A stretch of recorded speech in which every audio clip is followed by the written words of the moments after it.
Oh,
hello everybody, and welcome back to the Albert Inn, where we play TTRPGs and have a hoot. Today is Tales of Andrea. Welcome to the wonderful tale. I'm joined as usual by the wonderful people around here with Fine Storm, Prologue, Jartus, Abrat, and Yolandriel. And they're getting into some wonderful mischief with consequences in tow.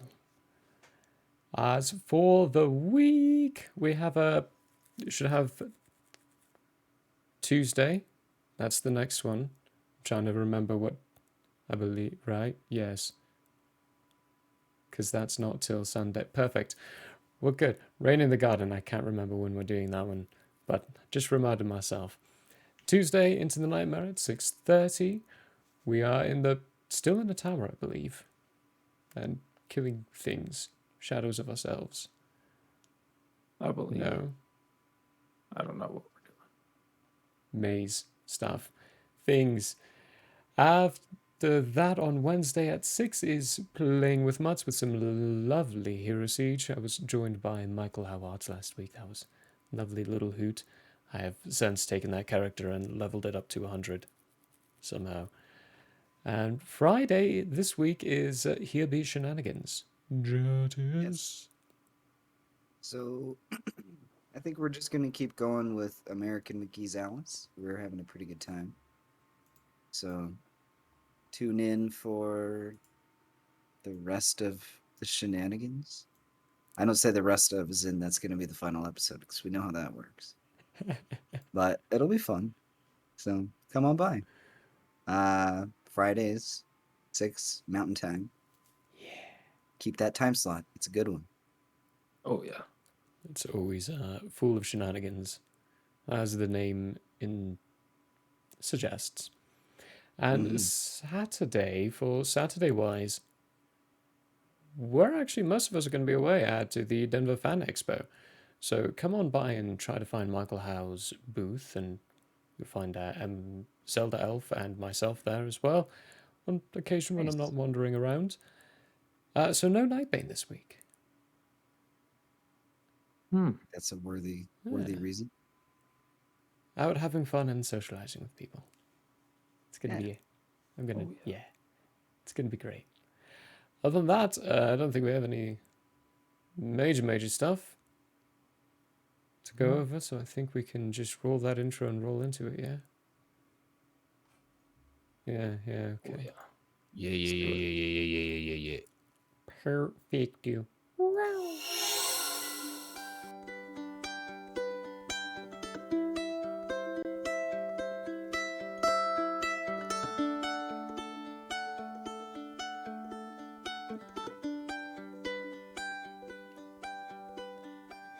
It is open, my friends. Battles have yet to begin. Laughter we had in gales and floods,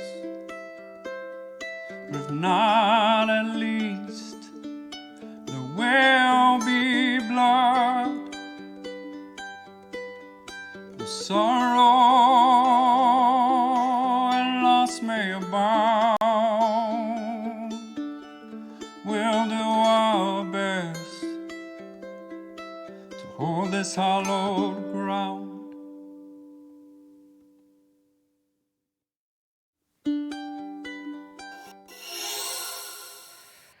And we're back.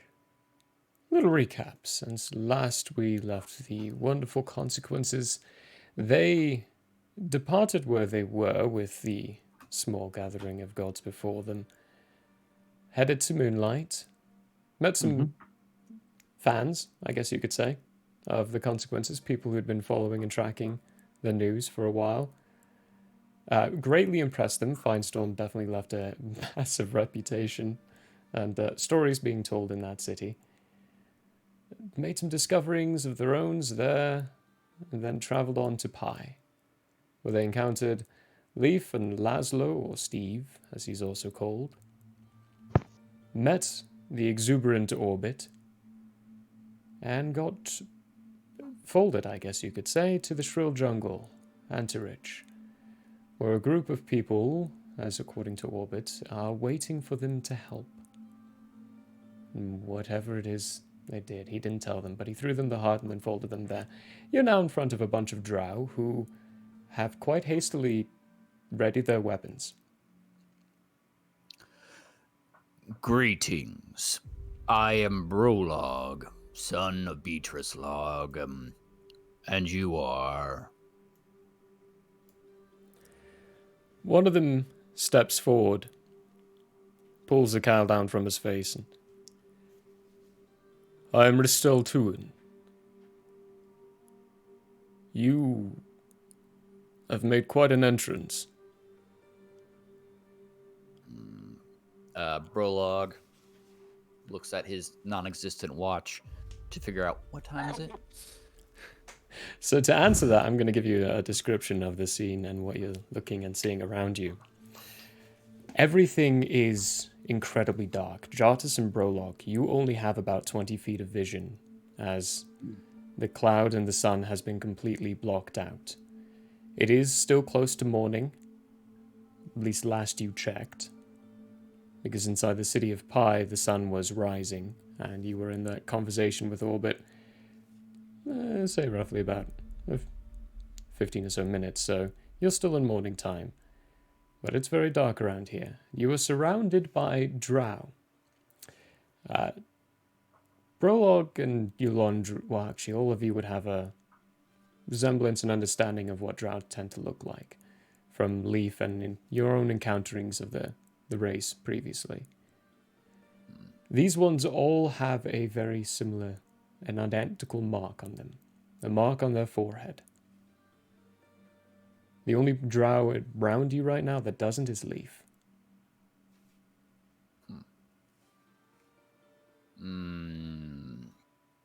Hello, Mr. Twin. Is it, apologies for the strange arrival of myself and the consequences. At this, Brolog points to the other people present, and he says, I was sent here to assist with a portal, and I notice it is now very dark. Do you have any knowledge of either of those things? Roll me a persuasion check. Oh boy.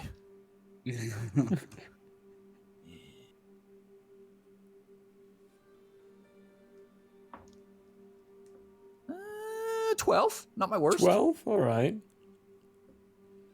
That's your worst. Estelle looks you up and down, and when you gesture towards the consequences, he takes a gander at each one of them.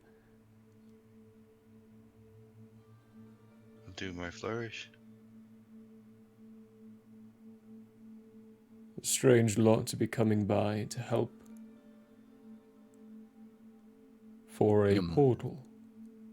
In fairness, those two, pointing at Leaf, and I assume Laszlo is there as well. Yeah. Are not of the consequences, but have come on, for whatever reason, interest.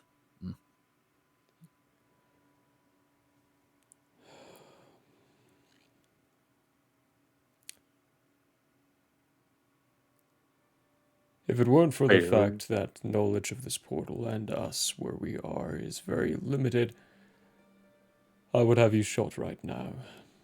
However, you have come here in ways I don't understand.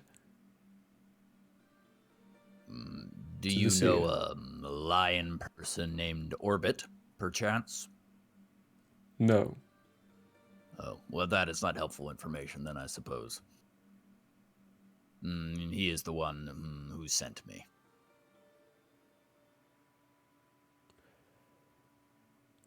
Perhaps our seer can tell. If you wouldn't mind following me. I would not mind. Lead on. Not bad, Prologue.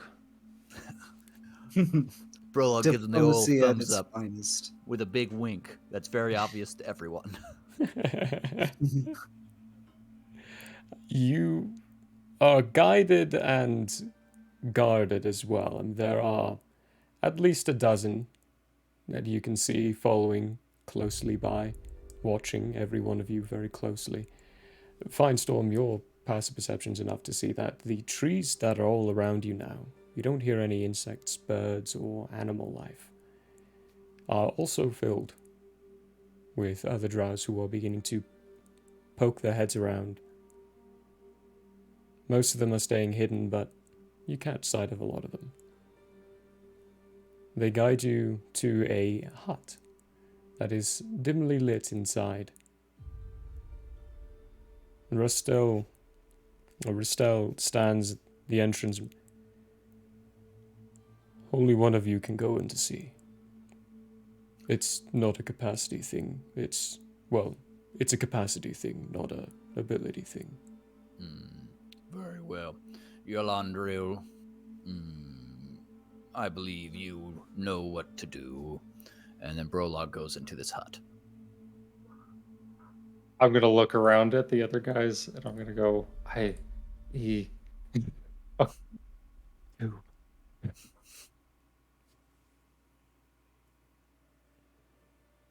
So hang on, which one of you went into the hut? Was that you, Brolog?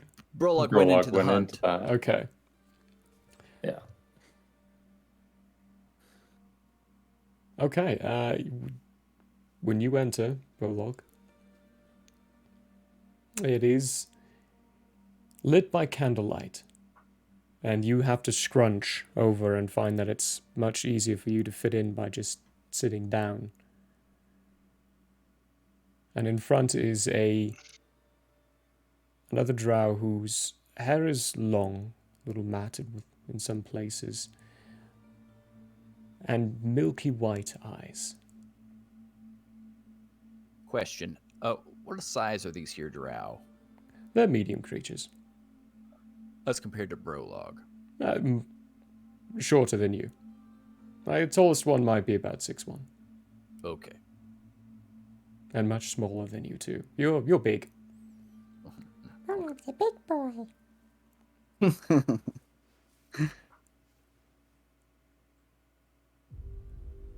But if you sit in front of her, she Yep. sits quietly and just reaches out one of her hands and starts feeling the air around. Brolog is very confused. He will mimic her actions as best he can. Okay. Give me an insight check to see how well you keep pace with how she's moving.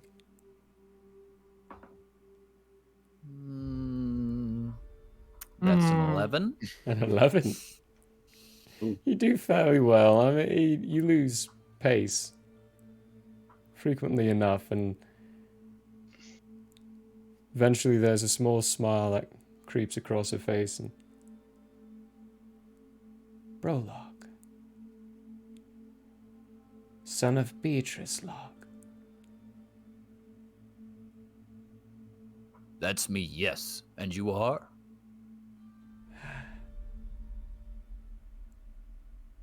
The name is long lost. I am just a seer.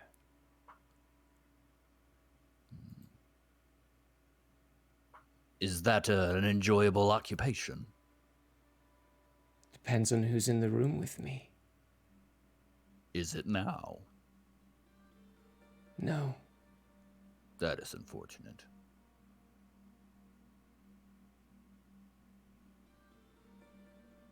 What are you doing here? Could you be a little bit more specific? I mean, Do you here, in the jungle. in this hut? I was sent by a lion being named Orbit to assist in some individuals with a portal of some kind. Orbit said he would assist me if I did this task, and that is why I am here.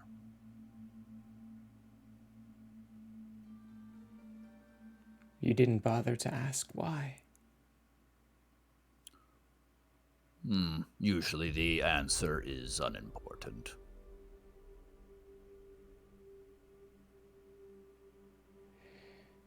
What if he'd sent you to kill us? That would not seem like it would be helping. But then again, it might be a different set of individuals I was sent to help. Up to me. Very loose terms, seemingly. Very loose person for a being who follows a creed so diligently.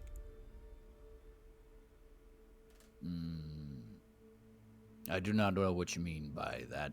Oh, I suppose you wouldn't.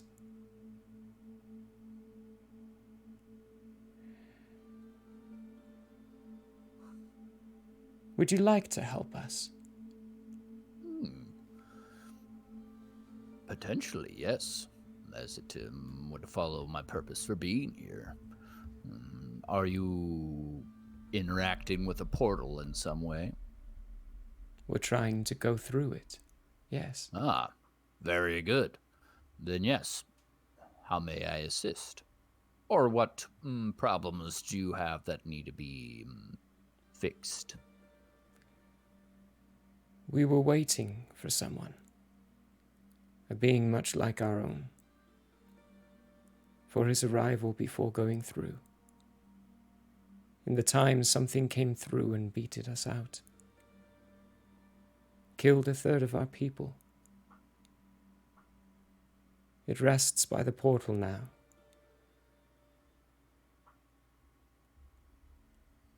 Do you know what this thing is at all? Shapes, sizes? Dark creature. I myself did not get any sight on it, for I am blind, if you couldn't tell. But I could feel its presence. It wanted nothing but malice and death. Do you wish me to destroy this thing? I would never wish death upon anything, but I feel it necessary for this. Very good. Where is it? Estelle will tell you.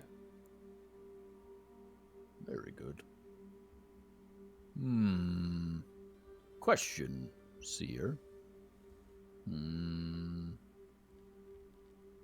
Have you lived here long? No. The city above us used to be housed by harpies. They left a while back, though. I had a vision that our path was destined for here. So we left our home and traveled. My friend has visions. They can be deceptive. But that being said, Depends on who's giving them to you. yes. Very well. Do you have any other questions, Seer? Or should I be on my way? You have a decision to make, Prologue. Oh, It's not been presented to you yet. And I can't tell you what the right answer is. But it will change your path.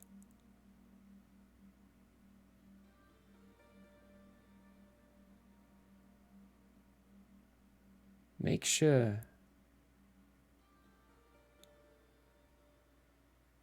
to think openly.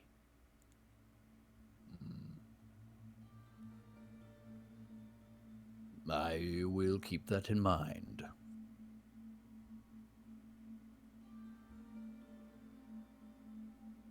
I have no questions for you, Prologue. Would you like to see a dance? I say this, as you cannot see it, but you can perhaps hear the movements. The benefit I would get is the joy it brings you for dancing it. And I can already feel that inside you as you're thinking of it.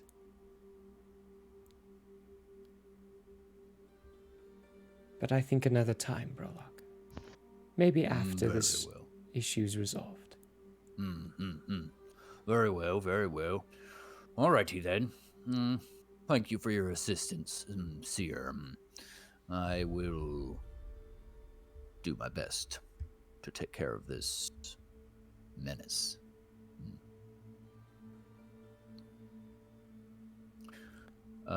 This Prologue's gonna stand up because he assumes the conversation is over, and go outside. While all that's going on, the rest of you, there's just a bunch of drow standing around you, watching you all very carefully. If you all- How's your day going?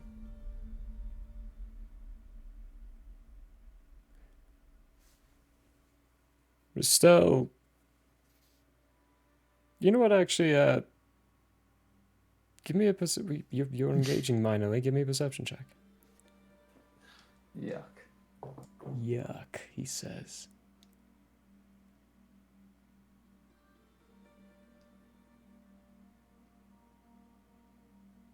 Oh, that's a dirty 20, actually. Dirty 20. Yes. Yes, indeed.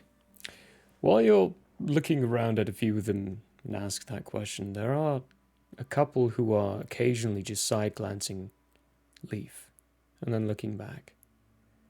And when you look at Ristel, he is looking at her forehead.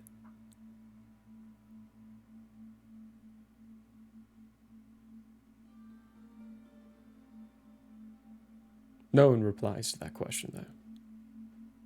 I'm going to lean over to Jardis and I'm going to say, tough crowd.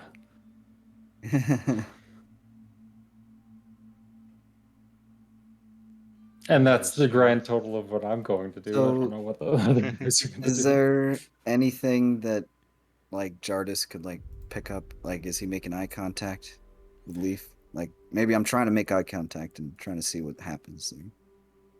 Okay, give me an insight check. Oh, baby. 9 + 9. Let's see what happens. A 13. 13.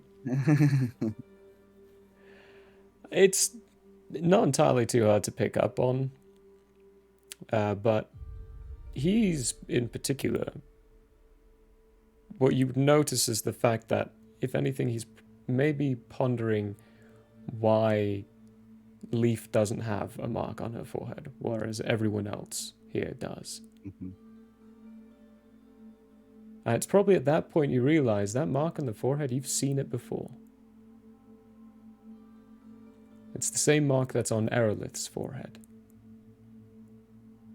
So Leaf does or does not have this? Leaf does not have it, but her brother does.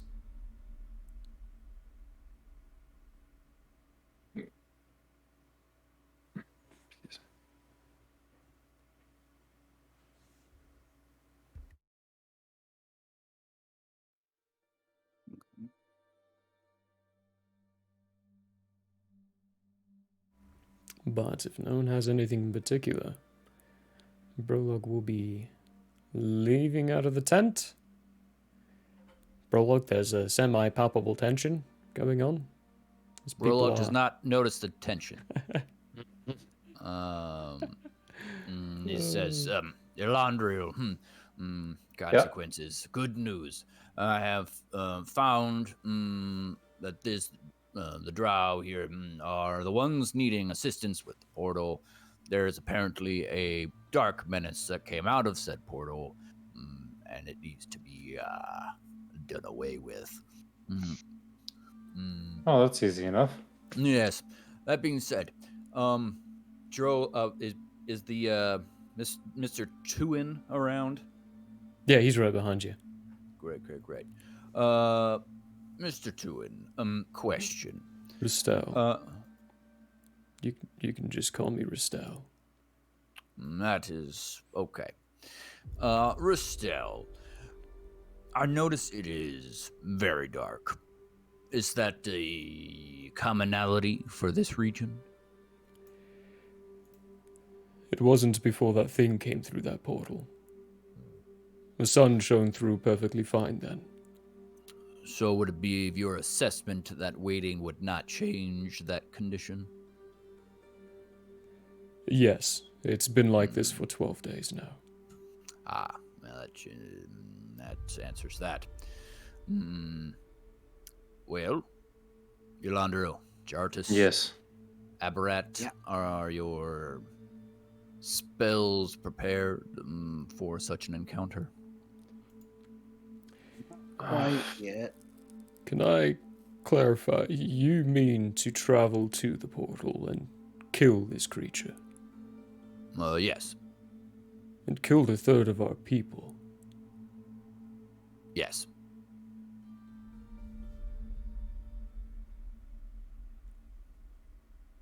Either you're a brave lot or you're actually truly capable. Whenever you're ready, our scouts will guide you. How far? A half a day's journey. Would you like to assist?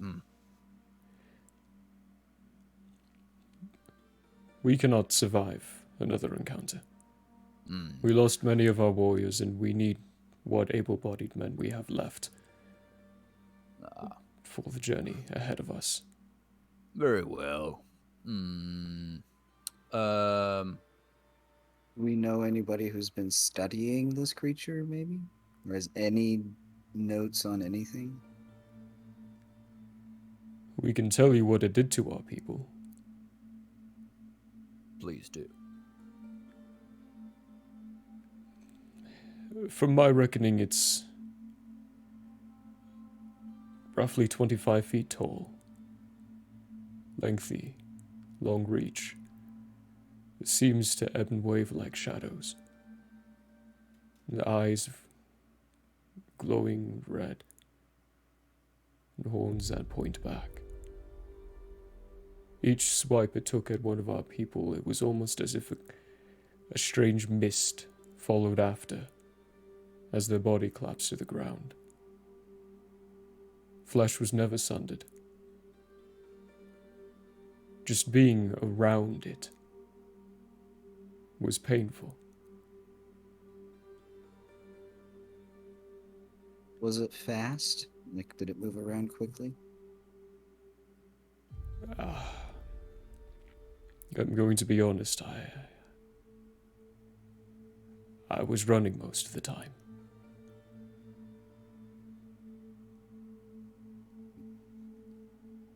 There were 24 of us that went up against it, and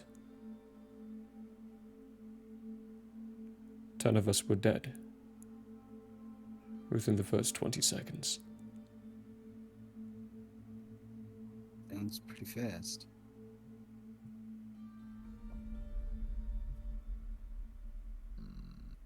What else can you tell us?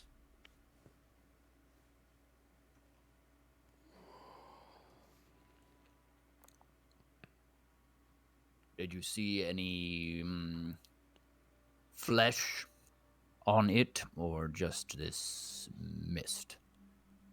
I couldn't tell if it was fleshy at all. A few days after it arrived, the plant life and wildlife around started dying. It's been a couple of days now since we've heard any animals.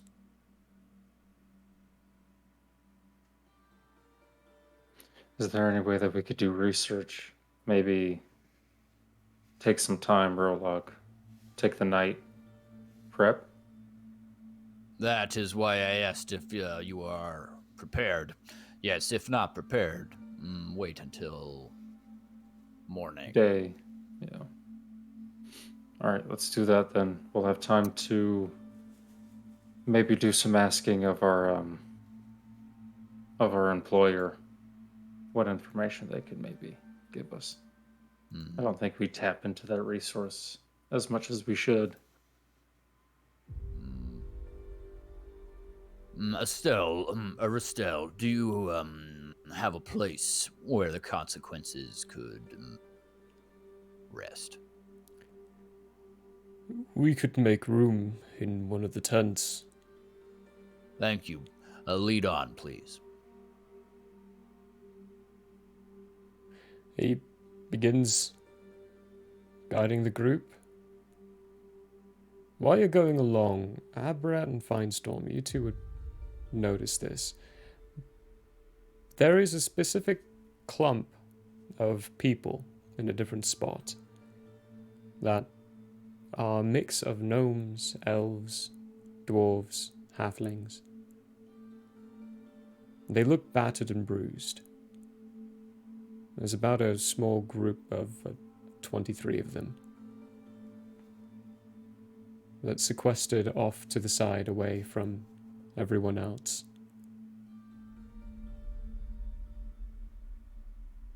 He continues on to a tent and makes space in it. Reassigns a few other people to sleep in the trees, probably for the night. And you all have cots inside a tent.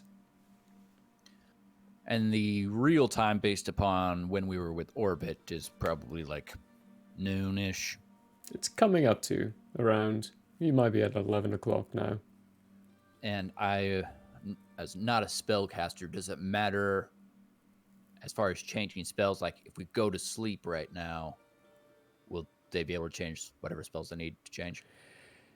It's since your last long rest, it's a little too soon. You'd have to wait a couple of hours, or try to find ways to exhaust yourselves to be able to take another long rest. Gotcha. Okay. Brolog will say to the consequences, do what you seem best, but likely ill-advised to go far. Agreed.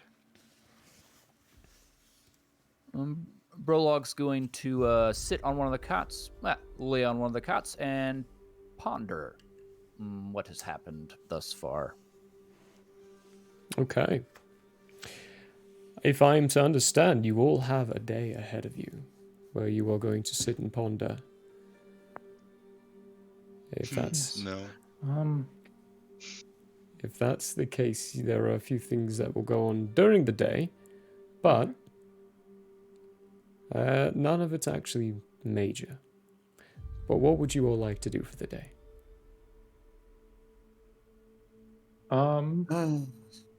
You first. Jarvis. Something I was suggesting earlier is, are we trying to do like an offensive? Are we trying to trap this thing? What are we?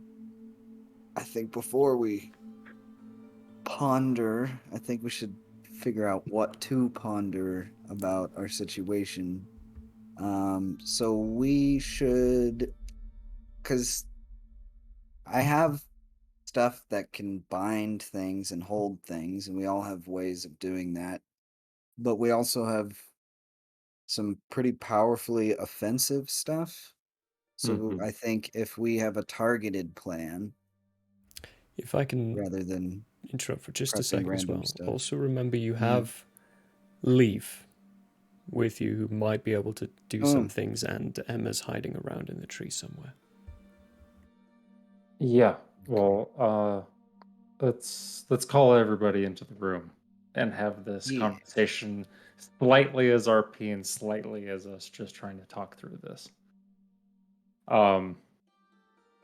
Yeah. Well, then I'm going to ask Leaf if she knows anything or has heard anything about this beast. Or these different drow here. Drow. Yes. And what she can tell us about them, if she knows anything at all. At first, her glance is a little distant. She's staring out of the tent for a moment. Then Laszlo just kind of gently bumps her shoulder. Yes, they have the same mark as my brother. My brother is tied to what my mother would like to believe as a bogus prophecy of a distant people who were bound for a land far from here. Just to put it loosely and shortly.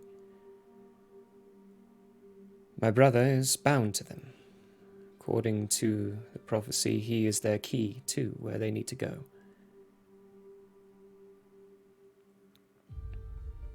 If these people exist, then the prophecy is true.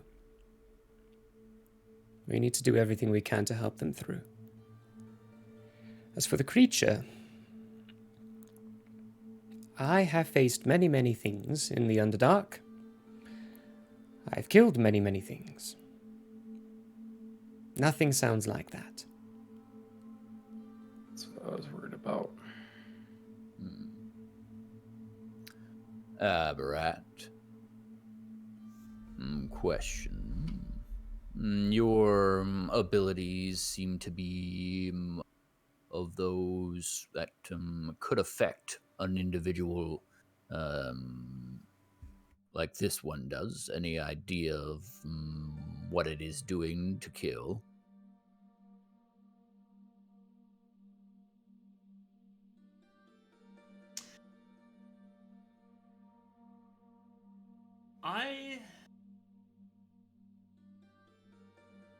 am a being of nature.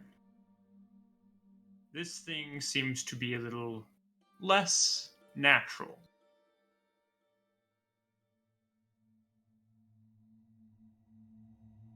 So I'm not sure what it is doing or how. But I think we can at least walk into this knowing that it has some necrotic ability. Does do necrotic abilities not affect the flesh? Oh, they can. Very quickly and very thoroughly. But there are others that can affect the soul more than the flesh. Which I'm more inclined to lean towards affecting the flesh myself. Here's an idea. So when we were in that pocket dimension with Eshnar, right? Yes. There was damage being done to us, but we ultimately were relatively unharmed, right? Yes.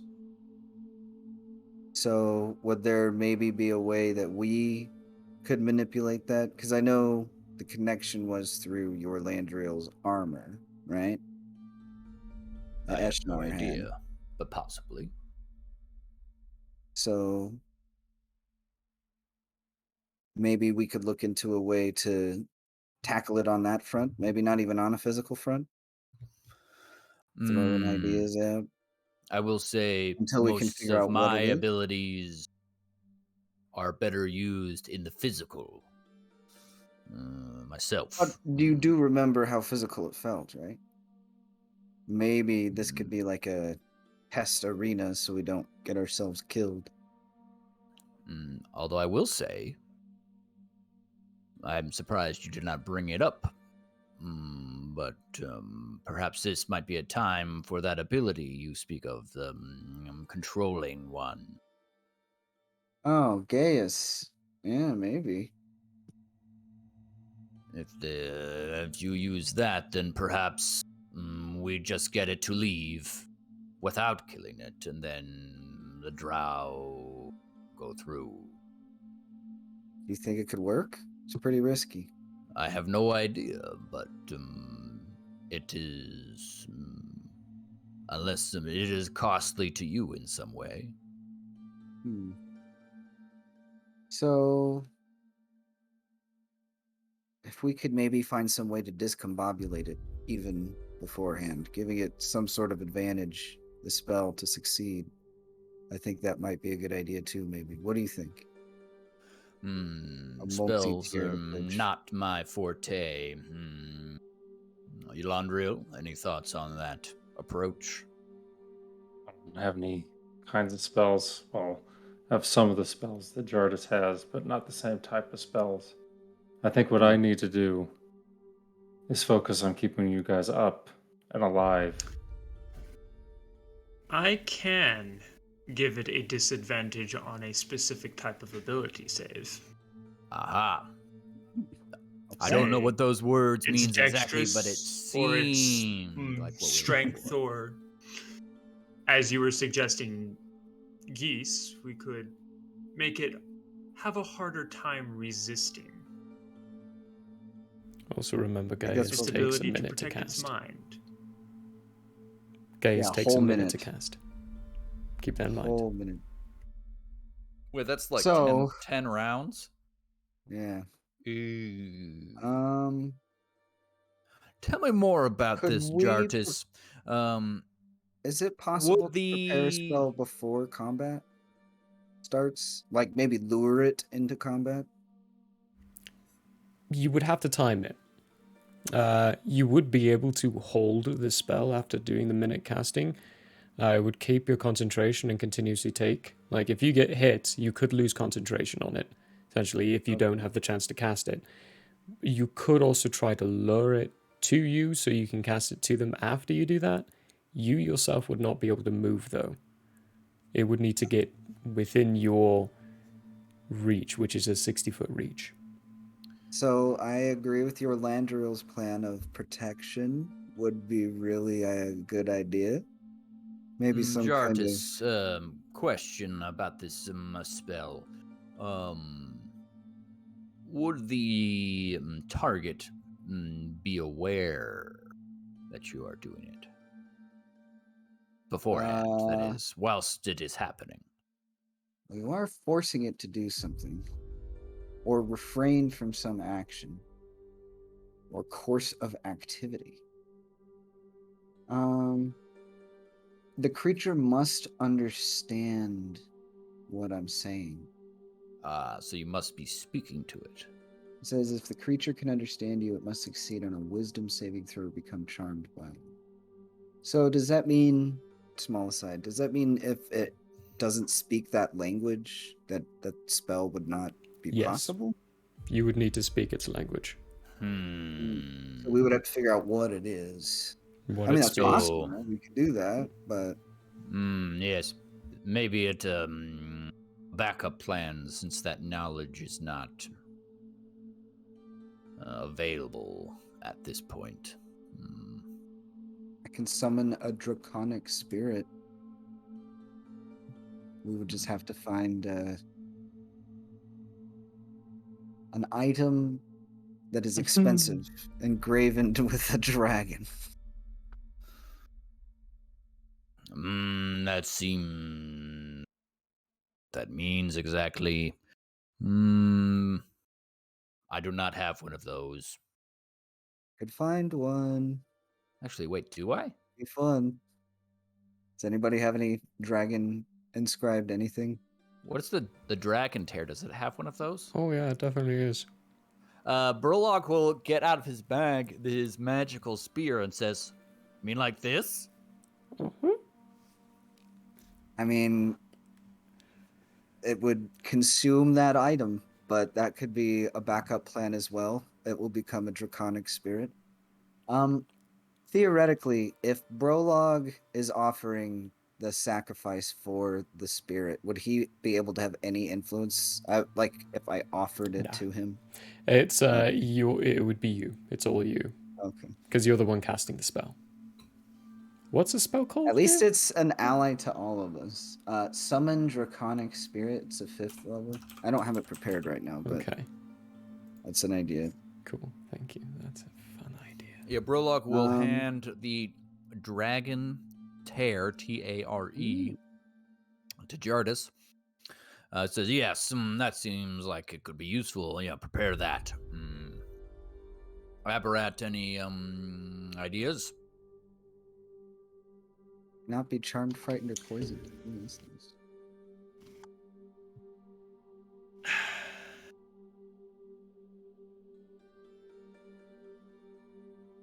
I have some spells prepared currently that I think will be able to utilize.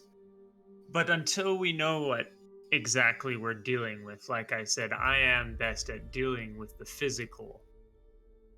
And this thing sounds like it might be more or less resistant to the bulk of my damage. So maybe we both work on healing. Me and you. As best as we can. As best as you can.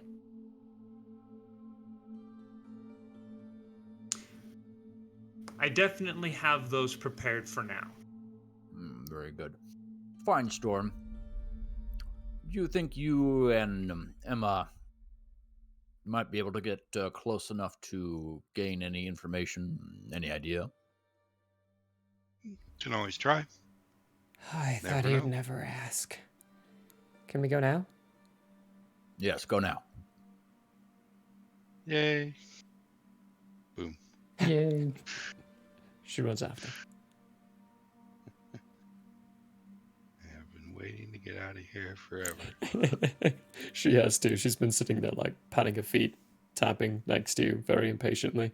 It's like, when are they gonna ask? Oh, good. Oh, very good. Hopefully that comes back with information. Until then, perhaps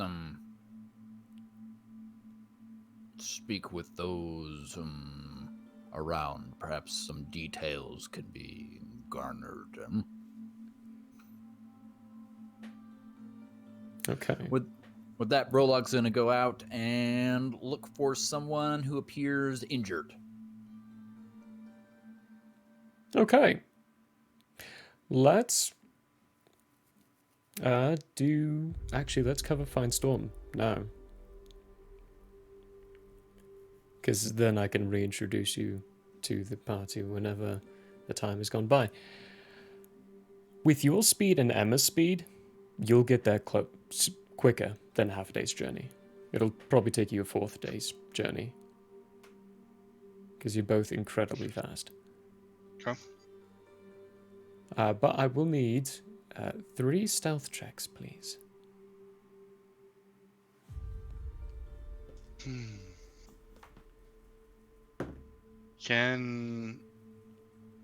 Is one of these stealth checks like right before we get there? Yes, the final one will be. Okay, the final one I will do it enhanced. Okay. Cool. Let's see. Oh my goodness. Okay, dice, be fair, be nice. Okay, well. Do you want these in order, or do you just... I will want them in order. Perfect. Okay. What was your first one? First one was a 27. Ooh. 27. Very good. What was your second one? Second one was a 27. Very good. Nice. What is a... And, oh, no, never mind. That one's here. What was your third one? 42. What the heck? That is disgusting. Became one with the shadows and just flat out disappeared. You are knight. Good grief. You almost doubled Emma's. That's incredible. I rolled a 19. The surroundings genuinely are very dark. And the closer you get, the darker it becomes. There are no creatures at all. Anywhere. This entire jungle is silent. Just the occasional dripping and flowing of water, as well as a light breeze on occasion going through as well. You don't necessarily need directions on how to get there. You can feel where it is. Just this pressure on your mind, on your body as you continue getting closer and closer. And when you finally do get to the spot, you've been moving for probably about an hour and a half or so at this point. The woods around you have decayed and crippled so much that the bark itself is just falling off the branches, and trees are literally creaking and cracking under the own weight of the branches above. You get to a fairly wider clearing and see a light start to emanate ahead. A green luminescence beginning to flow around, with a shadow creeping across, and then across again. And you get close enough to see this hulking, 25-foot tall mass of essentially just loose shadow flowing off of what you can only comprehend to be liquid smoke. It is pure black. Its eyes glow red. It has no lips, only these fanged shadow protrusions. There we go. And it is grumbling. What languages do you speak? common, elvish, and thieves at the moment. Give me a couple more levels and I'll increase, but You hear guttural growls and grumbles as it steps in front of the portal and looks. The portal, you can tell now, is about 15 feet up on this large obsidian platform that now rests below it. There is a light emanating glow coming from it of the green essence, and then around on the platform there are red lines beginning to form and draw slowly across the ground. The creature moves off to the left, reaches down and picks up what you can see now to be a muffled but screaming gnome who is locked in place, can't move at all. As it walks idly with this gnome in his hands, looks at the portal and then lifts the gnome up. pops the head off. The head's still there. All that comes Oh. away is white mist as the gnome goes completely limp and he tosses the body to the side. Give me a perception check. Oh, an active perception check. Active Even. perception check.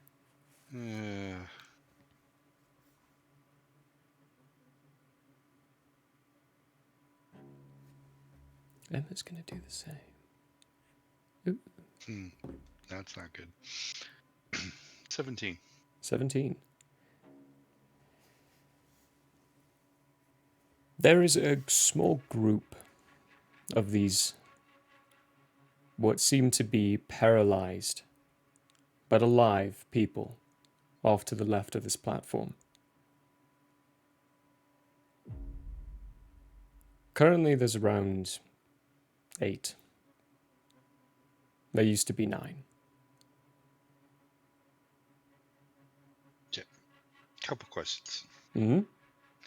When it moves, this liquid shadow, does it move like a body, or does it move like just liquid reforming and filling the space that it needs to be Okay. in the new position? Like a body.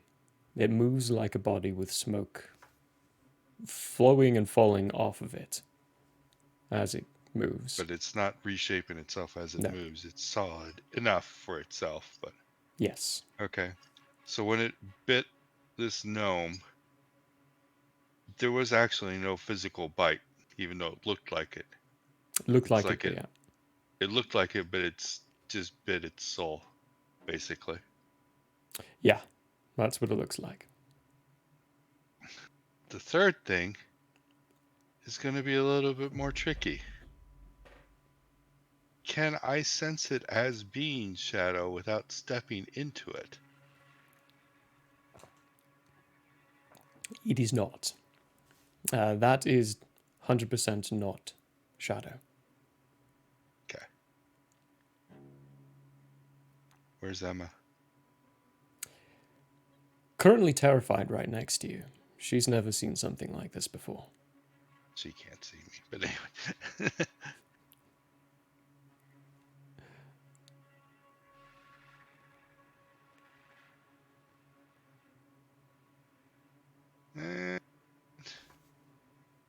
I'm going to wait just long enough to see how long it is before it takes another one. You'll be waiting Or 1 hour, whatever comes for first. an hour. The hour would come first. Okay. And the whole time it continues walking around the platform, kneeling or like leaning down with its large fingers, where you see one of the fingers is probably it's bigger than Jartis. And it starts to scrape more formations on the ground. And as it does, a slow red tendril starts to crawl in the graves it puts on the ground.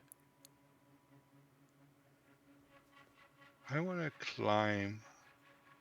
How is it? How this clearing? Is there trees canopy above it? the portal? All of the leaves have decayed and gone away. There are no trees close to the portal. They've all fallen over and decayed to mush at this point. The ones nearby you, being a climber and being adept to it, you know would not be safe for climbing. They are genuinely that decrepit at this point. Okay, so I'm gonna pick up Emma and throw her at it and see. Oh. Murder buddy! Dead. Okay, come back. Okay. You will be gone for a total of 4 hours. So it'll be around, say, 4 o'clock-ish when you arrive. Yep. For the rest of you, during that delightful time, what are you all doing?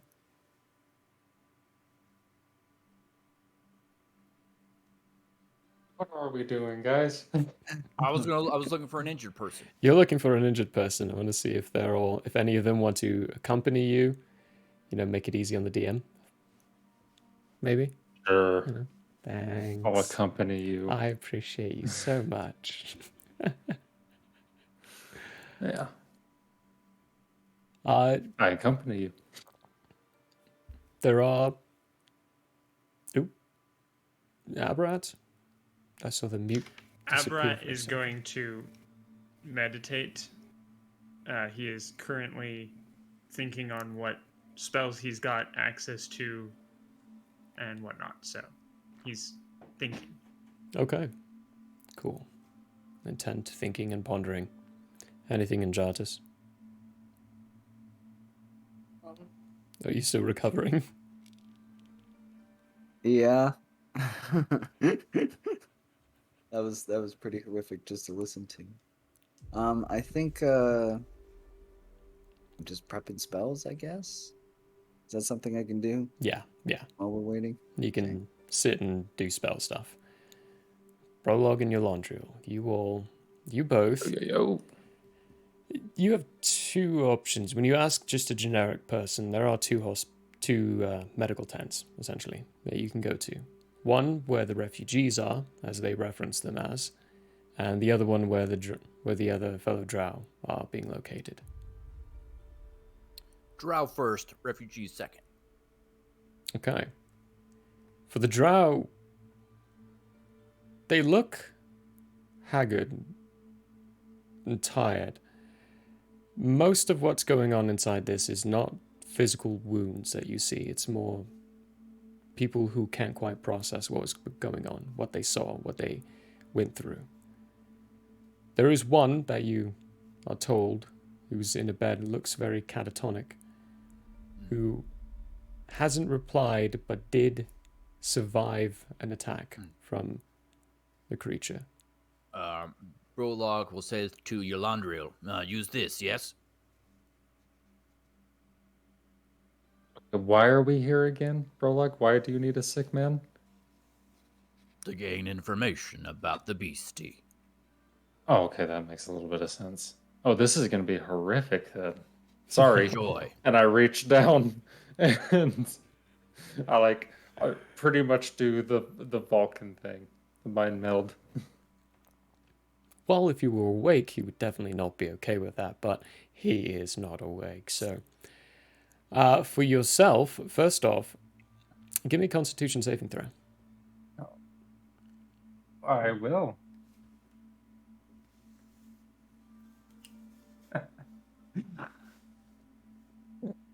Fuck me.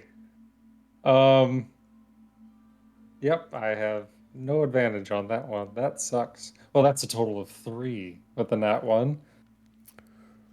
Ooh, that's going to be fun to play with. Great. Ouch. Now, give me a wisdom check to see if you can locate the correct memory and time in this person. It's going to be fairly Wisdom, easy you said? DC. Yeah. Dirty 20. Dirty 20. You found My easy fucking enough. dice. It's a very traumatizing moment in this person's life, so it's basically all he's dreaming about.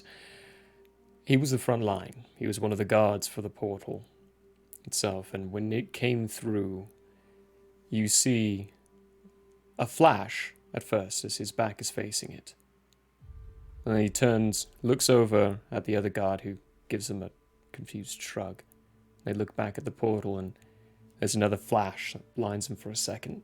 And then when he opens his eyes and takes a look, there are long black fingers beginning to curl out as this thing pulls itself and smiles at the two in front, then lashes out and grabs them both.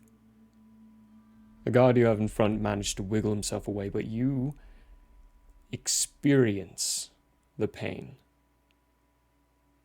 from this ripping and slashing of this person's soul literally being removed from its body. Hang on, let me find out how much dice I'm rolling here. You're going to get some knowledge. This is 5d8 necrotic damage. Okay, good thing I am resistant to that. Whew.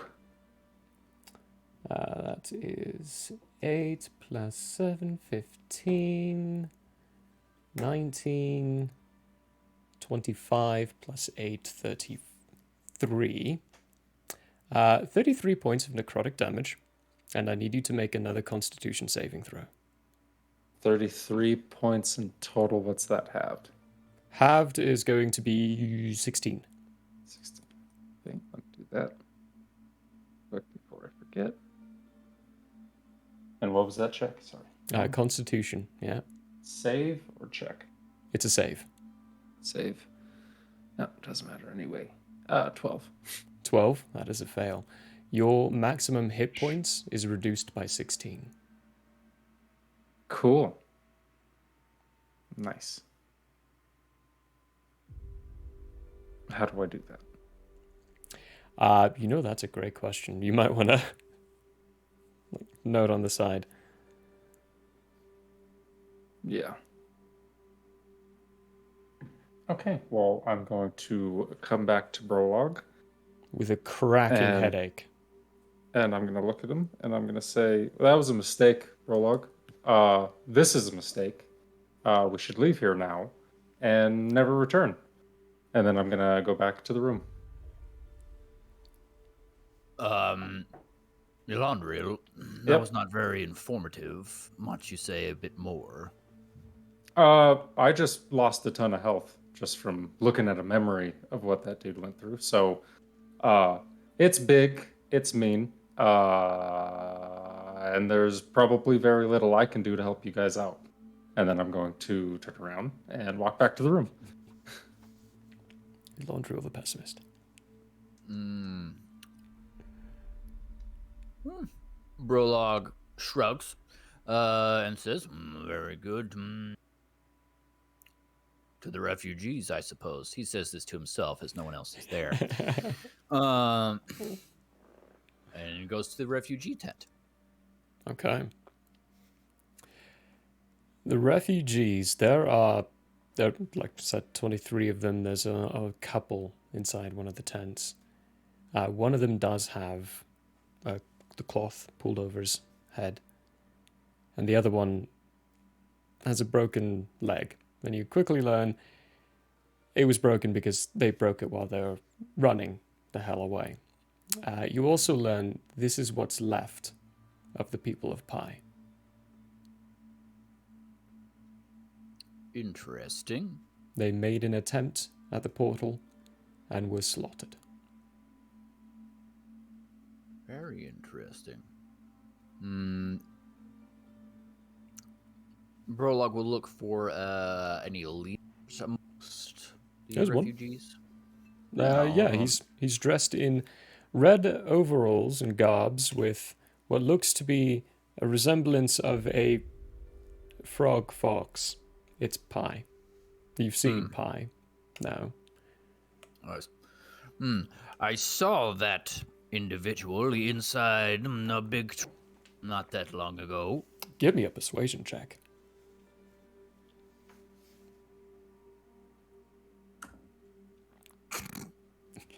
Yes, we've seen your god. We talk to him often. That is I believe a dirty 1. Oh, goodness. The gnome in front of you looks at you, glares at you. Like, the mighty prophet Pi died many years ago for the saving of our people. There's no way you could have seen him. Not unless you were over 200 years old. Not quite. But, he was inside the big tree inside Pi. I saw. But, How did you... Speak your purpose. Why are you here? here specifically talking to you, or here on this place? Yes to both, I suppose. This place, I suppose, to defeat some dark menace creature by a portal. To you specifically, to find information about said creature, if possible. Also, out of curiosity, what brought you here in the first place? Brought us here in the first place. Apparently the Grand Prophet had a vision that we were to locate somewhere else. Head off. He had found his tribute for the price to go through. Now that I'm around these people, it wasn't a tribute, it was just one of their kind. Another drow with a marking on his head. Don't know if he made it. Well, it turned out the prophecy was wrong. Okay, we came in, offered the sacrifice, and instead the thing killed all of us. That'll happen. That will happen. Any knowledge about the thing that killed? It's big, mean, dark, and kills things easily. Would you say it's quick? Semi, yeah. Pretty quick. It can fly, which is weird. I didn't see any wings on it. That is very interesting. Did you perhaps see how high it could fly? No, I just saw its feet levitate off the ground and go after the harpy that was with us. Interesting. Well, Our weapons very also good. didn't do anything to it. Okay. Well, thank you for that information, good sir. I hope, I don't know exactly what I hope for you, but I do need to leave. So Brolog turns around and leaves. Goes back to the tent and says, That so probably it's took about 2 hours of searching and looking around and finding people. Co. And it's Aberrat, Jardis, and Yolandriel are still there? Yes, you got 2 hours before Firestorm and Emma get back. Leaf and Laszlo are there as well. Very good. Oh, just Laszlo, actually. Leaf's gone. Okay. Well, those refugees are apparently the remains of the populace of Pi. They attempted to make a sacrifice at the portal to go somewhere through the portal, assumedly. And then the creature came in and killed most of them.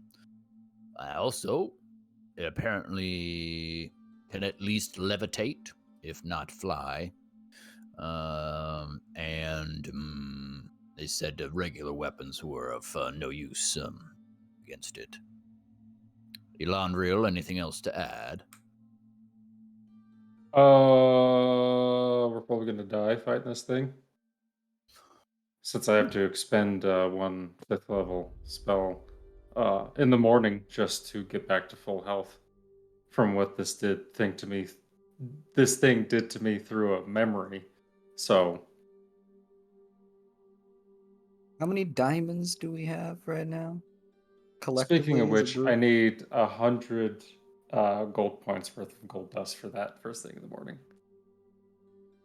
You're the one that holds the gold dust. Can I just get that?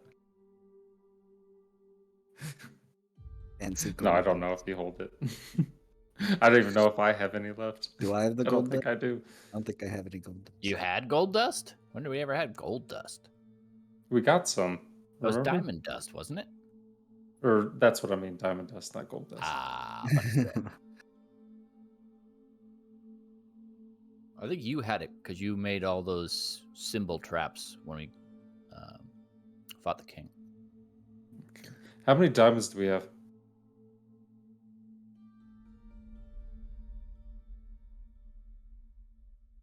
Hmm? I have no idea. I have 0 diamonds. I have 2 enormous diamonds worth, check, 1,000 gold points each, and 2 worth 100 each. We're getting Okay, dry. we'll need that shit for Revivify and Greater Restoration. Should we find some diamond cutters, maybe? Cut Yeah, up the probably. big ones? Maybe buy some more over here. We can, but On check. that, Jartis actually Laszlo taps you on the shoulder and then holds out his empty palm.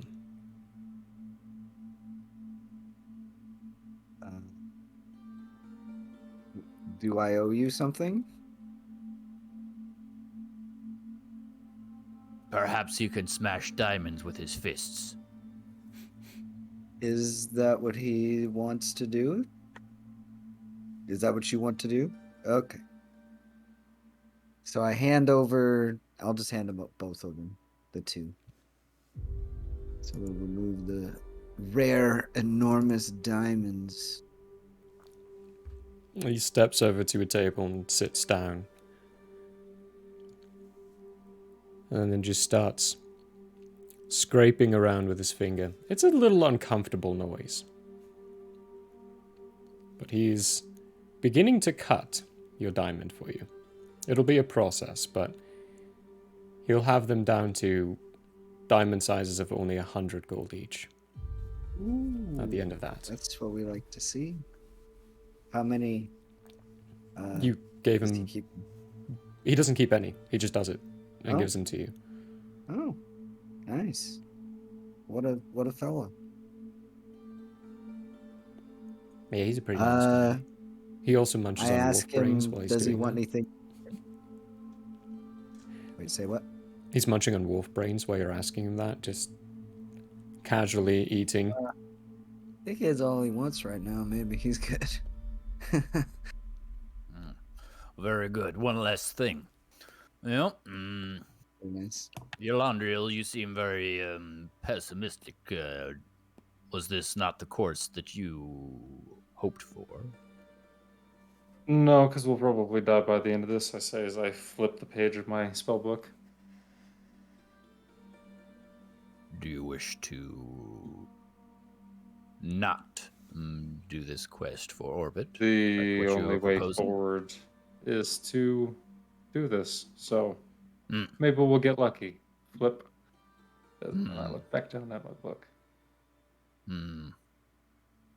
I find that I often am. Yeah, well, we'll see. Very good. Well, best wait for Finestorm and Emma to return. Prologue's gonna lay down and rest on his bed, just, taking a little casual, getting his mind right for what's coming. Casual napsy poo. Yeah. 2 hours go by. Finestorm, you are back with Emma.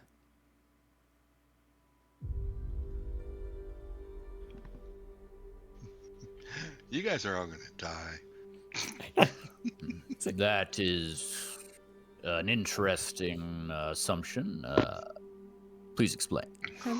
I'm sure if you mean, there's a few of us, right? We can I do told it. him. I told him that already. You guys are like a step behind me because that thing hurt me through a memory. So we are royally fucked. And by we, I mean we. I'll explain in great detail what I saw. 25-foot huge creature composed of what looked like to be liquid shadow, red eyes glowing, grumbling in some language, performing rituals, stealing souls by just touching or biting individuals but not leaving any physical harm to power his ritual, scratching into the stone.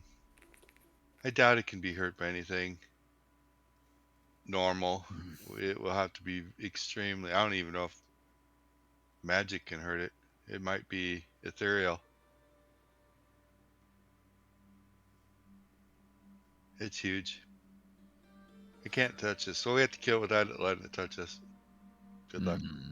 And it's killing the entire area around it. It's dead. All the trees are dead. Everything's dead. Any Right now- sign of weakness, perchance? Nope. Did not see any weakness. It's got 8 sacrifices left. Emma, it needs anything more. additional?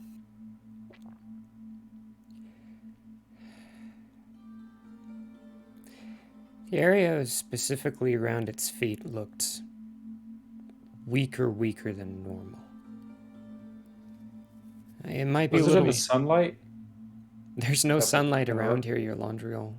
Unless we can get any out, but Or we I could can get produce some. magical daylight. Do you guys think? is it as sensitive as the light, drow are? perhaps? that's a fair question. Could work. Actually, yeah, maybe. But what Yes. I was gonna say is, Prologue and others who have to do melee stuff, like you, Finestorm, maybe don't stay too close to it. Hit and quit. It looks gonna like if stand up. anything stays around it, gets sucked. I mean, the other people around that, his other sacrifices, when he got close, a couple of them had eye flutters. Like their strength was being seeped from them. I don't know how close, but Okay. How many of us can hit from afar? I have that crossbow still. I trust him with the crossbow more. Good lord, I Theoretically. can't talk today. Theoretically, Brolog could throw the spear, which transforms into a dragon. Could be sweet. Would me throwing it affect your ability to utilize it? No. As long as I cast it within range, I think. This is a quick meta DM question. If he can turn an object into a dragon, is that what you were saying you can do? A draconic spirit. A draconic spirit, okay. And I imbue that weapon, let's say, with, what is it? Holy weapon. Does it give that spiritual dragon the 2d8 radiant damage buff on every attack? If it is the weapon, I love Be sweet I love for the encouraging. situation specifically. I love encouraging spell combos, so I'm gonna say fuck it, why not? Because radiant damage could be right what we need, right? how Could big be. is this Seems spirit likely. dragon, and what's the HP But on it? what spell were you talking about, Yolandriel, for that? Holy weapon. Holy weapon, is that a concentration spell? Concentration up to 1 hour. Okay, then you would also need to maintain your concentration for it to on maintain. So we'd both. And To create sunlight, is that an easy thing to do? Let me see. Let me Yes. read. That's concentration up to 1 minute. So we can figure out if that works. If it has no effect, we do the dragon javelin route, I guess. How much Javelin? HP is on this spirit dragon of yours? What's its 50, stats? 50 Stat it up. base. 50 HP, but it has a 19 AC. armor AC. Yeah, Which is so it's good. That's pretty pennies. resilient. Pennies. Has a strength of 19. It is resistant to a choice, and I shared that resistance with the dragon. Oh, that's nice. When you summon the dragon, choose one of its damage resistances. Oh.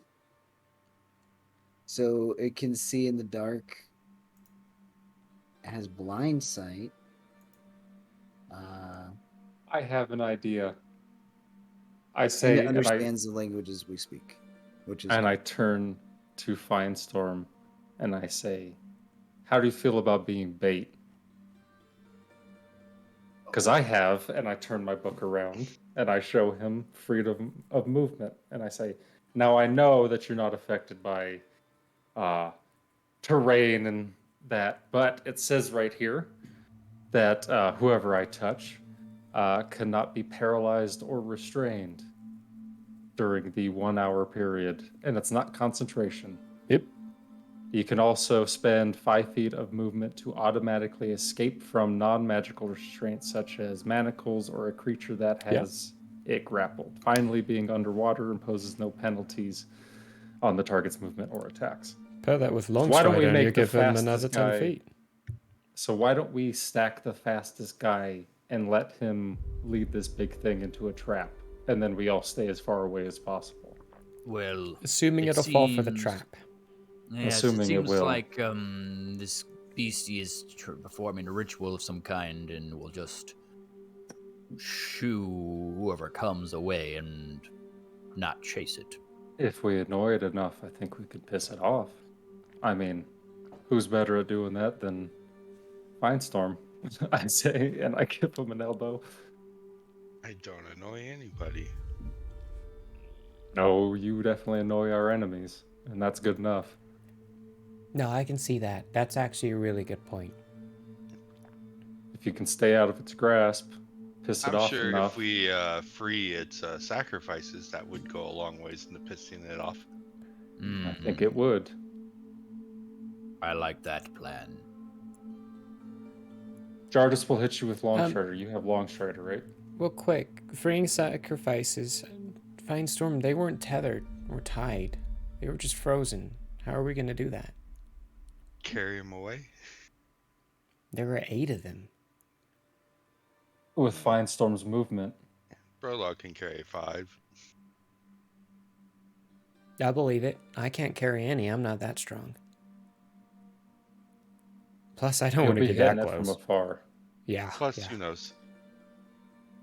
One of the spellcasters might be able to break their paralyzation. We can figure something out. I don't know anything about magic, sadly. I really don't know if I can keep its attention, but I can try. All we need you to do is be fast. All it has to do is hit me once. And I'm gone.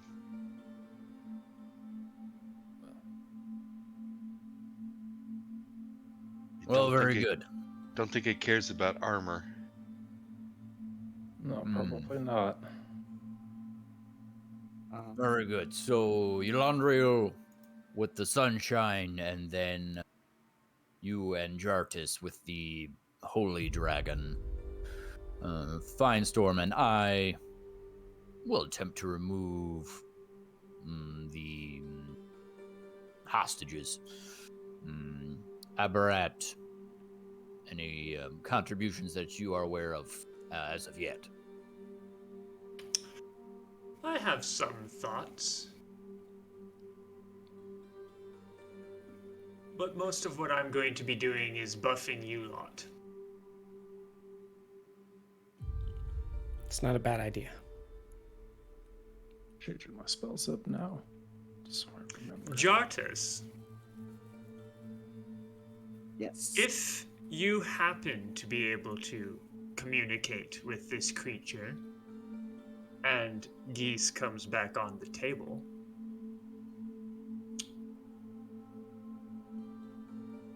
I think I can make it less resistant to your suggestions. I like that.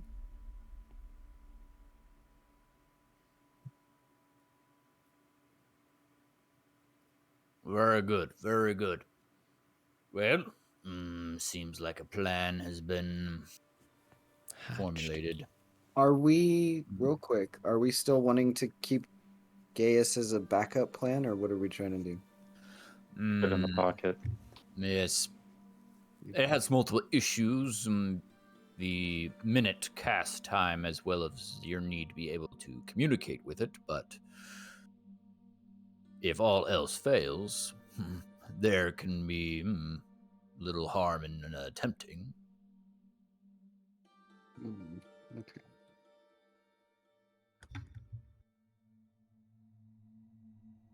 Will we anticipate the need for an elemental spirit?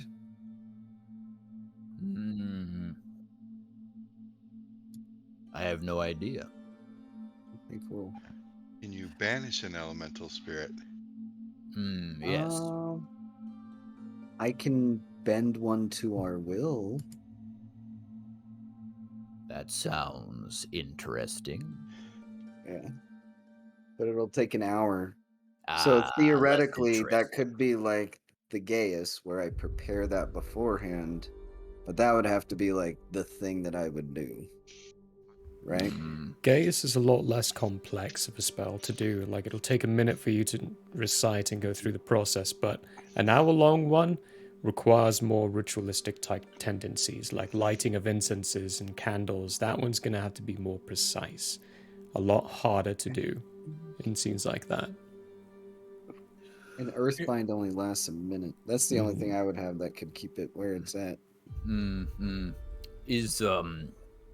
Do you have any abilities to assist in the resistance of the black necrotic type of suffering that it is likely to bring? There's protection from evil and good.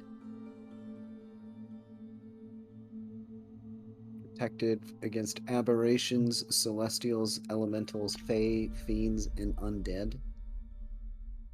Creatures of this type have disadvantage on attack rolls, and you can't be charmed, frightened, or possessed by them.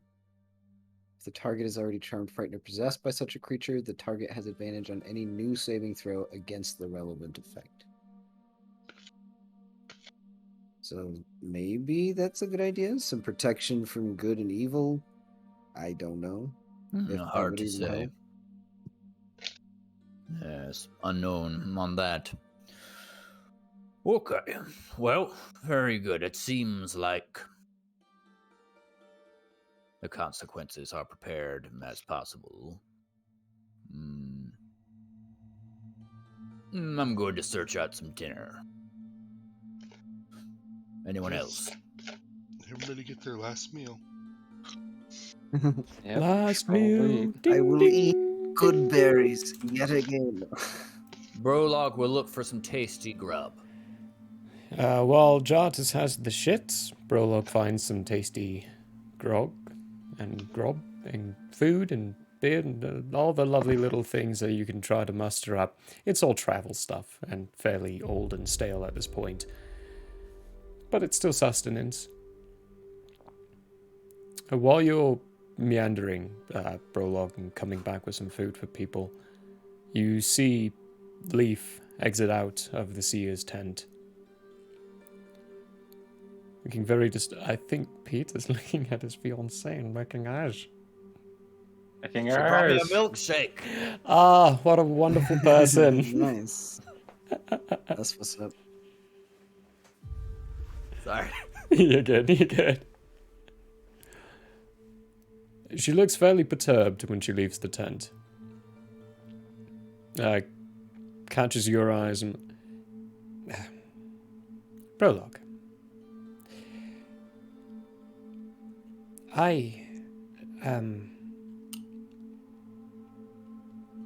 Well, you seem to be a very blunt person, so I'll put it bluntly. I won't be joining you all. That seems very rude of you. Why is Yes, that? it does seem rude, doesn't it? Apparently, the seer says if I go, my brother dies. And if Where is your brother? Apparently captive? Held by him? Oh. Yes.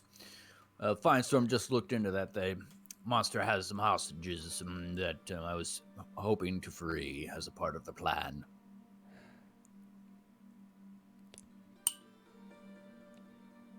Then I guess my brother's fate is in your hands. All right. May Laszlo come. Laszlo is...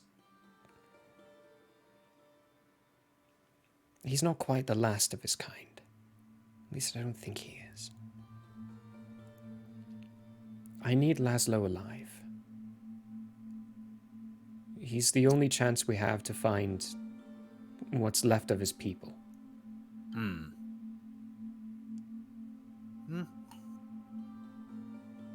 Well, do what you must. And then Burlock's gonna go back to his tent and go to sleep. Okay. She seems fairly well perturbed by...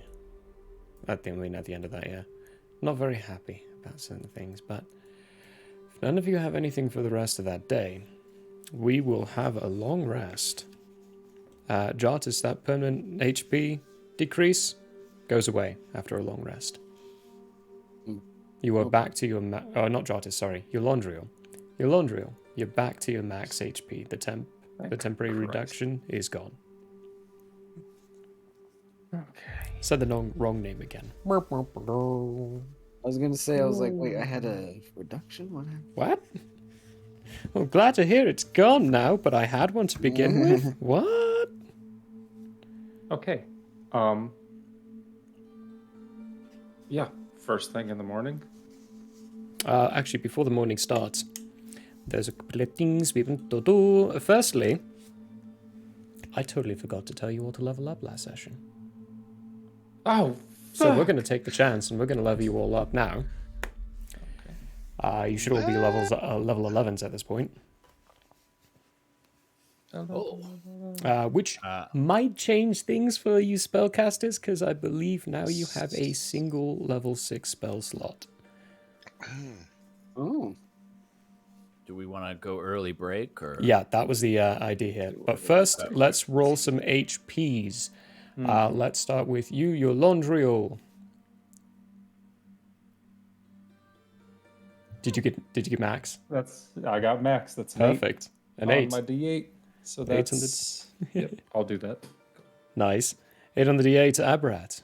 Roll us some HP. I am taking a level in Druid, Ooh. so it's a D8. I mean, Warlock's a D8 as well anyway, but Still good qualification. I got a 3 on mine. Would you like to re-roll it? Remember, you can. Yes. Okay. That is a 3 again. Oh, I love it. That is a bummer. Oh my god. I don't love it, but oh my god. Oh, that's rough. Jartis. Alright, let's see what's up. In Druid, so a D8. It's a 4. Okay, well, you can re-roll it. I mean, you're on that 50-50 chance right here. It could be better, could be worse. I'm gonna give it a shot. Let's see what's up. Ski. It's a 1. Remember, one's a bullshit. One's a Dang bullshit. Re-roll. Okay. We don't do ones. We hate ones. Okay, I hate ones as a player with health. So how do you they feel don't about exist. a 2? 2, well, sadly, it's what it'll do. Hopefully 2s are... 2s will do. Just take it the fuck. Prologue. You're a D12, right? Yes. One of the few times that dice That'll is be a used. fat roll if you get to it. That's a 4. We're gonna re-roll. Oh, yeah. Another 4. Oh, bummer. Jeez. This level's not going well. No, not so far, not so well on the hit dice, except for your Laundriel. Fine, Storm, you're up. Me and Oak Dice are best friends. Okay, let's see what we get. That's a 6. I'll take it. Okay. I'm Nice. not gonna tempt the fate. Perfect. Cool. Great. We are now also going to go on break as they spend the night inside the place and prep for the coming fight ahead of them and give them a chance to level up and stuff. It might be a little bit of an extended break, just a heads up, everyone. So, but we'll Nice. BRB.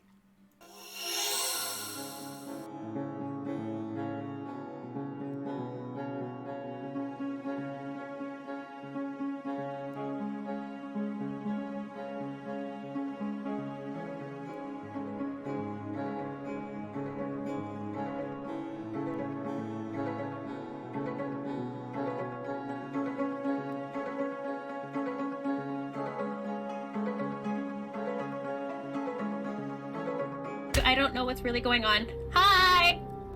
We have you on speakerphone. I was just gonna say, this is one hell of a collect call, man. I didn't know he knew infallible relay. Does anyone know what the rates are? I don't have that much gold.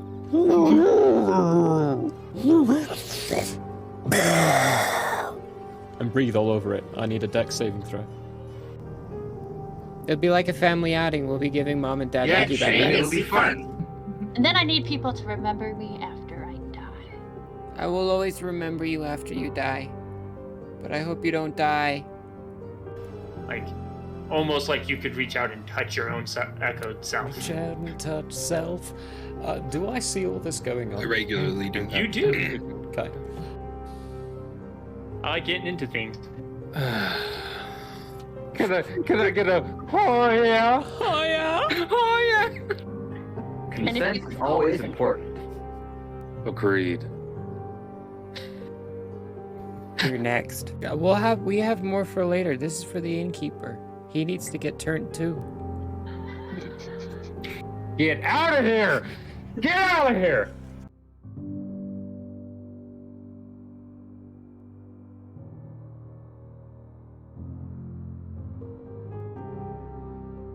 Hey, whoa.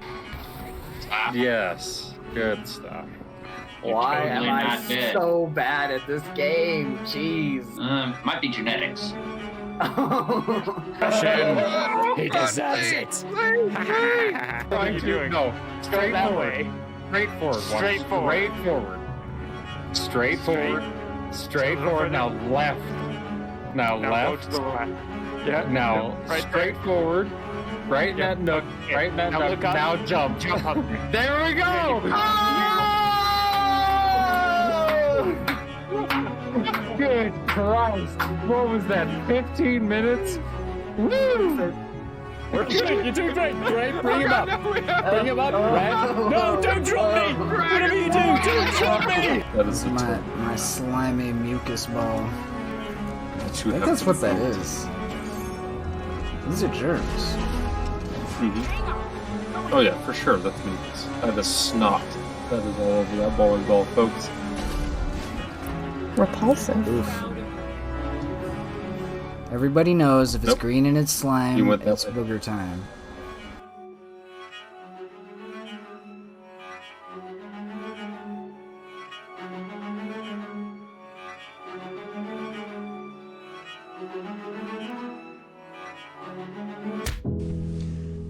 Hello there.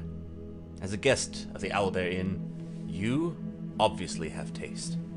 Now, as a person of taste, have you ever thought to yourself, I need to watch an artist who also has taste, with a sense of classiness and intelligence, heightened by sitting in a leather armchair before a fireplace with shelves of books behind? Neither have I. Anyways, I happen to have an art channel called Michael Howe Arts here on Twitch if you want to check it out. There's drawing, chatting, and sometimes gaming. If you enjoy fantastic characters and comics, or just having someone to hang out with while doing art, you should give Michael Howe Arts a look-see. That's twitch.tv/Michael Howe Arts. And if you visit maybe, just maybe, you'll occasionally have that artist sitting in front of a fireplace to give you a +1 for the richness and culture of your Twitch experience. Though I wouldn't count on that. But please, do stop on by. Thanks for your time, and have a wonderful day. I'm Michael Howe, and I approve this message. Oh, you don't believe me? Well, I did this, and this, and this, and this, and this, and this, and this, and this, and this, and this, and this, and this, and this. Hello, everybody. Hey, folks. Hello, folks. Hello, everybody. It's like now I can't go a day without flossing. Like if I don't floss that morning, I'm like, people know. They know. I know. It's like, Oh, no. This is dental hour. Laugh love, and I love it. Build our home, searching every star, every world. And just when all hope seemed lost, message of a new discovery drew us to an unknown planet called Earth. Larry's like, Here's the thing. Here's the thing. I don't mind a movie coming out and it not matching the book or the series or anything like at all. I'm saying this right to the camera. I enjoyed the live action The Avatar movie. oh no. Yeah, we have to I shut said it. down right now. No. You need to just shut Streamlabs off. Unplug your. Nope. Too late. Hello and welcome to Hate, Laugh, Love, the show where we talk about movies.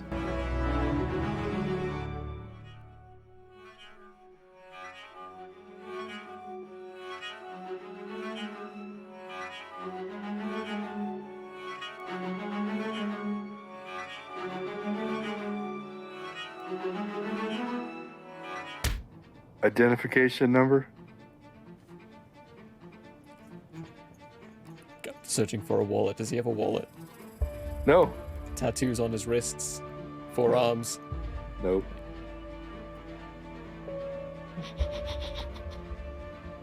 Yeah, this is TK421. I knew it was coming.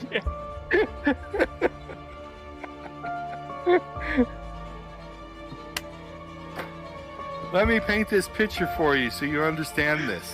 The Queen has a flawless AR of 18 as well. Oh my goodness. So you got lucky just to hit her. Oh my god. And she has 1,000 total damage capacity, which means you outright killed her right away. Kinda wanna do some vamps just so we can kill some things. That red powder mist going everywhere. Cook shows back up in the normal world at 9 a.m. Oh, that was fun. Hey, hello again.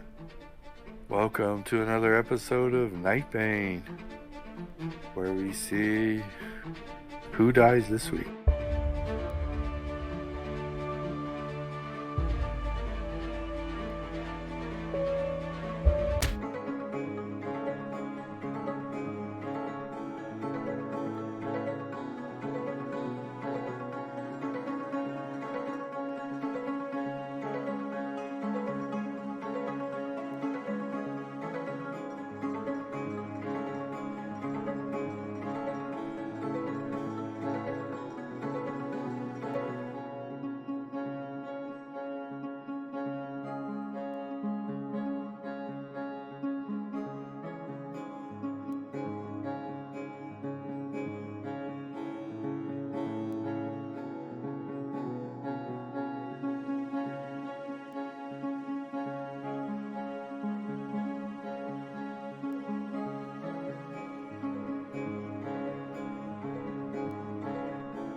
I don't know what's really going on. Hi!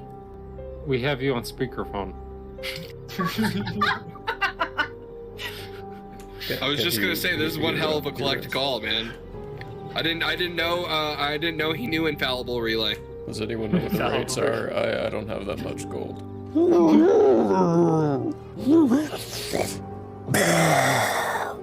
And breathe all over it. I need a dex saving throw. It'll be like a family outing. We'll be giving mom and dad Yeah, Maggie Shane, back. it'll be fun. And then I need people to remember me after I die. I will always remember you after you die. But I hope you don't die. Like, almost like you could reach out and touch your own echoed self. Reach out and touch self. Do I see all this going on? I regularly do. You do. Okay. I like getting into things. Can I get a oh yeah? Oh yeah? Oh yeah? Consent is always important. Agreed. You're next. We have more for later. This is for the innkeeper. He needs to get turned too. Get out of here! Get out of here!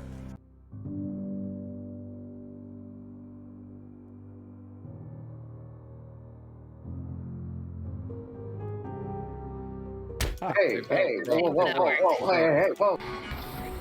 Yes, good stuff. Why totally am I not dead. so bad at this game? Jeez. Might be genetics. He deserves it. What are you doing? No, straightforward. Straightforward. Now left. Now left. Go to the left. Yeah. Now right straightforward.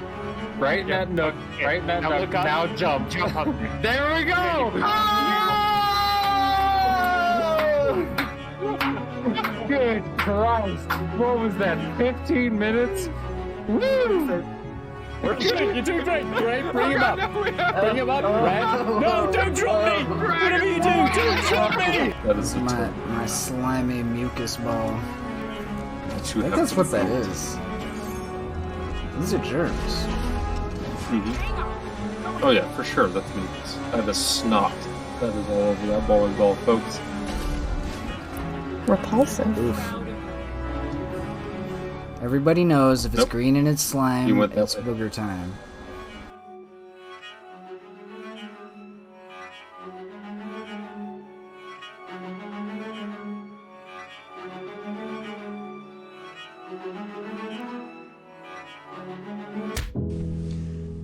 Hello there. As a guest of the Owlbear Inn, you obviously have taste. Now, as a person of taste, have you ever thought to yourself, I need to watch an artist who also has taste, with a sense of classiness and intelligence, heightened by sitting in a leather armchair before a fireplace with shelves of books behind? Neither have I. Anyways, I happen to have an art channel called Michael Howe Arts here on Twitch if you want to check it out. There's drawing, chatting, and sometimes gaming. If you enjoy fantastic characters and comics, or just having someone to hang out with while doing art, you should give Michael Howe Arts a look-see. That's twitch.tv/Michael Howe Arts. And if you visit, maybe, just maybe, you'll occasionally have that artist sitting in front of a fireplace to give you a +1 for the richness and culture of your Twitch experience. Though I wouldn't count on that. But please, do stop on by. Thanks for your time, and have a wonderful day.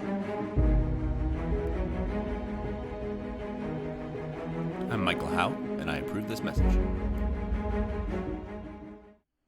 Oh, you don't believe me?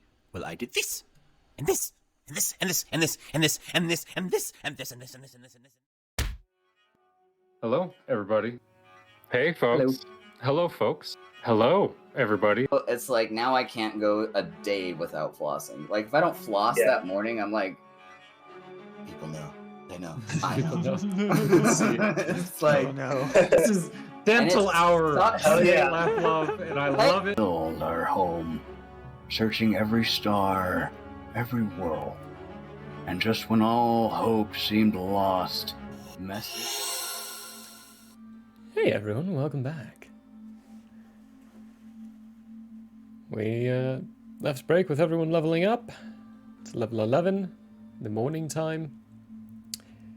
Eulandriel, there's one thing you need to do before you continue on, and that is describe what your armor looks like now, because it has changed very much. We'll do that. So, ladies and gentlemen, go ahead. I was just going to say, I have a message to send to Mother before I go to sleep. Okay, actually, yeah, let's do that first. Okay. I believe this is exactly 25 words. The concept... wait. Wait for it. That's okay. So, about to fight a shadow creature, performing a ritual in front of a portal in Shrill Jungle. Let's see here. If you have assistance, it would be appreciated. End message.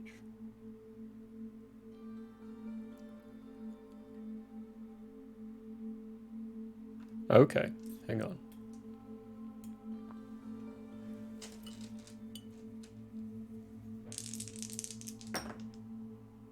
You're kidding me. No. Never am. Always serious. Haven't ever. What were those percentiles yesterday? Well, that's none of your goddamn business. You don't get a reply, Brolock. Okay. Very good. Well, then I'll just go to sleep. Okay. Eulandriel, what's your armor look like? Oh, okay. All right, Yeah. boys. As of the recent change, folks, it is no longer that cobalt blue. It is black with silver inlays, and the symbol, what used to be the phases of the three moons, is just the moon amulet now in the center with a wolf's head eating the moon. And everything's black. Like matte black, not shiny black. Yep, that's about it. And it does new things, guys. It does new stuff. Yeah. His weapon, Oh, yeah. especially. Well, maybe we might see what that does. What goes on there. Yes. Other than the wild change in Eulandriel's armor's look, do you all have any last moment things for the morning? You can tell that the environment around you is busy. The drows are also beginning to pack up and get ready to go. It is still pitch black. Jartis and Brolock, both of you still can only see 30 feet ahead of you.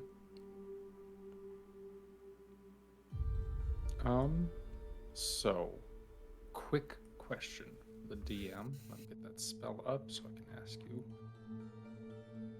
Is there any way that we've found out what kind of creature this thing is yet from the information that we've been given? Unfortunately, no. What you know might infer what kind of creature it might be, but everything else you've got is unclear. So what does it infer that it might be then? Well, that's up to you. What does infer that it might be? What I'm trying to find out is that if it is Fey, Fiend, or it's probably maybe not some type of undead. I'm not sure. That's why I'm asking. You might have to do a then I check when can't- you see it. The evidence of what then you've told it'll like be this. far too late. Okay, I've got nothing else because I've got everything prepared that needs to be prepared. Oh, before we leave, before we head out, we can do this now, I guess. I am going to cast aid. Hold on. Yeah, I'm going to cast aid on the two people going into the fray, first of all. So this lasts 8 hours. It costs 1 action and a tiny strip of white cloth. Is it concentration or not? No concentration. Okay. Perfect. You guys, your current max HP is now increased by 10. So is that temp then, or no? It's for the next 8 hours. Your total HP is increased by 10. You and Finestorm. Okay. So you can do it like temp HP, but if I end up giving you temp HP, remember not to replace the base 10 if you guys want to. And I can also be healed. Yes. Yeah. To that full 10. Yes, exactly. And your launcher, you would know your max HP reduction from the attack. That would be affected by it. Like, it basically gives you another 10 HP bumper to the max HP reduction. And it's not gonna take us 8 hours to get there, is it? No. Because if Firestorm got there and back, didn't think so. So, for the next 8 hours, you both are good, and then we'll boost you some more when we get there, I guess. Very good. Going. Okay. You all depart. Yeah. Finestorm, please lead the way. And I am, as we're walking, I'm going to use, what is it? Vigilant Blessing on myself. So that just gives me advantage on my next initiative roll. Okay. Do we want to find the gem-encrusted bowl? I will save you the time. Bowl? You won't find one here. Okay. So no Hero's Feast. Unfortunately, no. We can make a gem encrusted bowl. You know, we've got all those gems. Does it consume the bowl? Yes, it does. On the spell's usage? Damn. That'll be for another time, Jardis. I say as we're walking. So are you packing heal or sunbeam for your 6th level? What are we trying to? So, because I have daylight and we're not positive that daylight's even going to affect this thing in a negative way, I went with heal. So that way I can just fucking dump some HP into you fools if necessary. Oh yeah, by the way, I can just heal you guys for 70 instantaneously. Now I could just one of you guys. But you only get one. Sounds delightful. All Yeah, okay. So no bowls available. So continuing on, Finestorm leading the way. Mm-hmm. It's not hard to find the way or to lead. And you do find yourself getting closer to that spot. Place where everything was around. The rest of you notice and see the death and decay all around you. Aberrat, this in particular for you might be a little more disturbing than anything, because this is not a natural death or decay. This is, in every sense of the being and feeling, wrong. It is like everything that makes it what it's supposed to be is sucked dry. And instead all is left behind is nothing but crumbling dust. I would like all of you to give me stealth checks. Oh no. This is a group check. Ooh, Emma needs to as well. Got an advantage in stealth checks. That's what's up. Ah, I was so close. Oof. I hit the side. Oof. Shame. Emma got a 31. What you all get? 7. 9. Ooh. 12. Ooh. 20. 20. And Finestorm? 31. 31. Well, the 7 and the 9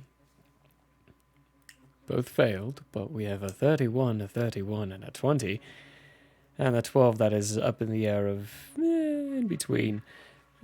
Ultimately, you all do succeed and pass. And currently, the scene's changed a little bit. You know what, actually? Let me do a little thing here.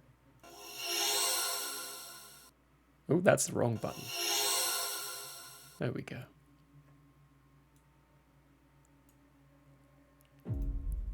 And there we go. Hopefully.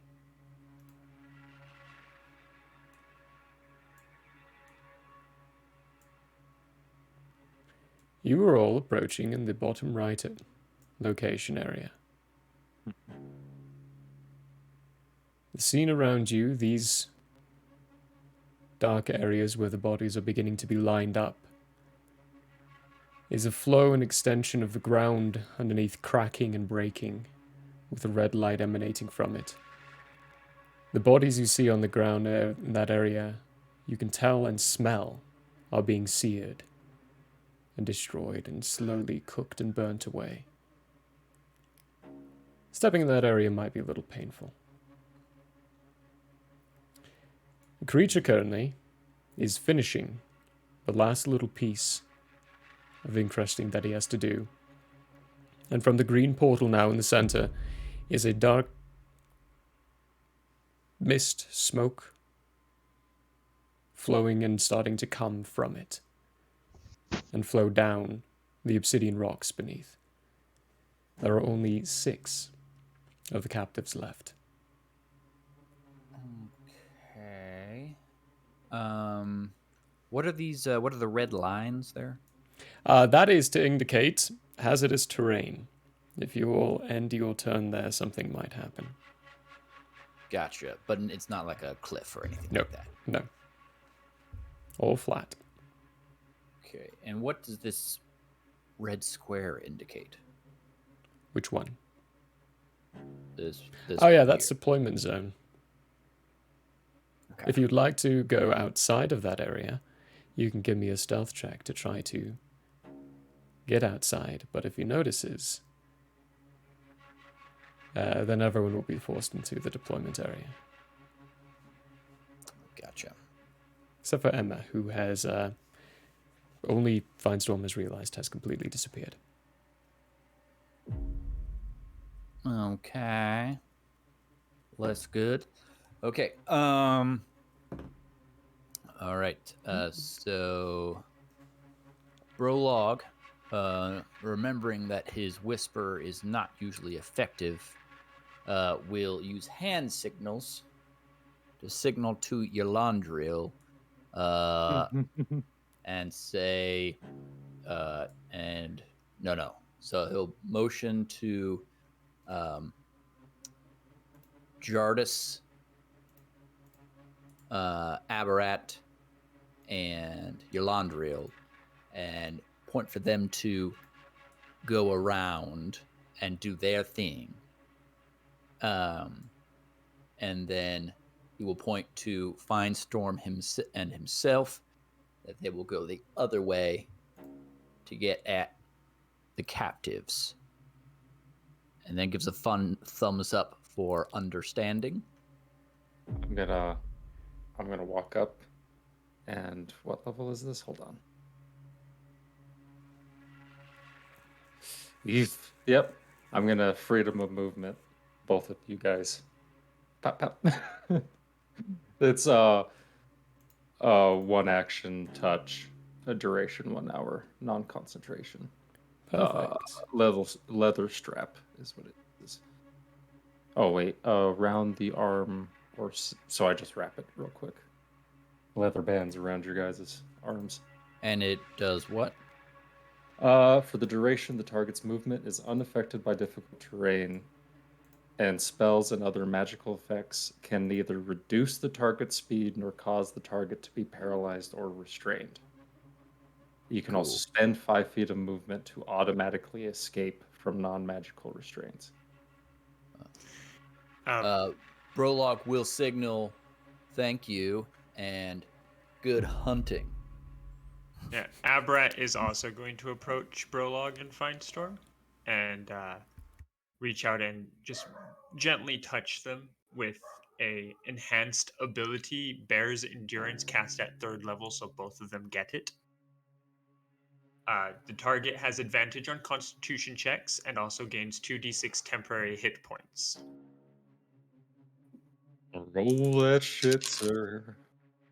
That temp hit point will not stack with your Londril's temp hit point stuff, just to let you all know. Is that con saves or con checks? Con checks. Okay. And if it's greater than any you currently have, 10 is the number for temporary hit points. Thank you, sir. Thank you, sir. Brolog will also to Aberrat. Okay, Jartis and Findstorm. Anything's from you all? Any actions? Unless you guys want some good berries for the road. I got nothing. Of course. Nothing that's not already been done. That enhanced ability was nice.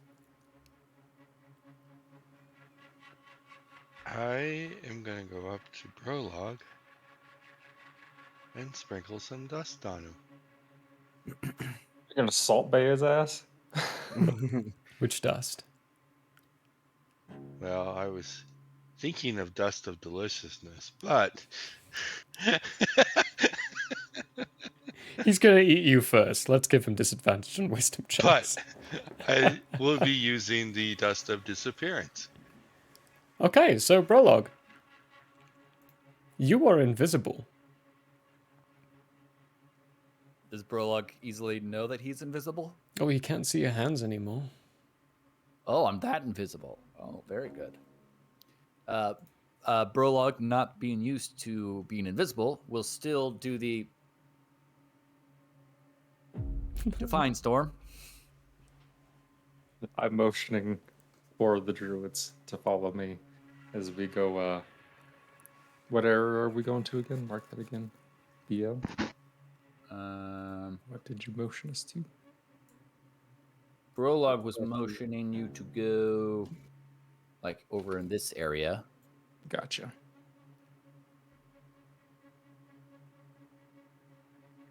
Jartis, you want to move with us now? Come on now. I got a quick question. So, does enhance ability stack? Like, if you do it on a two different types? 2 types, you could do 2 types. Okay. It's an enhance ability is a concentration, right? Yes, it's a concentration up to 1 hour. Oh, yeah, never mind. I'm not going to do that. Good. I think they're stacked up as it is. Okay. Also, in case it wasn't clear, Jartis now has the dragon tear on his person. Yes. Yep. Brolog doesn't have it. Okay. Jartis, Very good. if you would like to move your character to where they will be. I say we're moving up ahead, and then you tell us as we go up. So if you guys just want to follow me. Put all your characters inside that deployment zone first. Gotcha. Just waiting on Down Jartis. Here. Jartis.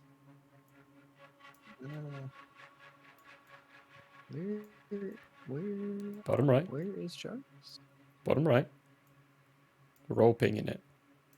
Oh, I'm sorry. It's, Is your internet there we go. spiking super hard right Being now? very- So it might be an internet connection. Oh, yeah.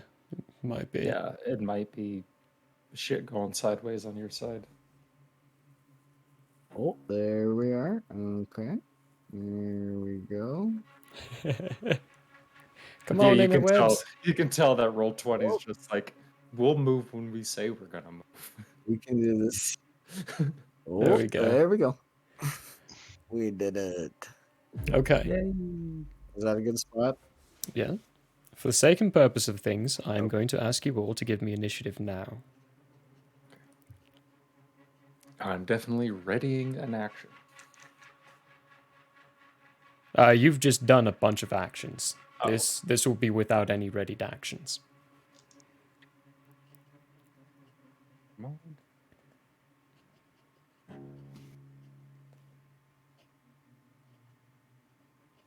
Good grief, if I could spell.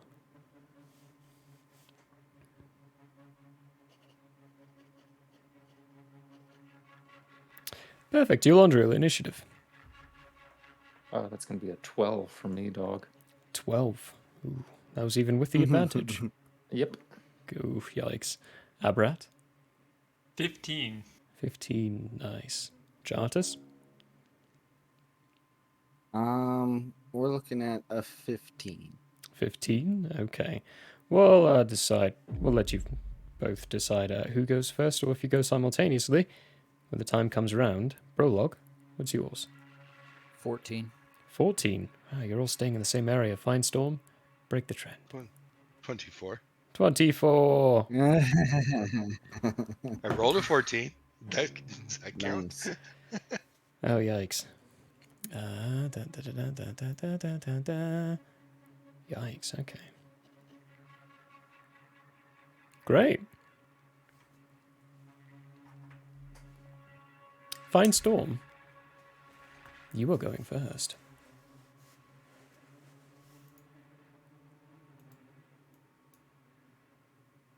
Disappear. Let's see. You are in dim light right now. From the center of this area is not considered dim light. So 50 feet out from the center of the green portal is not considered dim light. There are no shadows there.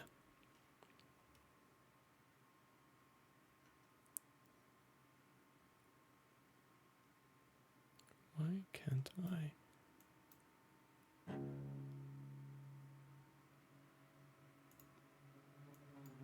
Oops. What was that? That was me moving things by accident. My bad, my bad.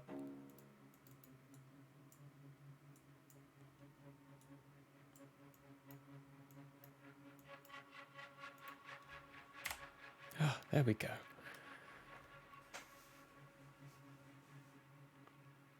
Okay. Moving ahead. Firing ahead. 50 feet radius? Here, let me I'll add Can you something do to a it to help you. 50-foot circle or something? Yeah. Just so I know where I have to stay out of. It does have the brightness on it, but seeing as you have dark vision, you can't see it. There we go. That is an aggressive color. Let's go with a less aggressive color. There it is. That's less aggressive. Okay. Okay. That's my action, movement, and bonus action. Turning invisible for the action, the bonus action, and movement.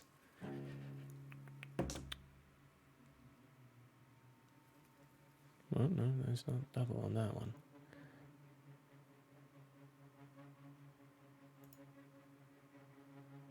Okay, cool.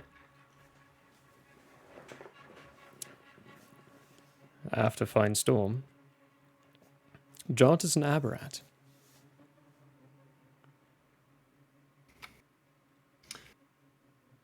Abrat will look at you, Jartus. You can go.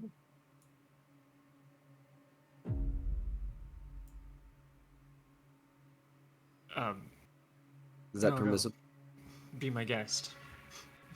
I'd rather not go before you. And The politeness. unbeknownst to everybody, Cool. I did put the dust of deliciousness on Jardis. No. Oh no. What's that smell tasty. Oh, you smell really good. Ooh. All right, who's going? Jarges. Okay.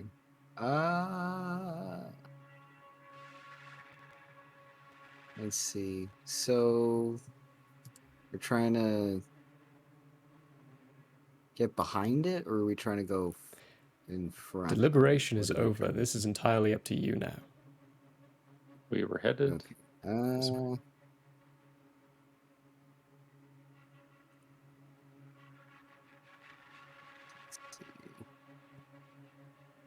Walking speed.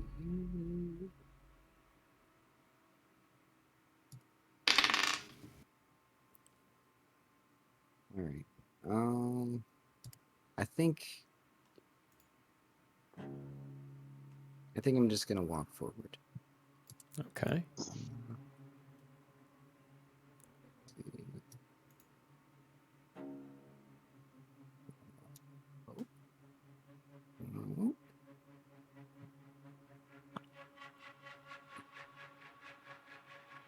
Why it is just roll 20 that is giving me this hard time. I think 35. Yeah.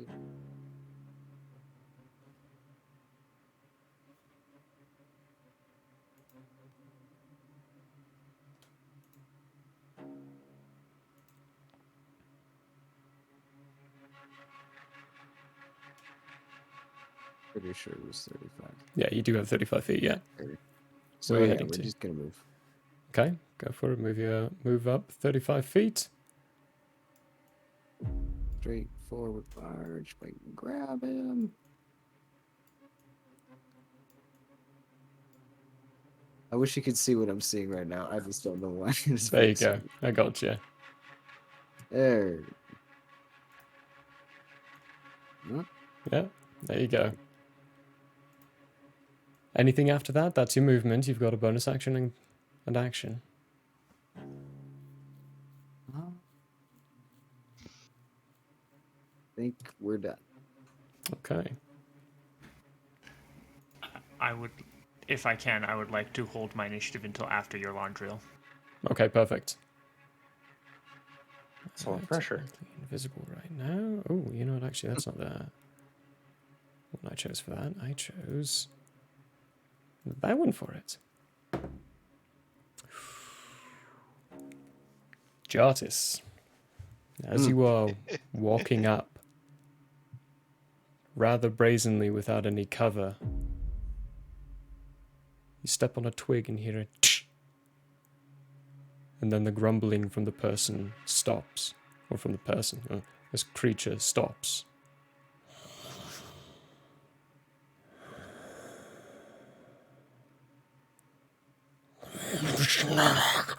And he begins to lunge towards you. This is where real combat is now beginning. He's noticed you. And is now facing you.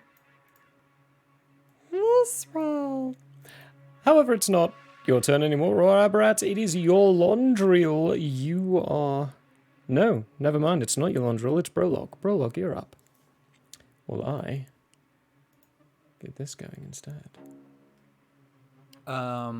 I've never tried to do it, so don't actually know. Am I able to rage while stealthing? Yes. Okay, cool.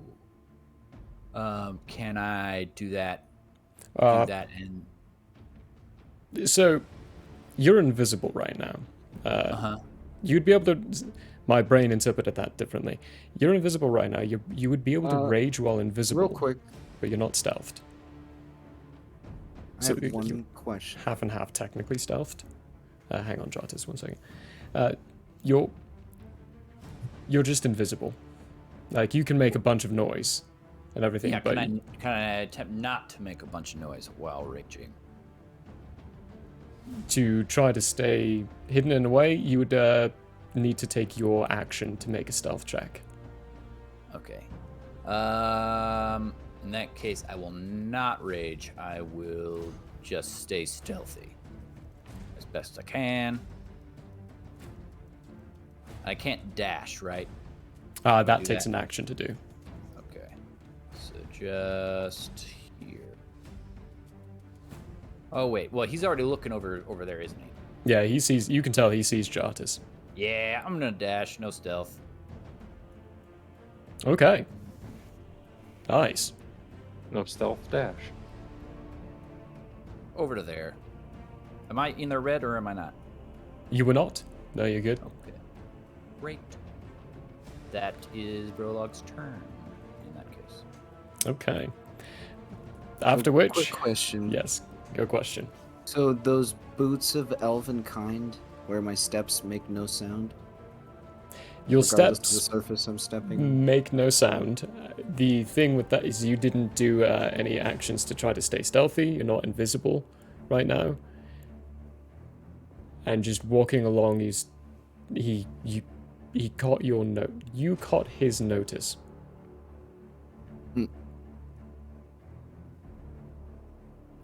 The other side of that, though, is I've been rolling perception checks at the end of everyone's turn.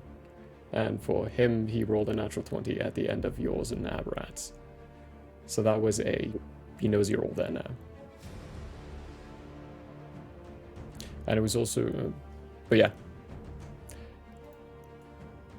Good question.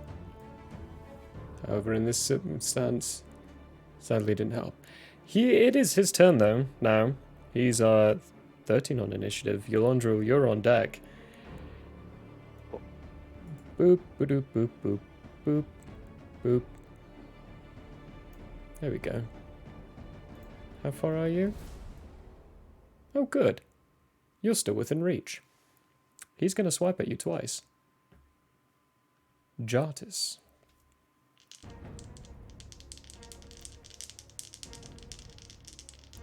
Can I even do anything? He's attacking you unless you have like a shield or reactionary things that will reduce damage or try to block stuff.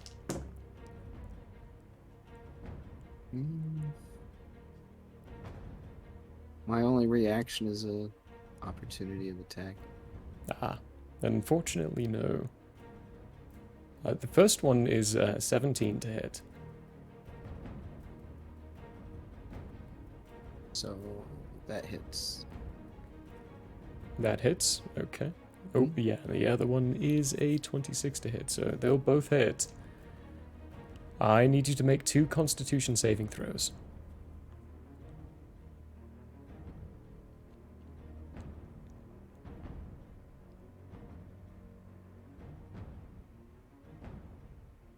Let's see, that was a 24 and a 12.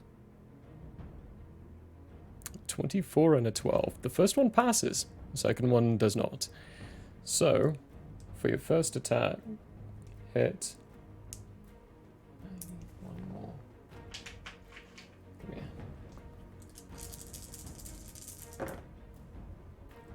here. Ooh. 14. For the first attack, it's 28 points of necrotic damage. And for the 28. And the second attack is much less. 9, 4, 13 plus. No, it's 13. Is 13 points of necrotic damage, and your maximum HP is reduced by 12. Not 12, sorry. 6. Half the amount. So a total of 41 points of necrotic damage, and your max HP is reduced by 6 points.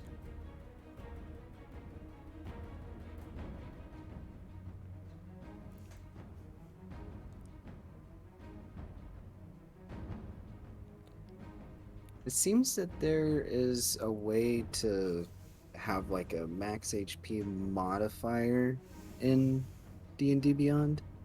So it just like tacks on a -6, which can easily be Removed. taken back off, it seems. Oh, good. Cool. So That's good in to know. the condition of, I think Brolog had the +10. I think. Fine Storm, yeah. That Oh, could be yeah. an easy way to toss that in there, the max HP modifier.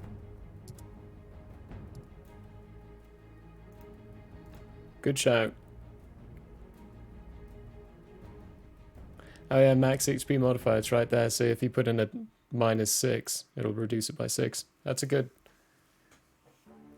catch. Thank you for finding that system. That we That'll- don't like forget. That is this guy's turn though.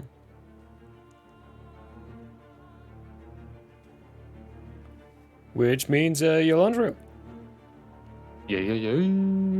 You're up with Abrat on deck.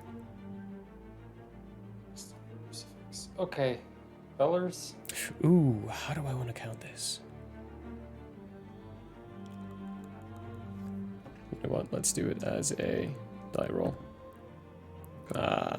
Yolandra will make a Constitution saving throw.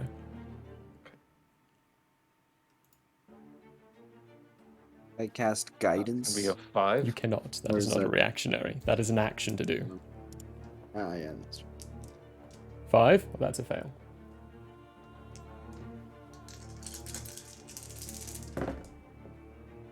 Good grief. The dice gods betrayed me yesterday, and they're betraying you today. That's 17 points of necrotic damage, as you have begun your turn within the range of this guy's sucky-suckiness. What is it? 17 points necrotic, so halved for you to 8.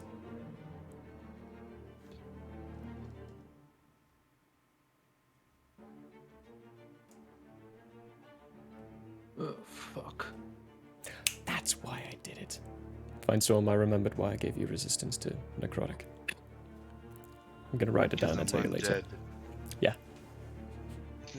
Yeah, that's it. You guessed it. So. I already guessed it. Nom nom. The attacks against you, Jartis, were going up and through. When he hits with those long extended claws, you feel the resistance and pressure of them going through, but it doesn't sunder any of your flesh. You just see the white essence getting ripped from your body as the claws tear through you. So, question. Mm-hmm. Or I guess, I don't know if this counts as metagaming. You can stop me if it does. But, is there some kind of insight check on whether knowing healing would even do anything? If it's not physical damage? Yeah. Seeing as you didn't do any big things on your turn, go ahead and give me... sorry, Alondril. While you're thinking about things, we'll go and do this. Give me...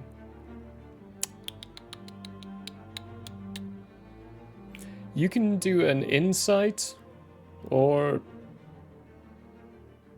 a nature check. Or Arcana, We'll go actually. with insight.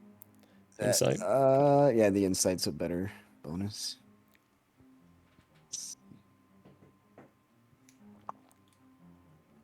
Oh, it's a 12. 12. It's high enough to know that the damage you're taking, you can heal yourself, but that max HP reduction cannot be healed.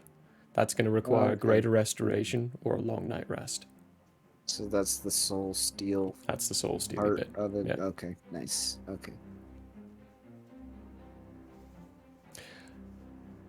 Okay, Well- so Channel Divinity, Twilight Sanctuary, as always, 1d6 plus 11 temp HP for anyone within the 30-foot circle. Well, 30-foot dome sphere. Eh, wrong thing. Sure. That off. And then I am going to run to Jardis. He's got the thing. We need that dragon thing, yeah? Uh-huh. He's Okay. got that. Bonus action, I'm gonna grab that fucking thing because technically Channel Divinity isn't a spell, so I'm gonna grab that fucking thing and I'm going to cast. Where is it? Channel Divinity, though, to put that up, doesn't it take an action? Takes an action. This is a bonus action. Holy Weapon, concentration up to 1 hour. Oh, okay, okay. Okay, so you're casting the Holy Weapon on it. Yep. You imbue a weapon you touch with holy power until the spell ends. The weapon emits bright light in a 30-foot radius and dim light for additional 30 feet. I'm also already glowing, so it is bright as fuck over here. In addition, weapon attacks made with it deal an extra 2d8 radiant damage on a hit. The weapon isn't already a magic weapon, it becomes one for the duration. As a bonus action on my turn, I can dismiss the spell and cause the weapon to emit a burst of radiance. Each creature of my choice that I can see within 30 feet of the weapon must make a Constitution saving throw. Failed save, it takes 48 radiant and is blinded for 1 minute. Successful save, it takes half damage and isn't blinded. And then it says, if a blinded creature can make Constitution saving throws to become unblinded. So yeah, I'm gonna give that weapon a little pat on the butt as I run up to Jardis. Gonna hurt a lot. Okay. And then I'm going to say, do it now, please. So you have concentration on now as you cast that spell, running up behind Jartis. It is coming around to Abrat. Yeah. Emma's on deck. Abrat is going to step back. So you don't end your turn then. Oh yeah, I give myself. Well, that and I don't want to get in its range either. And then I am going to wild shape symbiotic entity and give myself 40 temporary HP now. Woo! And that's my action. So that's my move, my action, and I now have a bonus action of which I can do. Sweet.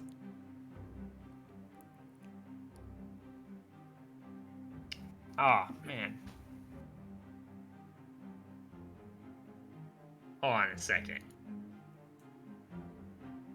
10-foot cube.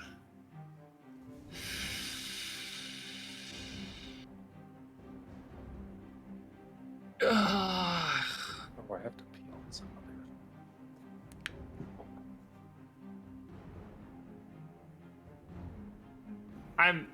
I'm not gonna do what I was gonna do because I actually don't have the range for that, so I'm gonna instead Would you like to have cast it before you moved back? No, I can't. Oh, Well, you can't? I mean, Because you can split your movement however you like. order of operations. I'm gonna instead hex the big guy. Ooh. Okay. It does drop the bear's endurance off of the other two. Okay. Yeah, because this is a concentration. Yeah. He is going to have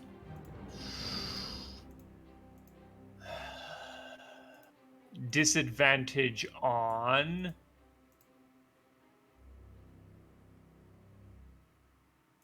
Constitution. On con. Okay.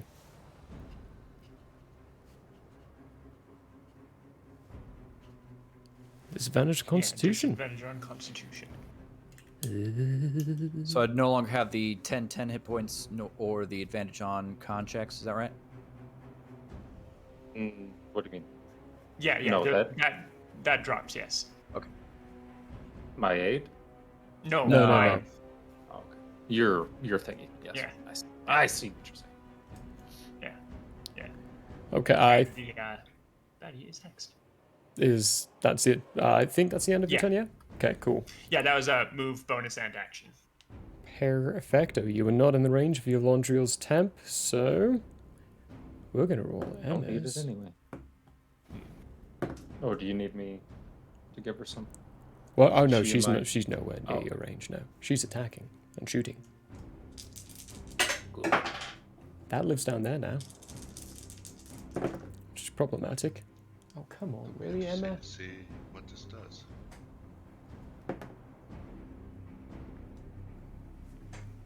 +5, 17. No, 12, 29.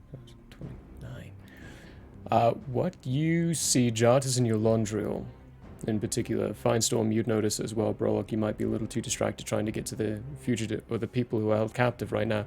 Brad, you're staring as well. There is a crossbow bolt that seems to have this force around it, magical force, and it slams into this creature who doesn't even flinch or regard it as anything. It just sits inside his shoulder where it hit, and then the wood cracks, splinters, and the shaft falls off, leaving no evidence.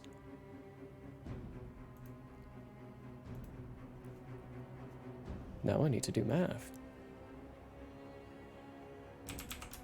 Okay. That's her turn. Finestorm, you're up. Finestorm with Jartis, Jartis on deck, yeah. I guess we're still going for the hostages. You might be far away from your mic or something. Exactly. Does that sound bad? It just went really, really quiet. Oh, weird. Don't know. Can't move it any closer. Let's see. I should be able to do something on my end. Okay. What are you doing for your turn? I'm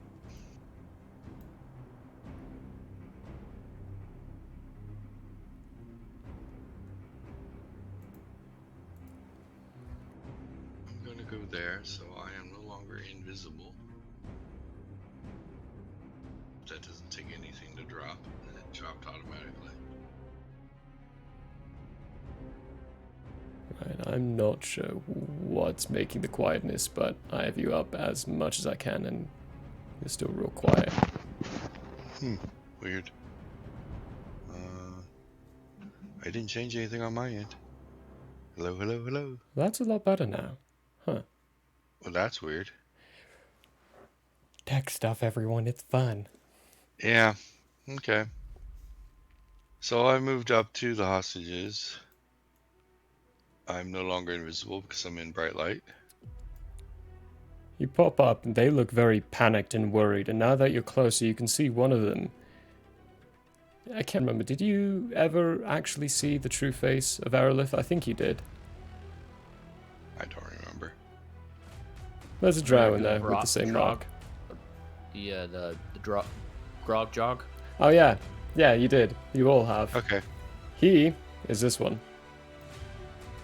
Okay.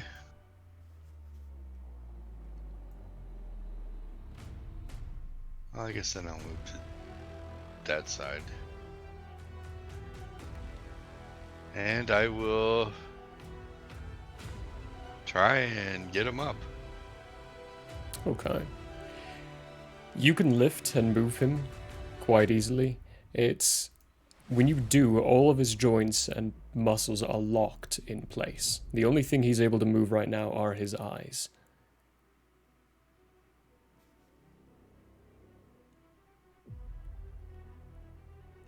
But you'd be able to drag him if you have any more movement. You'd be moving at half speed if you drag him away.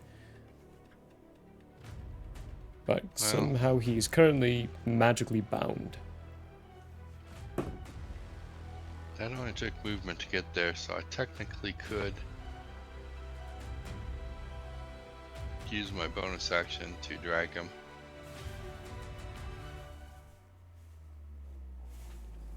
Okay, so 20 feet? Yeah. I can't touch him, but yeah. That's where I move. And I will say quite loudly, I'm stealing your hostages. Okay. Give me a performance check. Sure. That's a 3. A 3. Oh. Oof. He seems pretty focused. Yeah.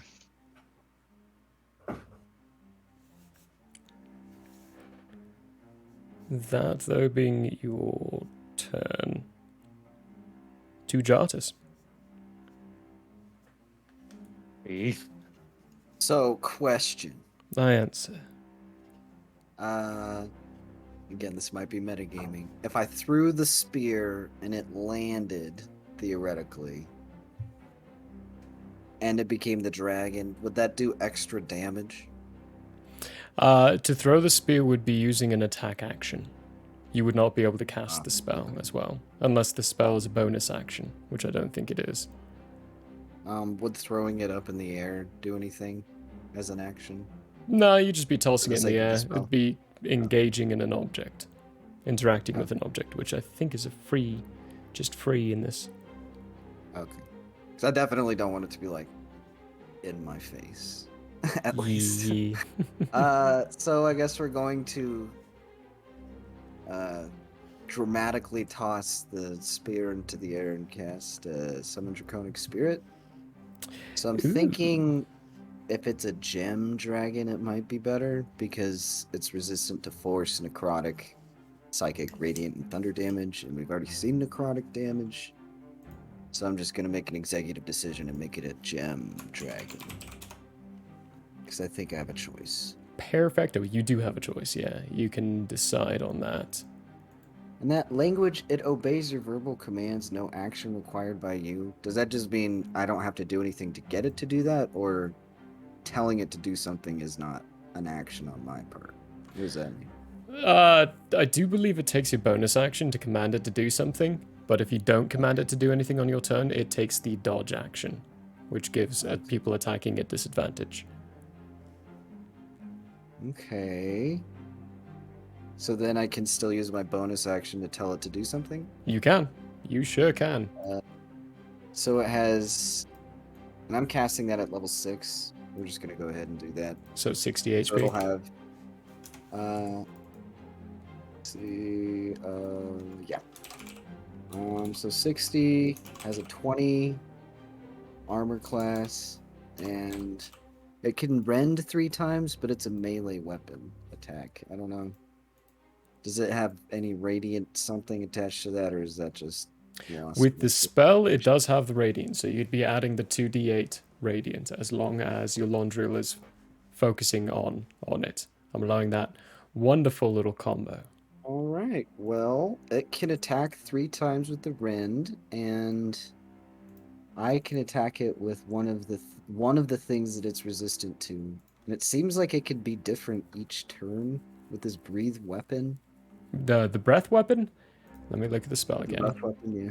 Not breathe weapon, yeah, the breath weapon. The radiance on that list. So also, don't forget to mark off your spell slot.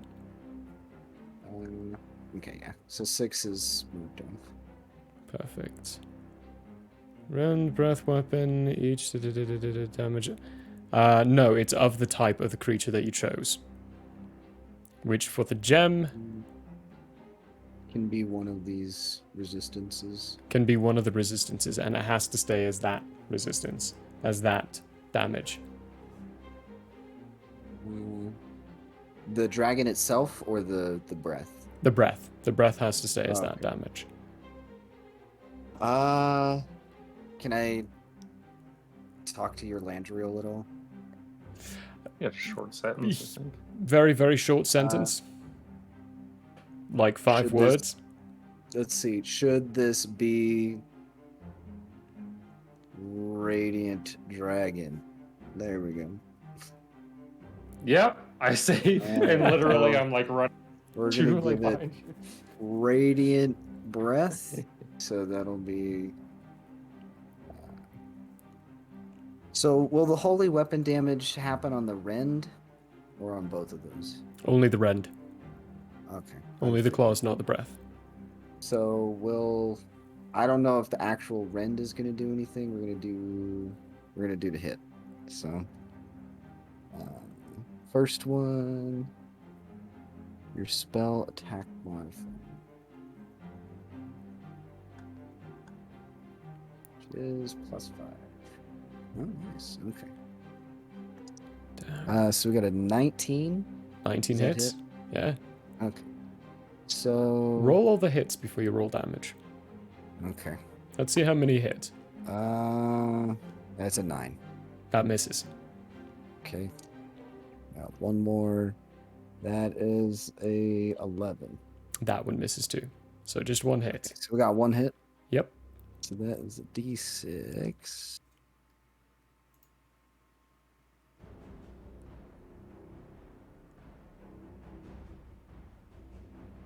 A D6 and then add 2d8 radiant damage. Okay. So it's +4 plus the spell's level. So that's 8. It's 13. It's 2d8 is. Just had one. There we go. Wow. Okay, so we have the 13 piercing damage, and then the. Oh gosh, that is 14 radiant damage. 14 radiant. So 13 and 14, 27 total. This... you all... Jardis takes that, flings it in the air, while calling out, "What kind of breath?" And Eulandriel replies, and then the dragon tar shifts and flips in the air, and then suddenly just breaks and cracks and turns into this large, Saphiric-looking crystal gem dragon. It roars out and begins to sunder at this creature in front of it, hitting once with the first, but then missing with the next two. As the claws go through, you can tell the radiant damage doesn't do any extra, but it's also not reduced, so it does a base. The piercing damage has difficulty getting through. Do we want to allow a breath attack, or? Yeah, you still have your breath attack. Okay. So we'll just do 2d6. No. Okay, so I guess which direction is this dragon pointing? Because that could hurt somebody, I think. Yeah, you can shape. It's easy to say you can shape and form it and blow it in a direction that won't hit any of your friends. So they must make a dexterity saving throw against my spell save. Okay. Dex save. That's 17. They rolled a 10. Oh. They failed. Oh, they take 2d6. 2d6 radiant. Oh, nice. So it's another 10. 10. Wow, nice.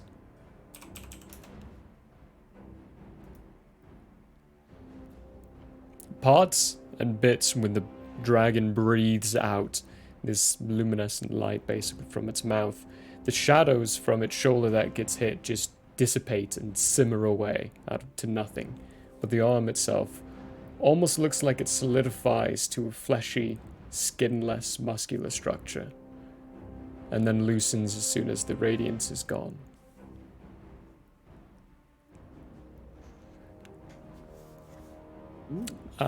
Anything with your movement, Jartus? I think I'm gonna try and get out of the way. Am I close enough for an attack of opportunity? You are. You know that it can reach you as far it is. It's got a 15-foot reach. Oh, also, actually, yeah, I need you to also make a Constitution saving throw. This would have been at the beginning of your turn. Okay. Oh, no. Before all the concentration stuff, so it's not going to affect any of that. But Well, we rolled a dirty 20. Dirty 20? Is this a spell? It's not a spell. This is a mundane effect. Magical effect. Yeah. Mundane effect. No. Just an effect. And a dirty 20 What's the dirty 20? fails. That is a fail. Fails. Oh, okay. And that but this is is- before we threw yes. the dragon spear into the air. Yeah, yeah. So you don't need to do any concentration saves, but you do need to lose 13 points of necrotic damage for starting your turn within its radius. Anything happen to my max HP? No. Not with this one. This one. He says anonymously.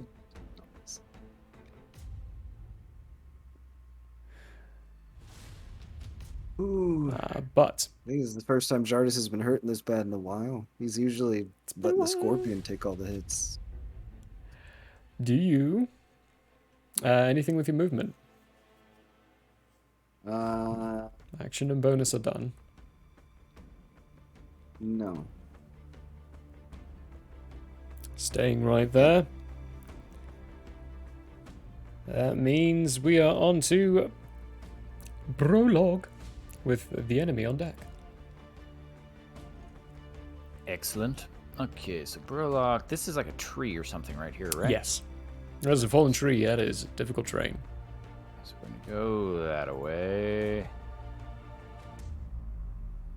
Wait, it's just a fallen tree? It's a completely fallen tree. You can jump over it, but it'll use twice your movement. I got that those fancy boots or whatever that Landriel gave me. Or whatever it was. Freedom of motion or... Yeah. Oh, freedom of movement. Yeah, you're fine. Nice. I forgot about that. Good grief. Nice. Fancy boots. Fancy boots. It's a fancy spell. We're just new boot goofing. New boot goofing. Artist. I forgot. Alright, so this is 40. You have 12 HP, if the DM will allow it, because I forgot it's the end of your turn. Go for it. And then Brolog will... I'm noting that Brolog is... What's the wordage? Invisible? Large or some such. Powerful build. Yeah. So when I'm considered as one size larger when carrying okay. or what have you. So I will pick Brolog will pick up this guy and this guy. So this is a child. Oh, even easier. You can pick up that one and another one as well. Great. So what, you saying 3 or You can get the 3 two on that this was- run because it's a fairly young lad from what you're seeing. All right. These closest 3. Grabbing those. Perfect. And then raging. Perfect. And then using the what's it, feral pounce from the rage. Oh yeah. Okay. Yeah, whatever it is. Feral leap. Feral leap. Yes. To go 20 additional over to here. Okay. We can say you safely get them off screen. Bring these 3. Yes. Yeah. Bring them over there. Yes. That's the turn. Okay. It is its turn. With Yolandriel on deck. Ouch. It will do something guttural. Look at the dragon. And the dragon needs to make a wisdom saving throw.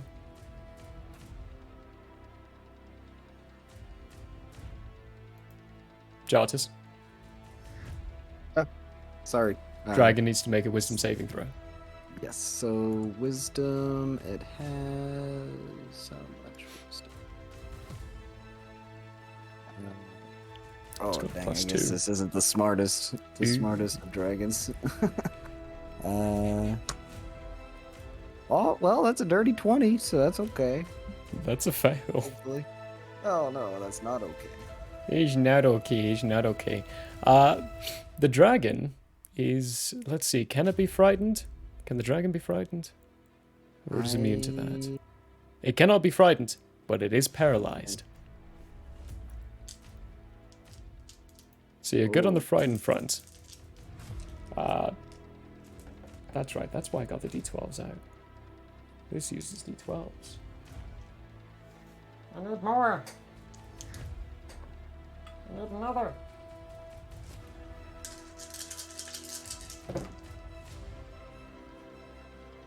That's 9, 16. You were on the 4 before that, I know. You were not on an 8. 22, 3. 23 points of necrotic damage, and it's paralyzed. Question. Yes. So, when it has this list of damage resistances for the gem dragon, Force, Necrotic, Psychic, Radiant Thunder, is it resistant to all those things, or is that... Oh, okay. So, That's halved then. okay. And I would share that resistance as well? Yes, as long as the spell is up. Share You would. resistance. Okay. So 23 halved is 11. It is, however, now paralyzed, and the creature is going to take a swing at it. So this is at advantage. It's a 31 to hit, so I'm pretty sure that hits. While creatures are paralyzed, any attack, melee attack within 5 feet of them is an automatic critical. So this is an automatic critical with 4d8 being maximized. 16, 32, 38. And then I need to roll.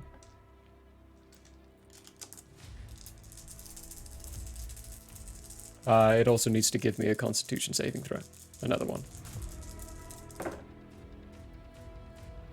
Got a +3 on that. That's not too bad.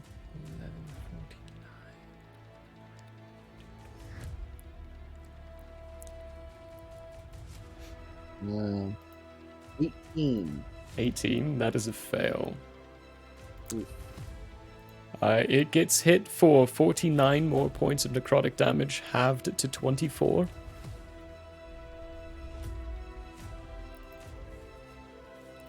And its maximum HP is reduced by 12.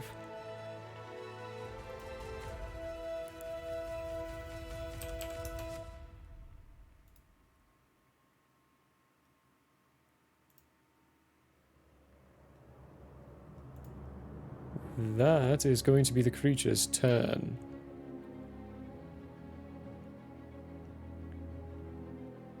Which means, Yolandru. Yo. It's all you. Constitution saving throw. Ooh.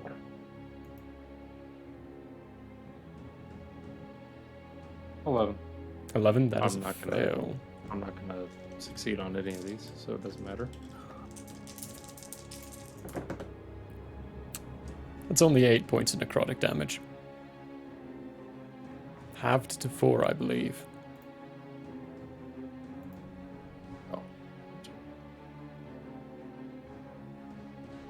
Okay, then what I'm gonna... I rolled doo-doo on that. Oh, shoot. Sorry, hang on. I had the wrong ability, I rolled the wrong amount of dice. You can add another 4 points to that. So you took 8 total.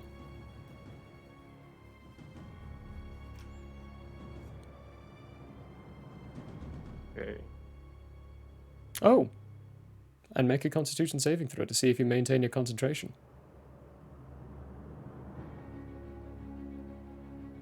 21. That passes, yeah, you're good. Now you can start your turn. Nice. So many effectsies.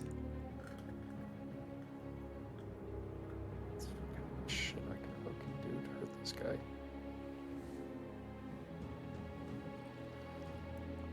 Ugh, fuck me. Okay. How low is your health points, Artis? Mine is 47 plus 12. We're sitting at an artificial 59.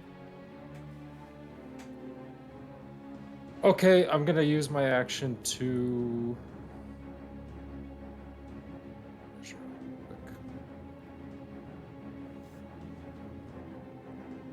Is he close enough that I can say something to him? Like a 5-word thing? It's his turn currently, so unless you're prompted, unfortunately not.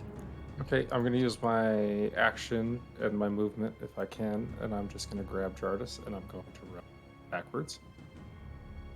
30 feet to right there. Okay. And then as a bonus action, I am mass healing word. Ooh, I shouldn't do it.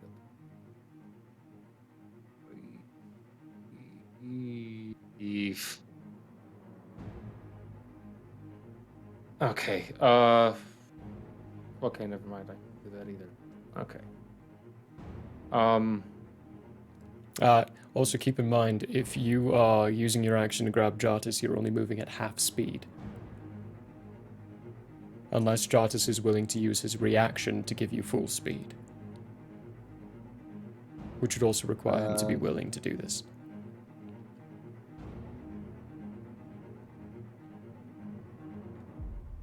Sure.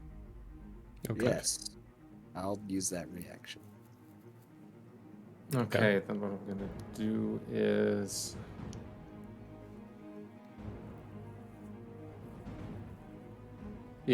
grab him, run backwards, and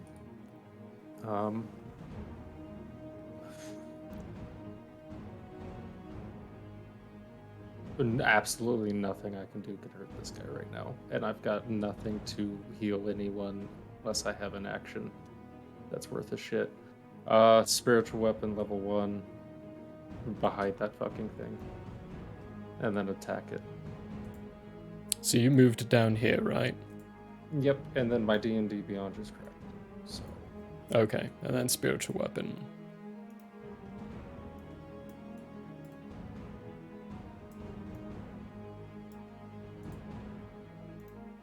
I don't have my D&D Beyond just crashed. I might have to restart all of my shit. Nothing's coming up. It won't load my character sheet. That's weird. So I can't tell you. Hang on.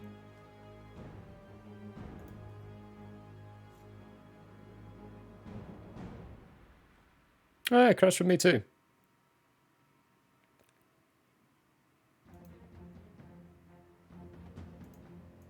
We're reliant on technology so much.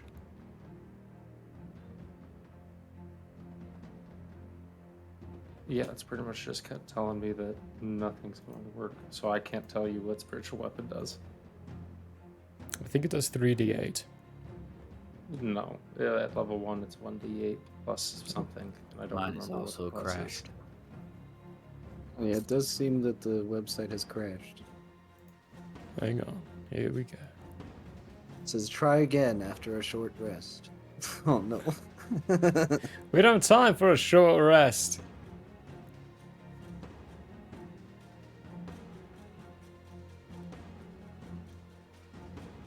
Here's a learning moment for her. Oop, oop, oop. Google it. It's the modifiers to it, but Oh, mine's up again. It's a short rest. a minor crash and a return back.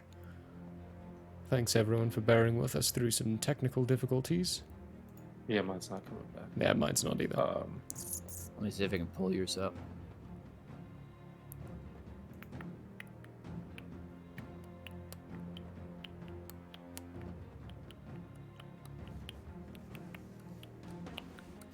I have your Landriel spiritual weapon up. What level are you casting it at?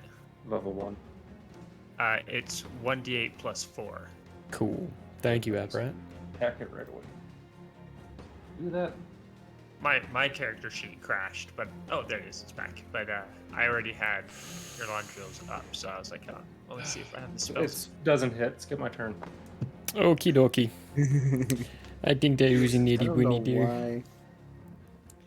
Campaign. Who's six? Abrat, you're up. Yeah, that's with Emma on deck. Perfect. All right, I need a 10-foot cube. 10-foot cube, eh? Yeah. Alright.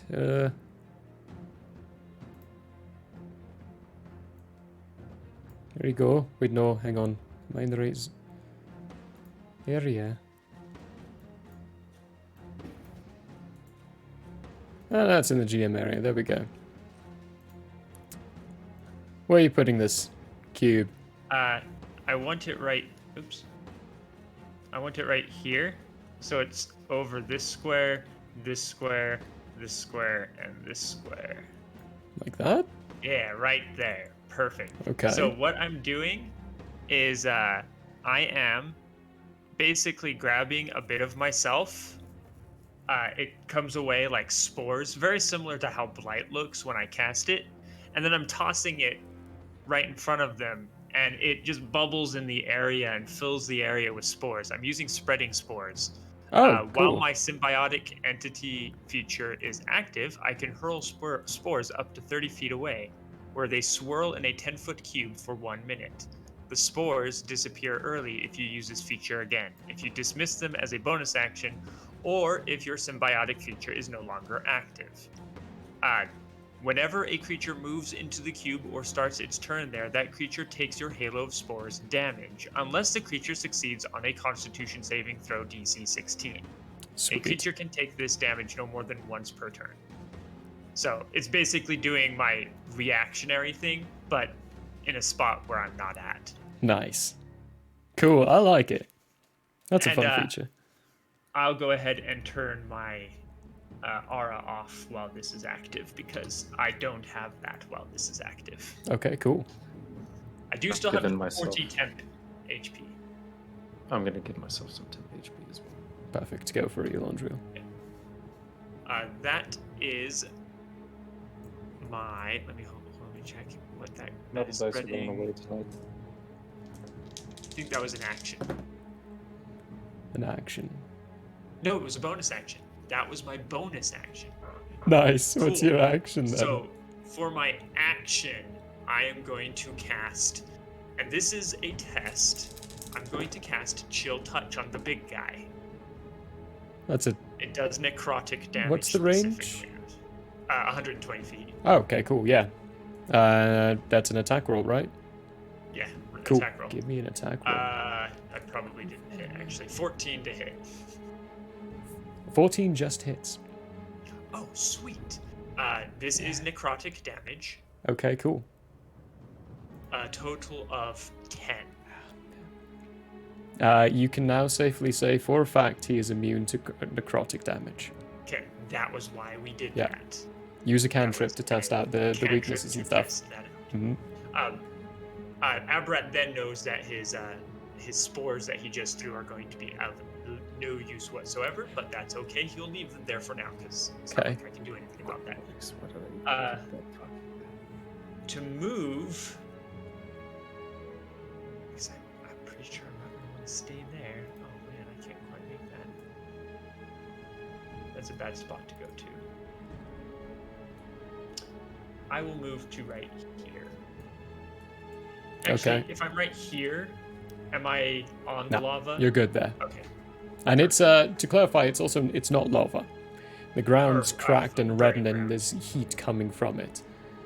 That's to spare you all like the 12d6 damage. That it would cause. Oh my gosh, primitive view is banned. We had some trash for that had to be taken out quickly. Alright, that's me. Okay, perfect. Emma rolled a 2 attack. She hit with a 31 on her attack roll, but only dealt 12 points, with 1 point being force damage.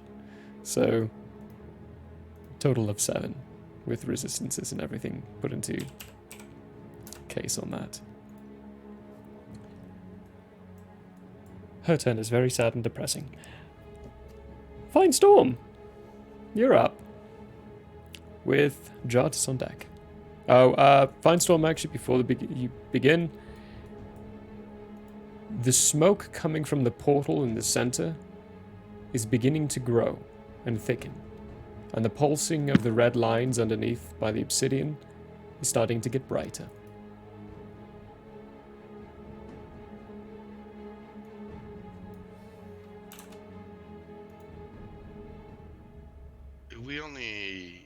ground is only dangerous if we end our turn or end our movement in it.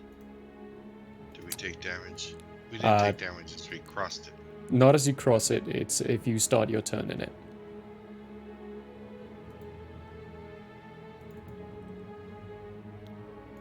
Okay.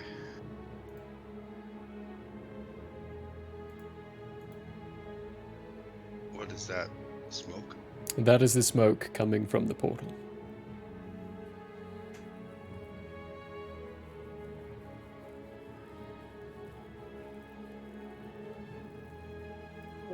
How far off map do we need to get these bodies for them to be safe? The nearest form of non-fully decrepit tree growth is roughly 30 feet away from the edge of the map.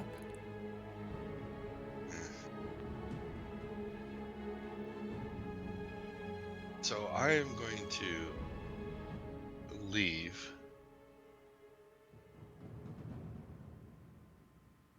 this, whoever he is, Lee's brother, Aerolith.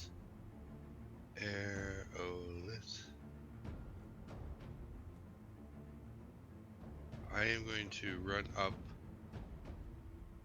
to this body and pick it up and drag it off of the red area. When you get to them, it is it's give me a medicine check. Medicine or an insight check. Actually, yeah, we're in combat, so passive no, but you can do an insight if you'd like. Those are both identical. It doesn't matter. I guess I'll do medicine just to be different. Okay. 11. 11. It was on a 16, but it rolled. He's he's dead. Yeah. And so are all the other bodies inside these areas. Yeah, I'm not so much worried about trying to save the bodies. I'm just trying to see if moving the body out of that area does anything to the spell, enchantment, whatever, that's powering it. Okay, then when you remove it,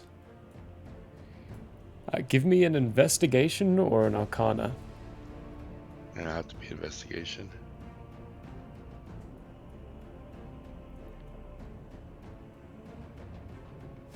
That's a natural 1. I don't even care. You couldn't tell if there was any change. So that was... Let's see here. Oops. That was a whole 20 feet of movement. I remember bringing people or dragging objects. Have you like that? It's double movement for the time that you do on that. So that was 10 and 10, so 30 feet 30 of movement. So I'm gonna 30 feet to go here is 55. And it was your action to pick up and do the checks on that other stuff, so you'd have your bonus action. Yeah.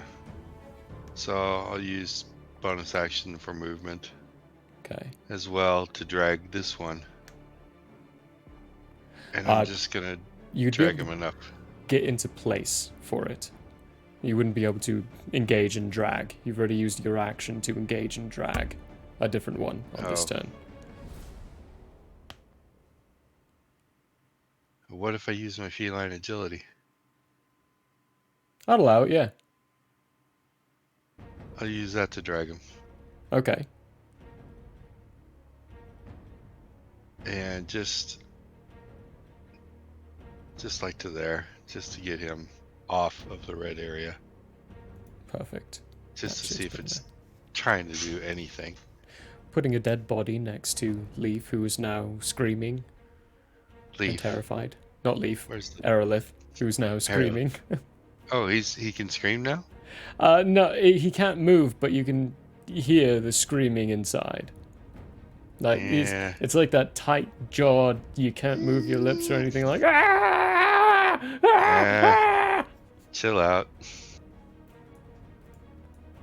Just put a dead body that he probably witnessed the soul being eaten from. So Oh, it's safe. It's been cleansed. it's been cleansed. That I believe would be your turn. That's Yeah, that's it. all the stuff to it. I don't know what else I can do besides attacking him. Giartis. It is your turn. You're up. To start, you're outside of the zone, but your dragon is not. So your dragon, I need a Constitution saving throw for.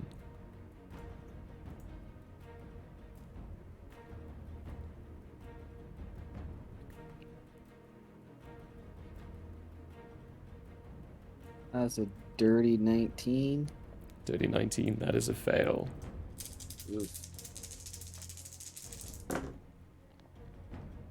Oh, God. It's 11 points of necrotic damage, so halved to 5.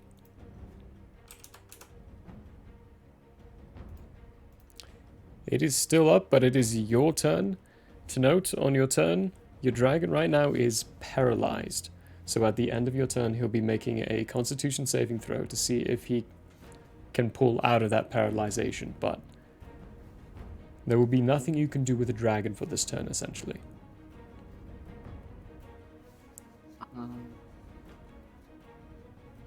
Even if I cast...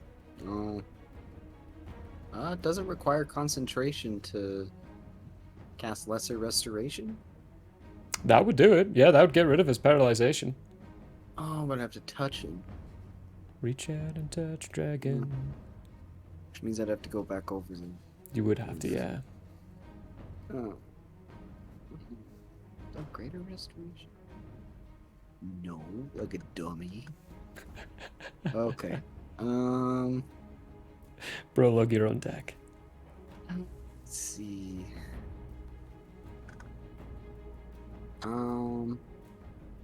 Maybe I will cast Daylight in its direction. So it has a range of 60 feet. So a 60-foot radius sphere of light would spread out from that point. Where are you casting it? So Is that a concentration? No. No? 60. Right? I'll just do it right on this guy. So, like, let's see. Let's get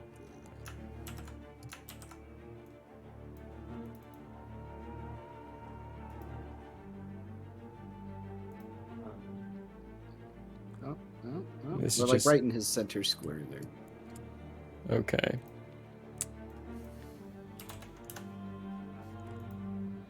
Let me just make another overlay thing for yet another status effect. This is becoming a very busy board. Right on him. That is very bright and vibrant, and I don't like it. Let's go with this one. That's better. What's the spell? Is the spell that he casts to make the darkness? Is that a level? It's not or a is that spell. like an effect? That is just an innate effect that happens from him.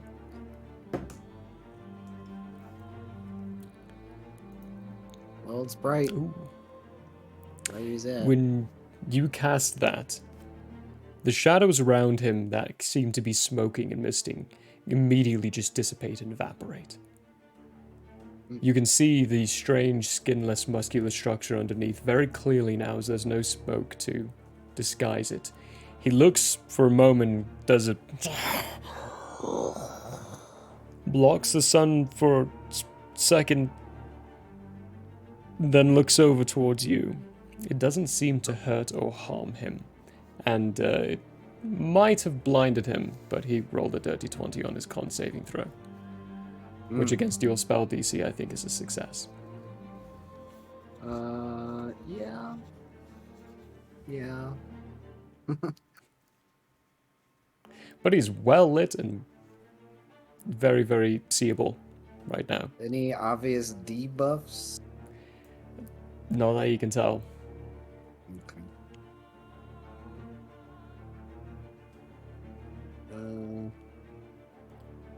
Let's see.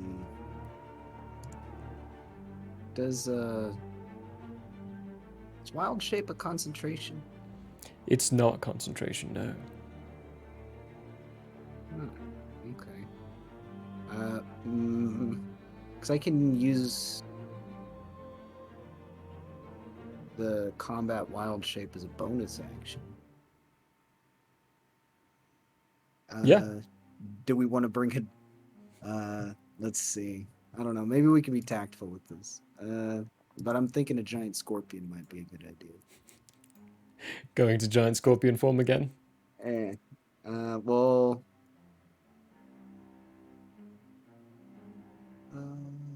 Do I lose concentration on the dragon if You I do stay not, in no. that form? You can actually maintain concentration while you're inside beast form. Okay. Yeah, You just can't so, cast we're gonna- spells when you're in beast form. We're gonna be a giant scorpion. Back to Give ourselves a Scorpy little boy. Meat shield. Argent scorpion. Just scorping around. Anything with your movement?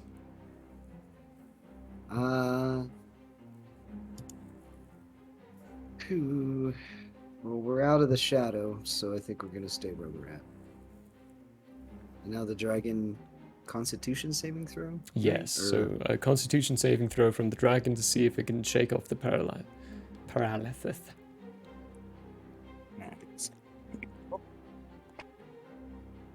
I go first. Well, that's a 9. That's a fail. He's going to be Dragon. paralyzed for another 5 more turns yet.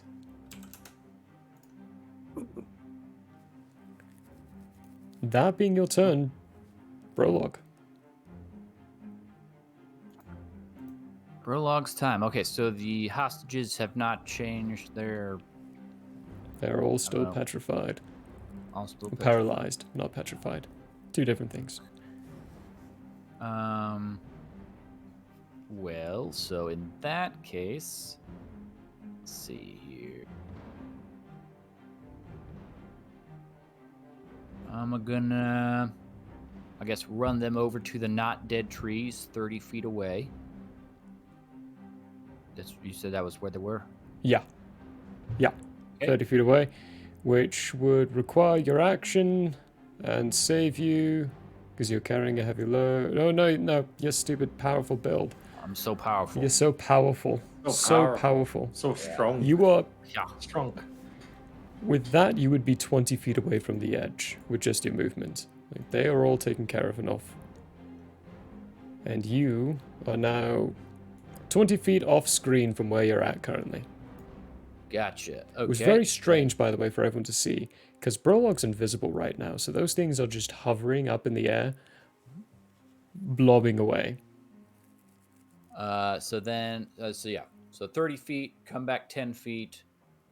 Then I will dash 20 feet to get back on, and then 20 more feet to stand on this dead body.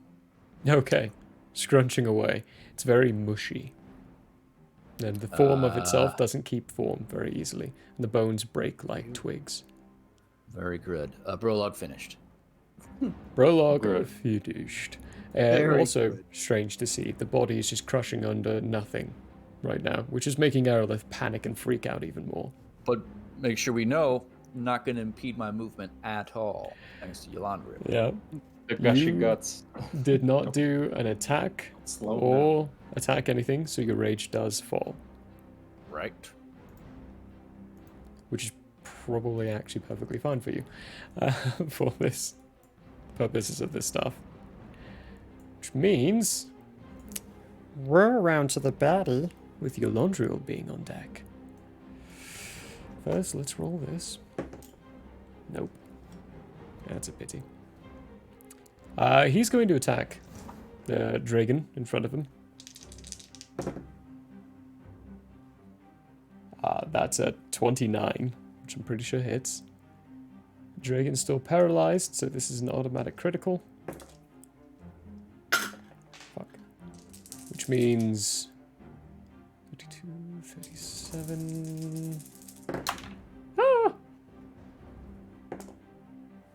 Same number. 37, 44, 52. 62 points halved, which I still think is higher than the hit points the dragon has right now. He's at 20. Yeah, so dragon... He has anything up its... Dragon goes poof. As this creature looks at it, brings one of its arms up and just whips it like a long whip. Slashes upwards, catches the dragon at the bottom of the chest and just rips up. As the very essence of this spiritual dragon is torn to pieces and evaporates like mist. Is the weapon lost? The weapon is lost. It is consumed in the process of the spell. And he... got your dragon tchotchkes. is going to move.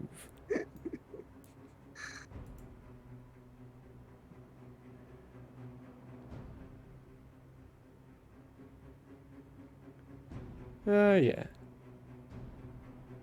No. Let's go here. Yeah. That seems like a friendly spot, right? Definitely, definitely. Take a look-see at,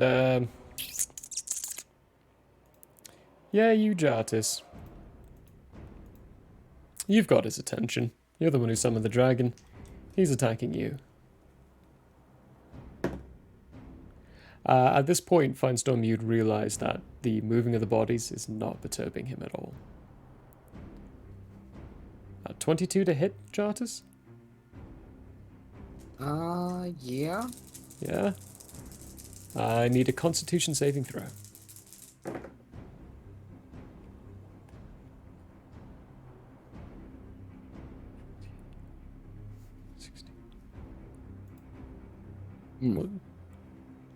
That's a 10. A 10? That's a fail. That is a... not that it matters too much right now, because you're in beast shape form. Your beast shape takes 22 points of necrotic damage. You don't have resistance anymore because the dragon's gone. Mm-hmm. And your beast shape loses 11 points maximum HP.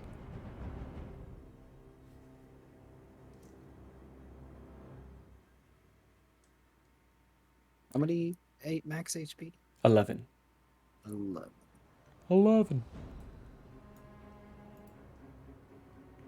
Okay.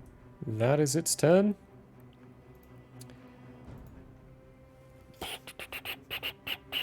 Yolondru, you're up, but first, Constitution saving throw.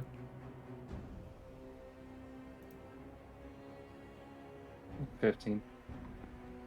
15? I literally can't roll high enough to pass, so it's a useless question. 18 halved to 9 points of necrotic damage.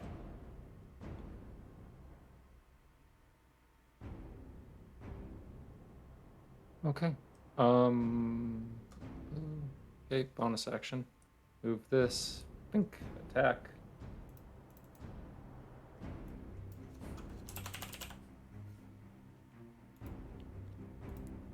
$22 to hit. 22 hits.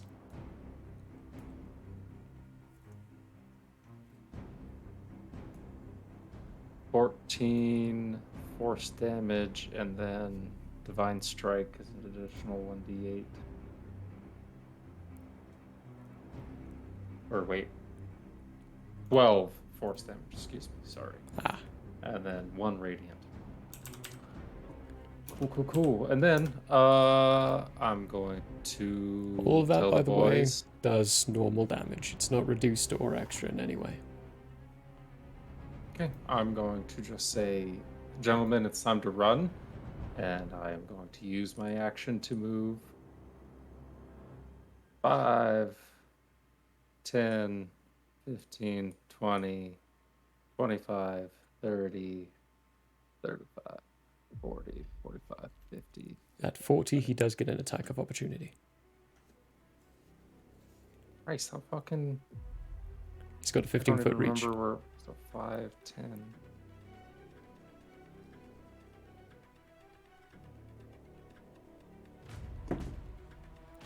Ooh. Does a 14 hit? No. No, he misses. Okay, so it's 40, That's a bummer. 50, 55, 60. Okay, and hopefully you guys follow me. And then I'm going to give myself 10 HP. Fucking Okay. After Jartis is, or after Eulandriel, excuse me, is Aberrat. Constitution saving throw first off. Failed at a 13. Yeah. That is 18 I think halved. Do you have resistance to necrotic? No? That's Not 18. yet. It's 18 points of necrotic damage.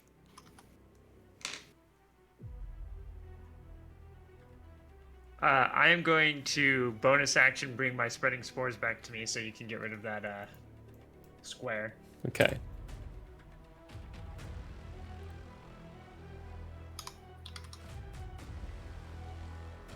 And I am going to, as an action, just to see what happens, infestation. He needs to make a con save. He does have disadvantage on this. Because of Hex. Oh. I rolled a 16 and a 19. The disadvantage takes the 16, but that's plus 7, so 23. Yeah, he saved. Yeah, and then I'm going to move and take an attack of opportunity. He's which used he his already did, reaction. so Yep. I can actually just move.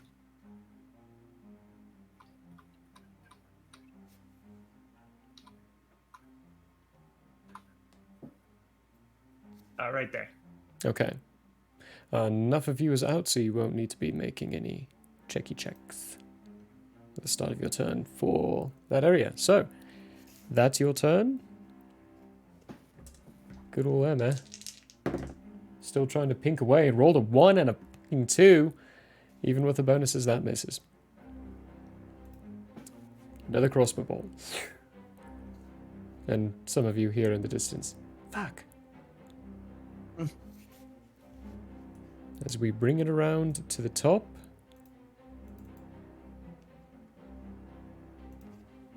The radius grows. Finestorm and Brolog, you see as this darkness begins to emanate and grow even farther around. It starts to wrap around the two remaining sitting there. And this white form of themselves, it looks like them at first, is ripped and pulled from their body with what appears to be agonizing pain. These two hostages are dead. Ooh, that's the wrong thing. I can actually just do this. But that darkness is growing and creeping even more. Finestorm, it is your turn.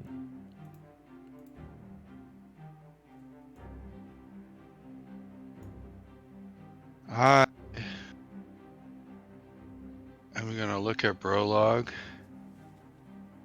and tell him to get Herolith out of here. The body that's at our feet. The one that's looking around frantically and not dead. Will do. And then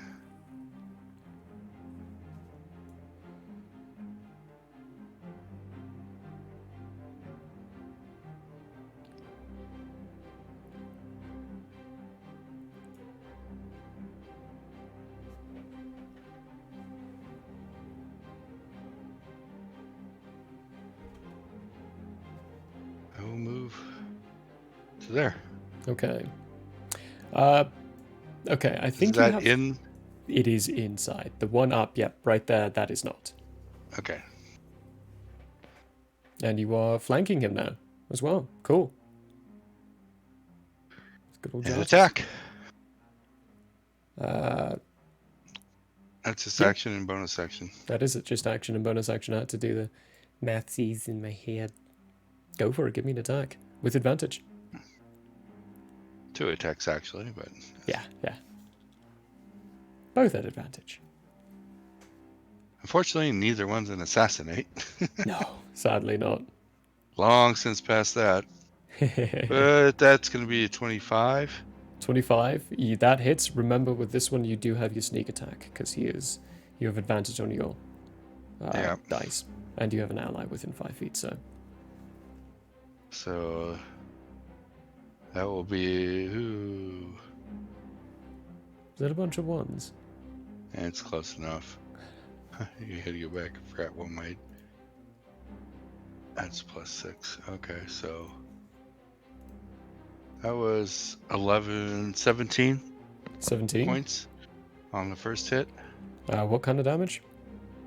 Claws. Whatever you want to make. Slashing. My Okay. claws slashing damage. So probably either immune or halved at least. It is... They are magical, but... Okay. I forgot about that a little bit, because you got the monk stuff where the natural bit is magical, and the tattoo makes it magical. With the daylight going on, that mystic protective barrier is gone. He no longer has resistance to your magical slashing, piercing, and bludgeoning. Awesome. So that is a full 17. And the second attack. Hang on. Oh, it was on that 20 and it just rolled off. Could have used that extra damage, but that's a 20, I believe, dirty. Dirty 20 hits. Yeah. Yeah, dirty 20. I'm just gonna schmackaroo him. Yeah, for a whole 7 points of damage. Rolled a 1. Okay. 7 points. Still does a bitty, a chunky. Yeah, that's all I can do. It's my 2 attacks, my movement, my bonus. I sacrifice myself. There we go. Now we got the numbers right. That is Fine Storm, which means Jartis, it's you. Brolog, you're on deck. One of these days I'll get the on-deck thing better. Alrighty, well, we're scrapping. I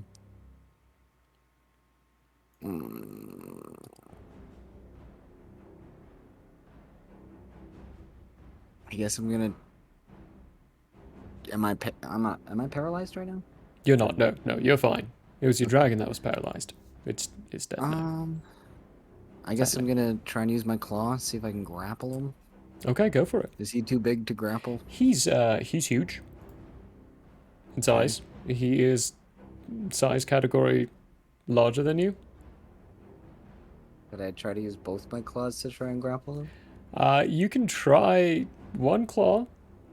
I mean, mind you, attacking has the side effect of grappling on this, so make an attack roll with your claw. So, +4.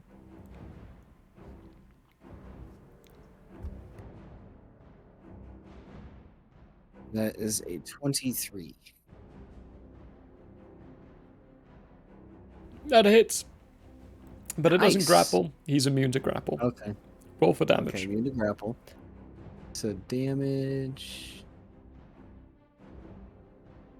1d8. It's not a whole lot, but let's see what happens. Okay, so that's a 5 plus 2. It's 7. 7 bludgeoning damage. 7 bludgeoning damage. Thanks to your light, that is not reduced.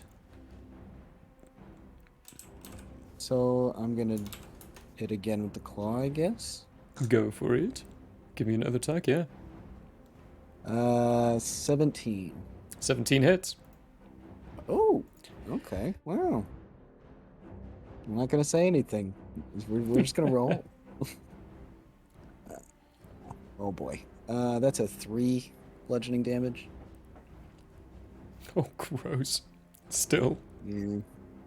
Hey, it's not reduced to 1 thanks to your daylight spell. And then we're gonna try and hit with a sting. So we get a +4. Okay. Sting attack. It's an 18. 18 hits. What damage does the sting do? Piercing and poison. Only roll the piercing. He's immune to poison. Okay. Okay, so D10. At least it's a D10. Yeah. That's nice, I guess. +2.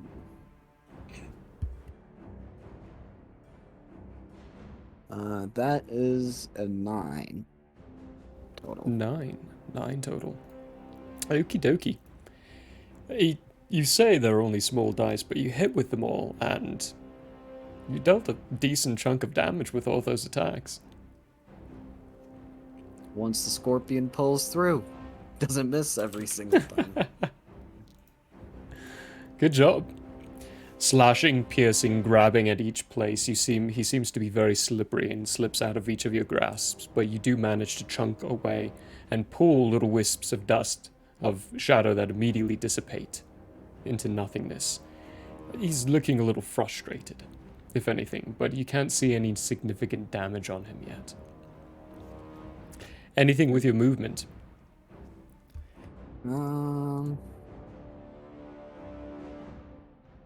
No. I'm probably a decent thing to focus on just because of my scorpion buff. So I'm just gonna stay where I'm at. Not lose that. Scorpion buff.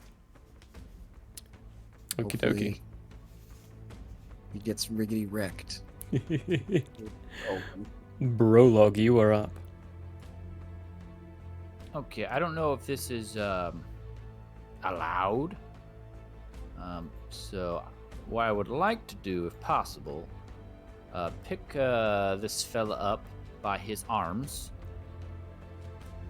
run over here, Okay. and toss him. No, come on. Okay. How much health do you think he has left, Prologue? If you would, I'm terribly excited about this idea and this opportunity. If you would like to use your rage and use your feral leap, I can guarantee you 15 feet of him being tossed. Okay. Other than that, after that, it'll be an athletics check to see how far you can shot put and discus this guy. Does he look very injured? He looks injured. But he also looks not as injured as the others. He might be able to survive. Essentially, 30 feet of falling. Which is gonna try it. 3d6. Okay, cool. Give me strength. I am going to go for the athletics to attempt to go further than that 15 feet. Okay. Which, if you pop the rage, And you would be doing with advantage. Because it's a strength check. It's a strength-based thing, and you have advantage on strength-based things when you're raging. Raging! And then so... Rage. Let's see, so that means I just use 15 of my movement. Mm-hmm. Yeah, I don't get to use this very much. So it's a saving throw or just a check? This is an athletics check. Athletics, even better. That's 21. 21. Those of you who have any chance of seeing, who are, looking at the other side of the battlefield and not looking at the thing that you're all currently fighting, you would see Brolog just grab the arms of Erilith, do a little skip jaunt for 15 feet, and then go roar, and chuck him. He goes flying and slams into a decrepit tree. It splinters and shatters into nothing. Brolog, roll 3d6 of bludgeoning damage. Yep. Because he just took the equivalency of 30 feet of falling damage. 9. 9. 3 threes. There is a hearty... Make Making sound, still alive. He's still alive. Good sound. As Brolog turns. Yeah, and then Brolog's gonna use his full movement with the remainder of his pouncy thing and move to there. Move to there? Okay. What's your passive insight, Brolog? Oh, wait. Let's see here. It is insight. It's gotta be just 10, I imagine. Yeah, just 10. Just 10? You're dangerously close to that black smoke. It's been growing every round. Thank yous. All these spheres, I can't keep track. Yeah, there is so much going on. Okay, so I have a... What do I have? A bonus action You left? used your bonus action for raging. And then you would Good probably point. have to go like this. How many feet? 50? And I can go over that tree without anything. Yeah, freedom of yes, movement, right. yeah. Freedom of movement. Yeah, duh, I gave it. You gave it to me. So in that case, yeah, we'll just go right here. Yeah, I'll just stand in with it. It's not too bad. Right here. Okay. Standing in the effect area. That is your turn. You are still invisible, aren't you? Because I haven't clarified any of those as attack actions. Yeah. And none of the actions you've been doing, I mean, these are all just basic, like, aiding others and such. Nothing that would break it. Oh, you're That's running into frustrating. this dude invisible, bro. Let's Invisible fucking and go. angry. That being your turn, though, it is his turn. He is going to... Yeah, he's going to focus at the thing that's been pissing him off the entire time, which is you, Jartis. You've done the most damage, summoned the most annoying things. Going in for the... Oh, actually, first let's see if... Nope. Going in for 2 attacks against you, Jartis. 22? That's a 22 hit. Okay. As in... Oh, yeah. Yeah, okay. Yeah. And that one's a 24. So they're both hits. I need you to make 2 Constitution saving throws. Okay.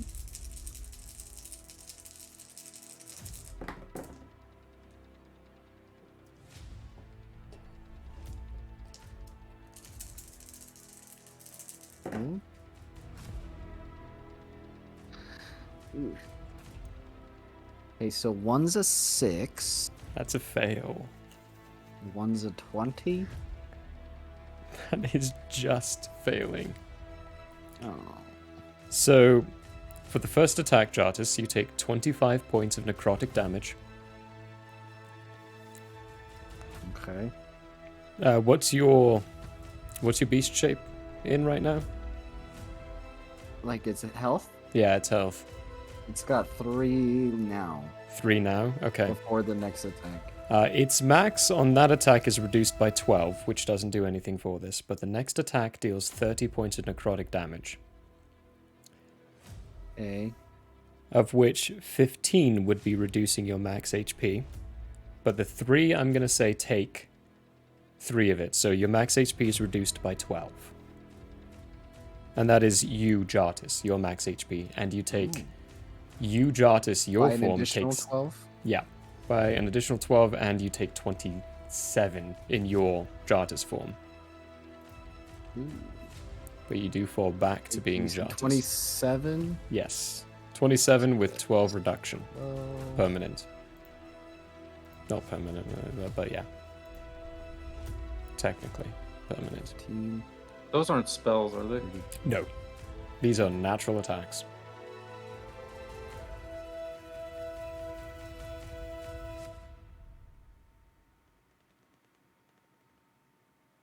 Okay. So temp HP is gone. We're at 32 health.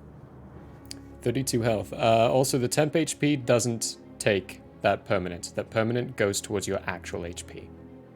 Yeah, but Cool. I can take the temp Yeah. HP as As damage. for the damage Okay, hit. Yep, okay, yep. Okay. It just doesn't block the permanent reduction.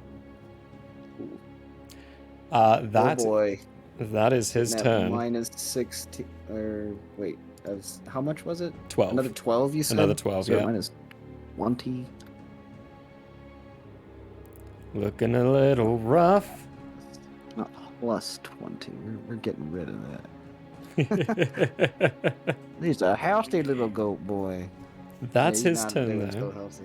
So I'm going to pass it to your Laundriel while you solve all that. Abrat, you're on deck.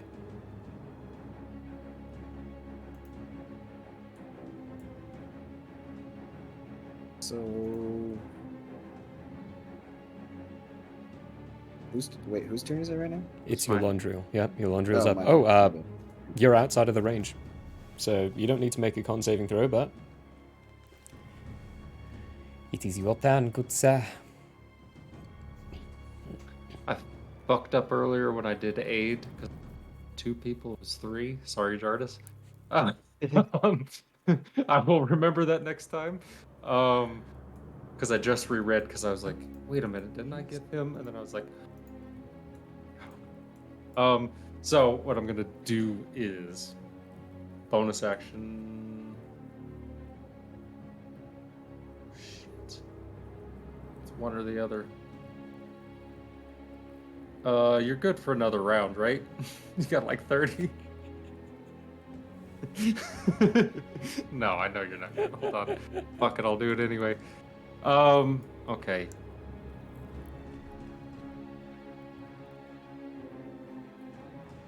Okay, I'm gonna try and get him off of it. I think is what I'm actually going to try and do. Because I'm casting at 5th level guiding bolt at him. And he's flanked, correct? He is flanked. Da. Nice. Yeah. 5th level guiding bolt. Go. 25 to hit. Big spell. That hits. And whoever attacks him next has advantage. So that's gonna be 8d6.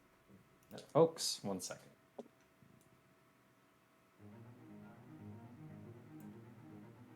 Eight d6. Oofda.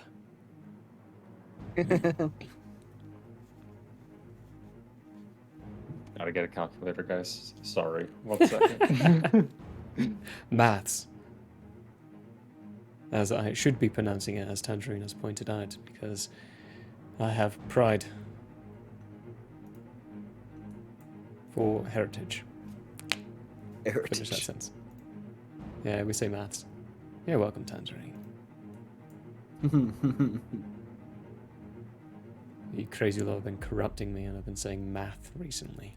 Oh, just not fulfilling, you know? 34. 34 points. Radiant damage. Radiant damage. Okay, hang on.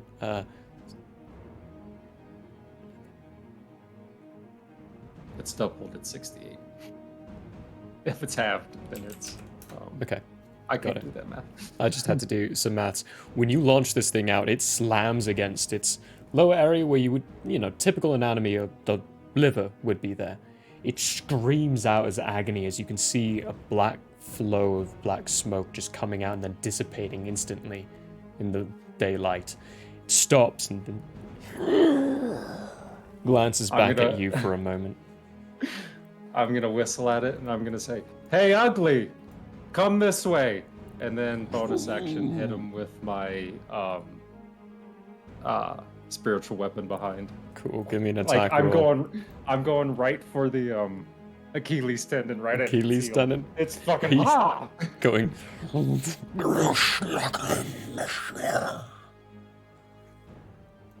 Give me a nat 20 to hit.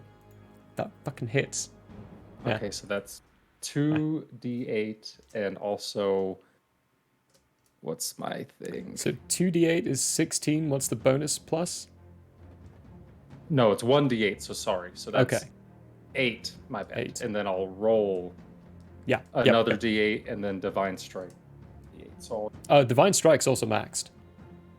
okay, so that's 8. It's all damage Automatic. dice. So yeah.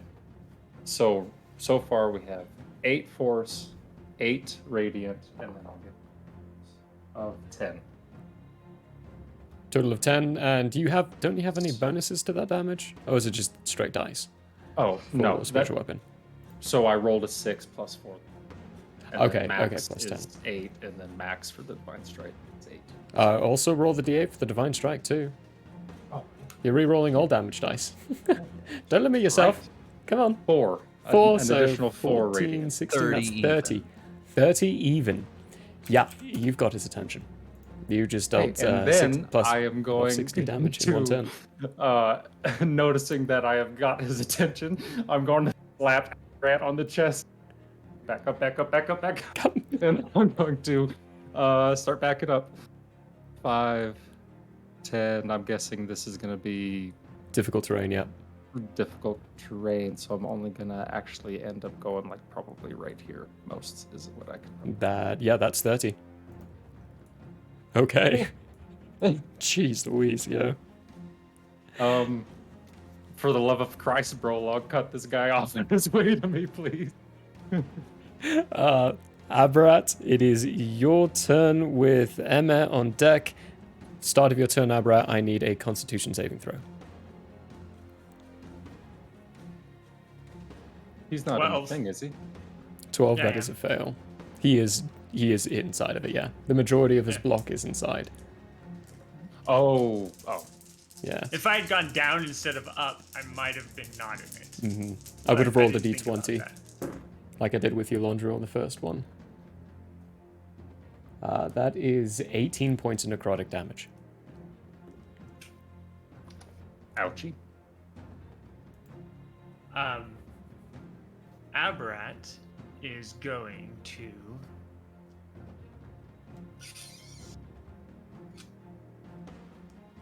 hate everything. Move to right here Okay. and cast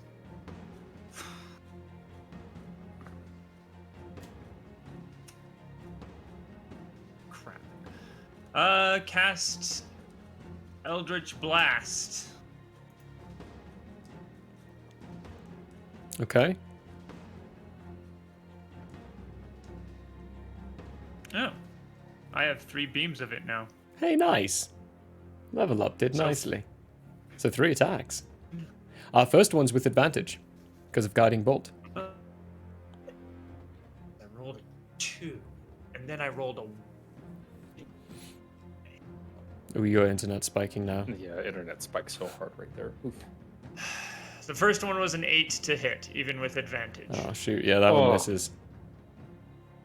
Second one, thank you, 23 to hit. That hits. That hardcore hits. 6 points of force damage. Very good, very good. Third one,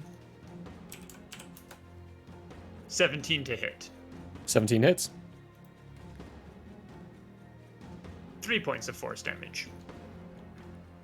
Plinking away. And then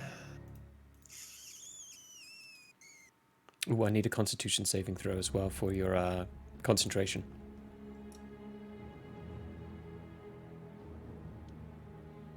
18. 18, yeah, that passes. Wait, no.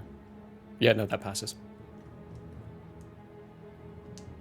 So you're good on that. Bonus action. No bonus action. No bonus action? Okay. Perfecto. Is that your... Nothing else for your turn? Okay. Yeah, that's it. Emma is going to launch out her bolty bolt. Hits this time. Thank you, Emma. You didn't need 10th HP, did you? I mean, How I'm much you only got? gonna. I got 4 currently, but I'm only gonna boost myself again next turn, so it might help. Well, it might help. You it might help. could get hit, yes. I'm just Yeah, it might help. 16. Oh my gosh. Good call. Okay. Good call. Emma's bolt hits, slams in. And at the end of her turn, Yolondriel and Brolog, you hear behind you footsteps of someone running up. And you see Erelith, who, now having been damaged, is outside of the paralysis that he's put in. comes running up and goes, "Not without me, you son of a bitch!" He looks pissed and angry. And then as I turn around, I'm gonna grab him on the shoulder and say, "Move back." He's over here. He's a distance away He's from only me. that That's far. Okay, yeah. good. With how far he could move and movement things, that's as far as he could get. If you guys are all fine, I want to push a little farther and try to get through the end of this. I'm down. Do it. Which would mean basically we gotta take our turn, try to take him quickly, as much as we can, as much as we can. But which means Fine Storm, it's you. You. First off, the radius thing does grow even more again. Fine Storm, you do not need to give me a Constitution saving throw. You are undead. You are immune to that effect. I was hoping. I was Yeah. hoping. I'll get But to it is- Claude, goddammit. It is Now. your turn. Kitty Ginzu. Kitty, do what you do. Kitty Ginzu. I should have made your claws the holy weapon. God. Oh. Yeah, you should have. What? No, the other two hit. We're good. He's flanked right now. All attacks are at advantage. I forgot about that, yeah. but the one that missed for Aberrat was already at advantage, sadly. So we're good on that. Perfect. First But- attack.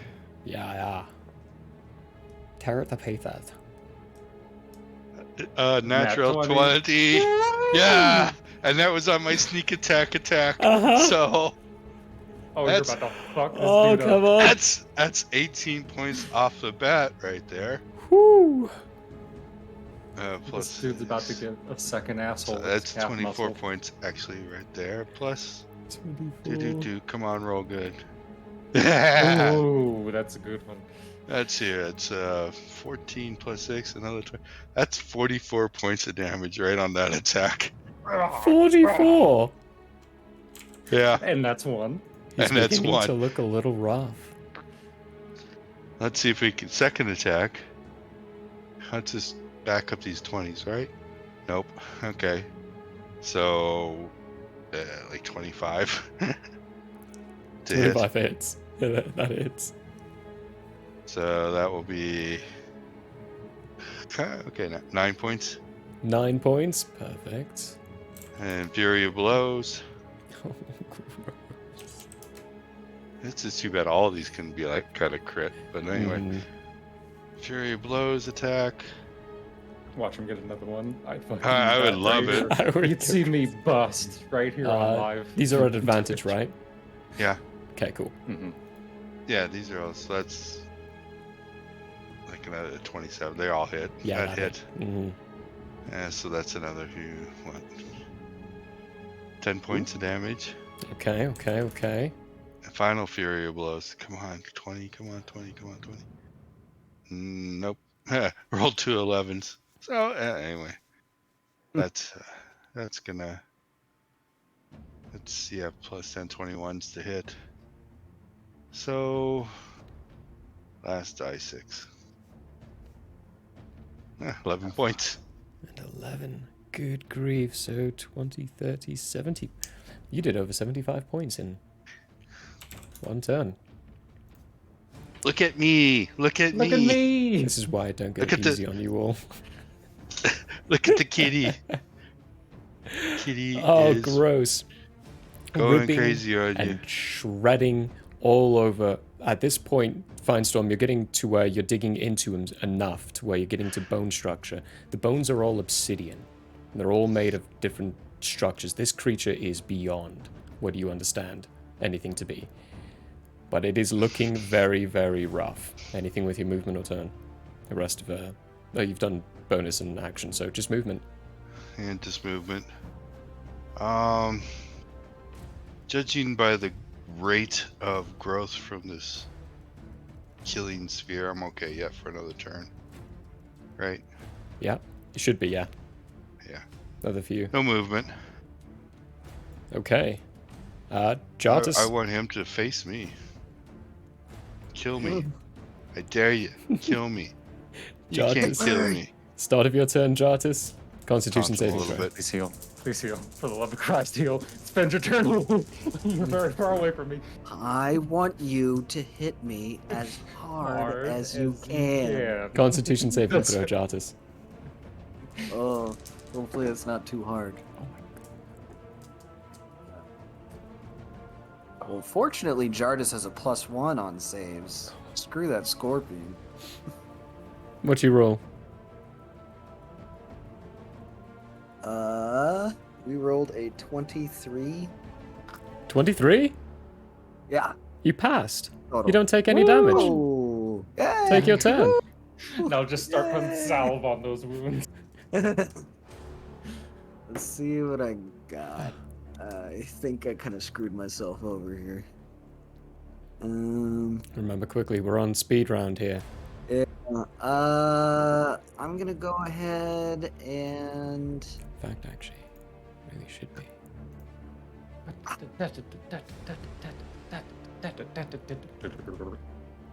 What was that? I guess I'm just gonna eat all of my good berries for 10 HP. Wait, no. You can do one at a time, yeah. One can be You can eaten do per one. action. Screw that. Never Yeah. mind. Okay.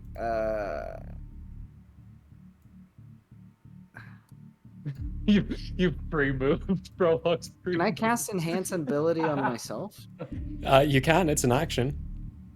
Okay. I'm gonna cast it with the where's the Constitution one? Bear's Endurance.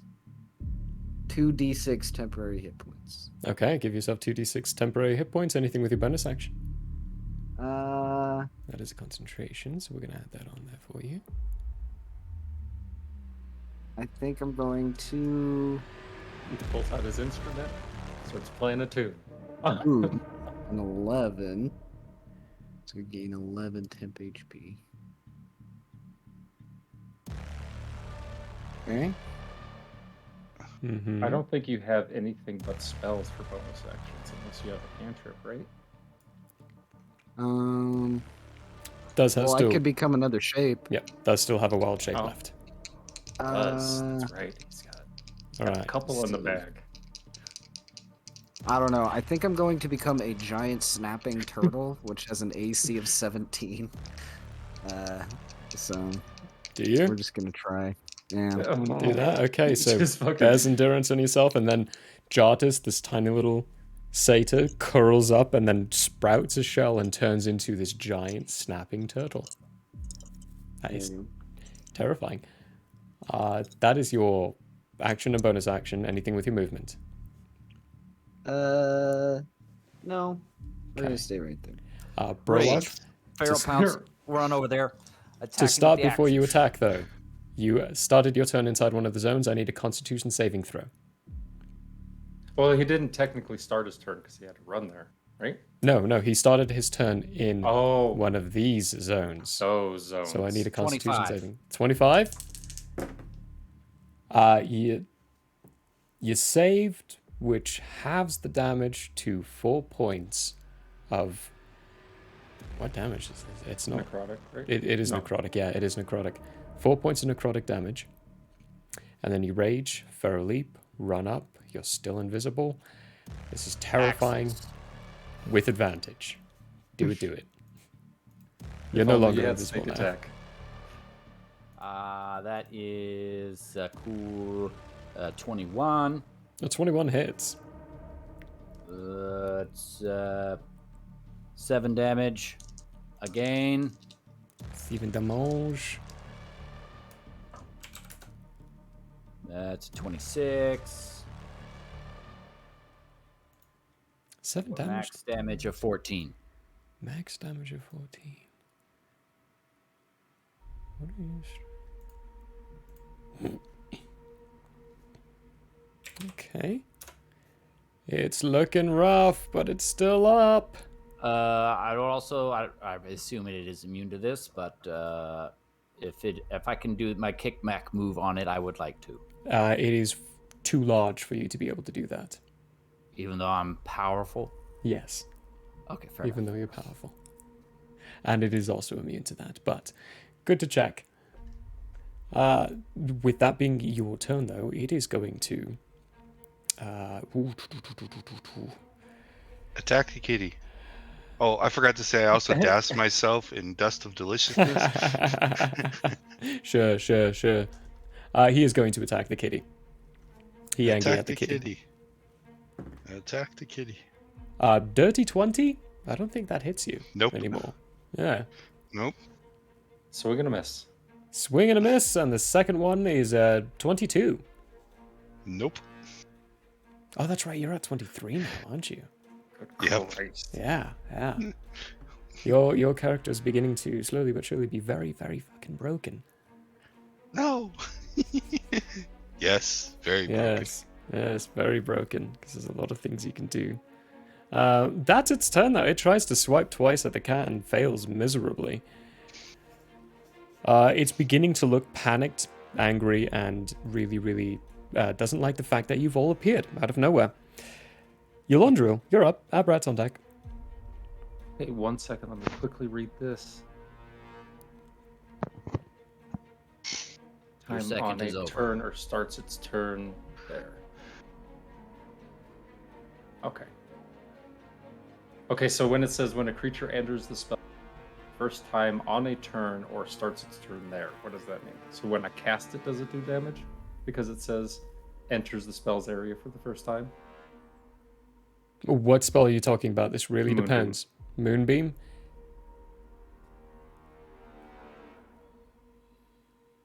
I'm going to go with determines what. yes. We've done yes in the past, so yes now. Okay. I just could not remember. Yeah. I had to think about it. So, That's how you killed the guard. So I'm going to go well, very quickly, because I can. Bonus action. Yeah! With my spiritual weapon. Go for it, It's go the for same it. spot. It's just fucking trying to get it. That doesn't hit. A 14 does not. Oh wait, what? this is What? No, a 14. 14 hits. Oh, that does hit? 14 hits. Ooh. Always tell the result of your dice, people. You don't know what hits. We are wrecking. We are wrecking right now. That's 12 force damage. 12 force. 3 radiant. 3 radiant. And then, what's the guy's name running up behind me? Aerolith. Aerolith. He sees Yolondril turn around, begin spinning his halberd in a circular motion, and then grab it and slam it down as Moonbeam level 5 hits this fucking thing at the top of its head. Don't forget, he has disadvantage on his con save. He sure does. Yes. He sure So, does. Need me to reread? It's disgusting. No, just roll me the damage. He's making a con save, right? Yes, his con save to take half damage. To take half. 5d10. I don't even know if I have that many d10, gentlemen. Disadvantage. D10. That's a 19 on his save. I'm glad you That packed saves. Moonbeam. That saves. Okay. We love a good moonbeam. So roll damage and it's halvesies. Oh, these dice are fucking coming out fast and hard right now.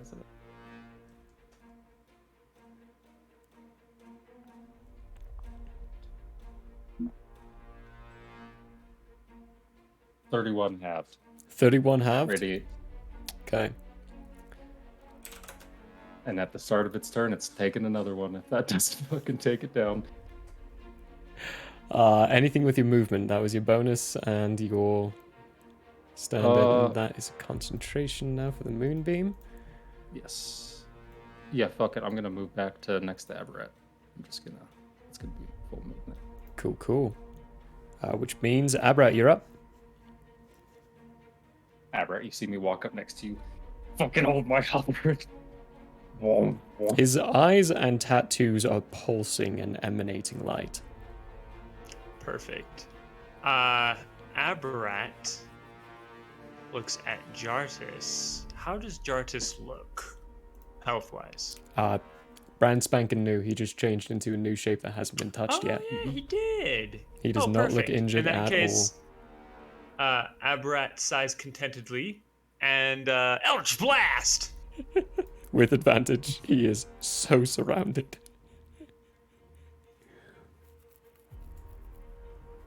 Oh, this could have gone. 21.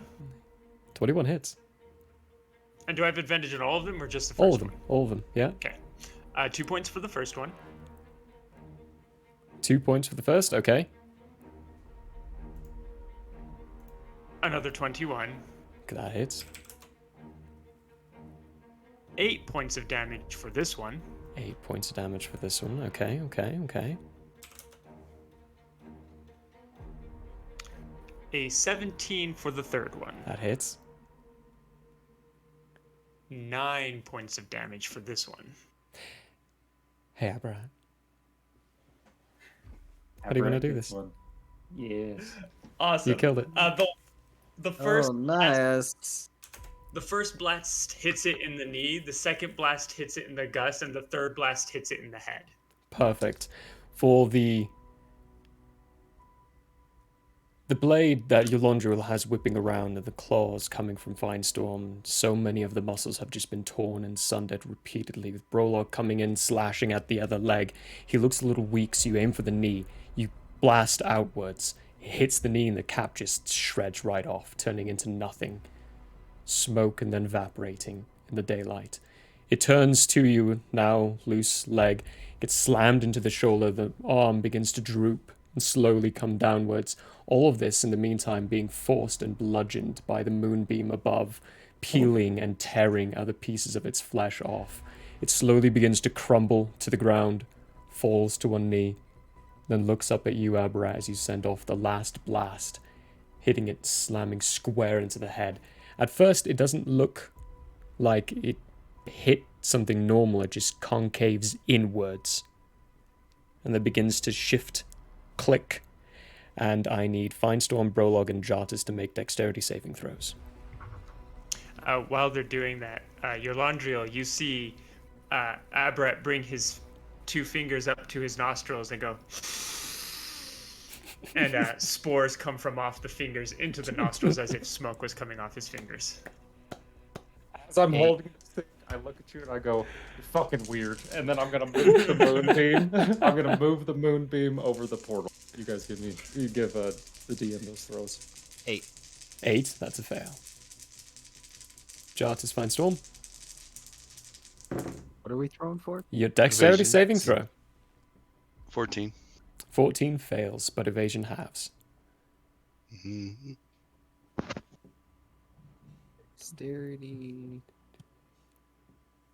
Jartis is the only one to get the fuck out of there. That's a dirty 20. Dirty 20 fails.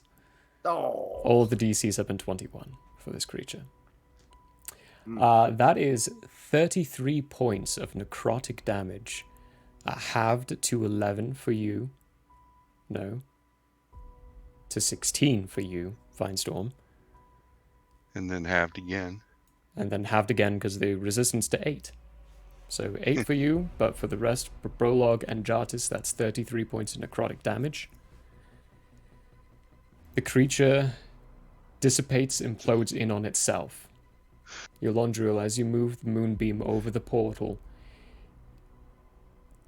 where your moonbeam goes, the shadow just dissipates and disappears completely.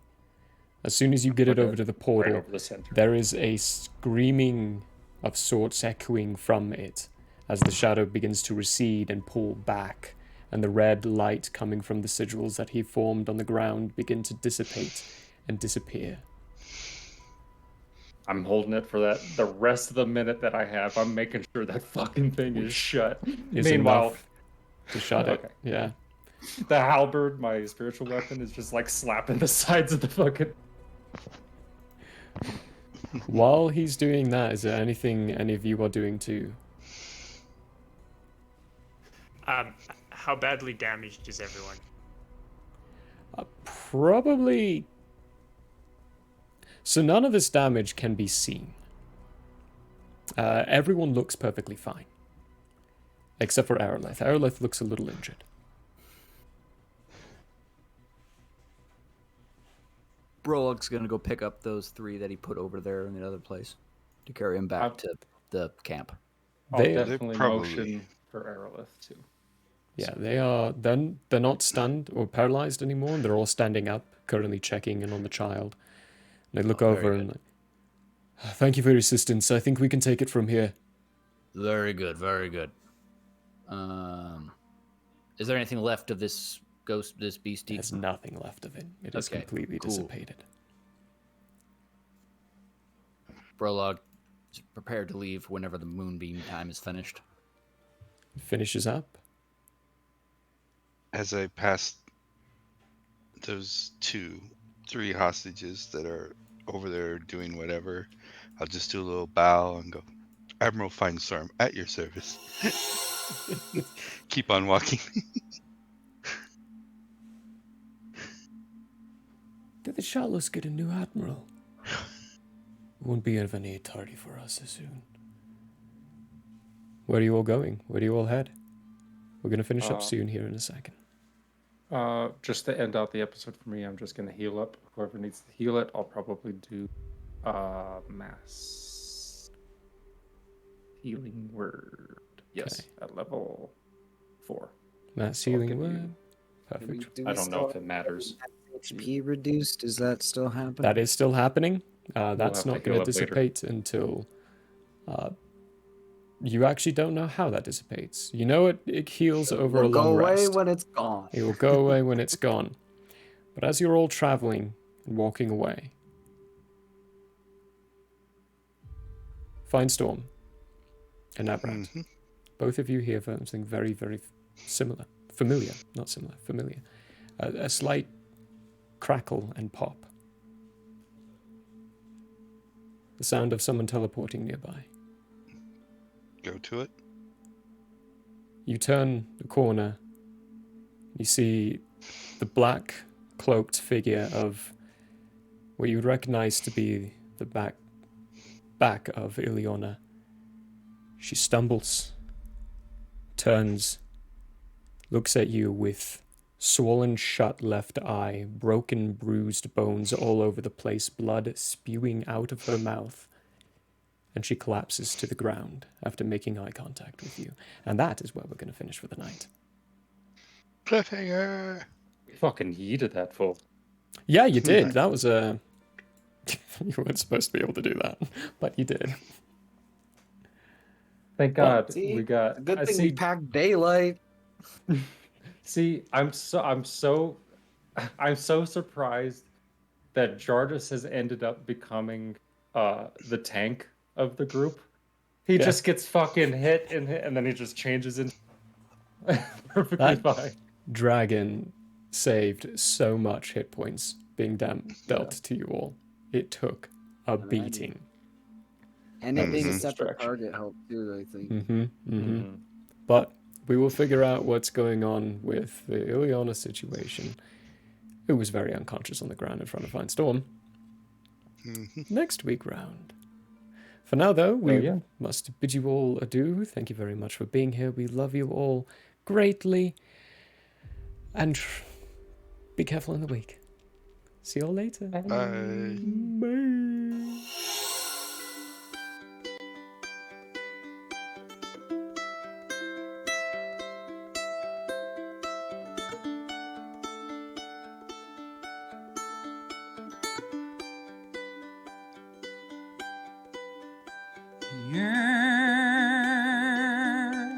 May have closed for now. We hope you met a friend this go around. Tired and blurry you may be. We hope your minds are full from this revelry. Peace follow you out. May you return for more giggles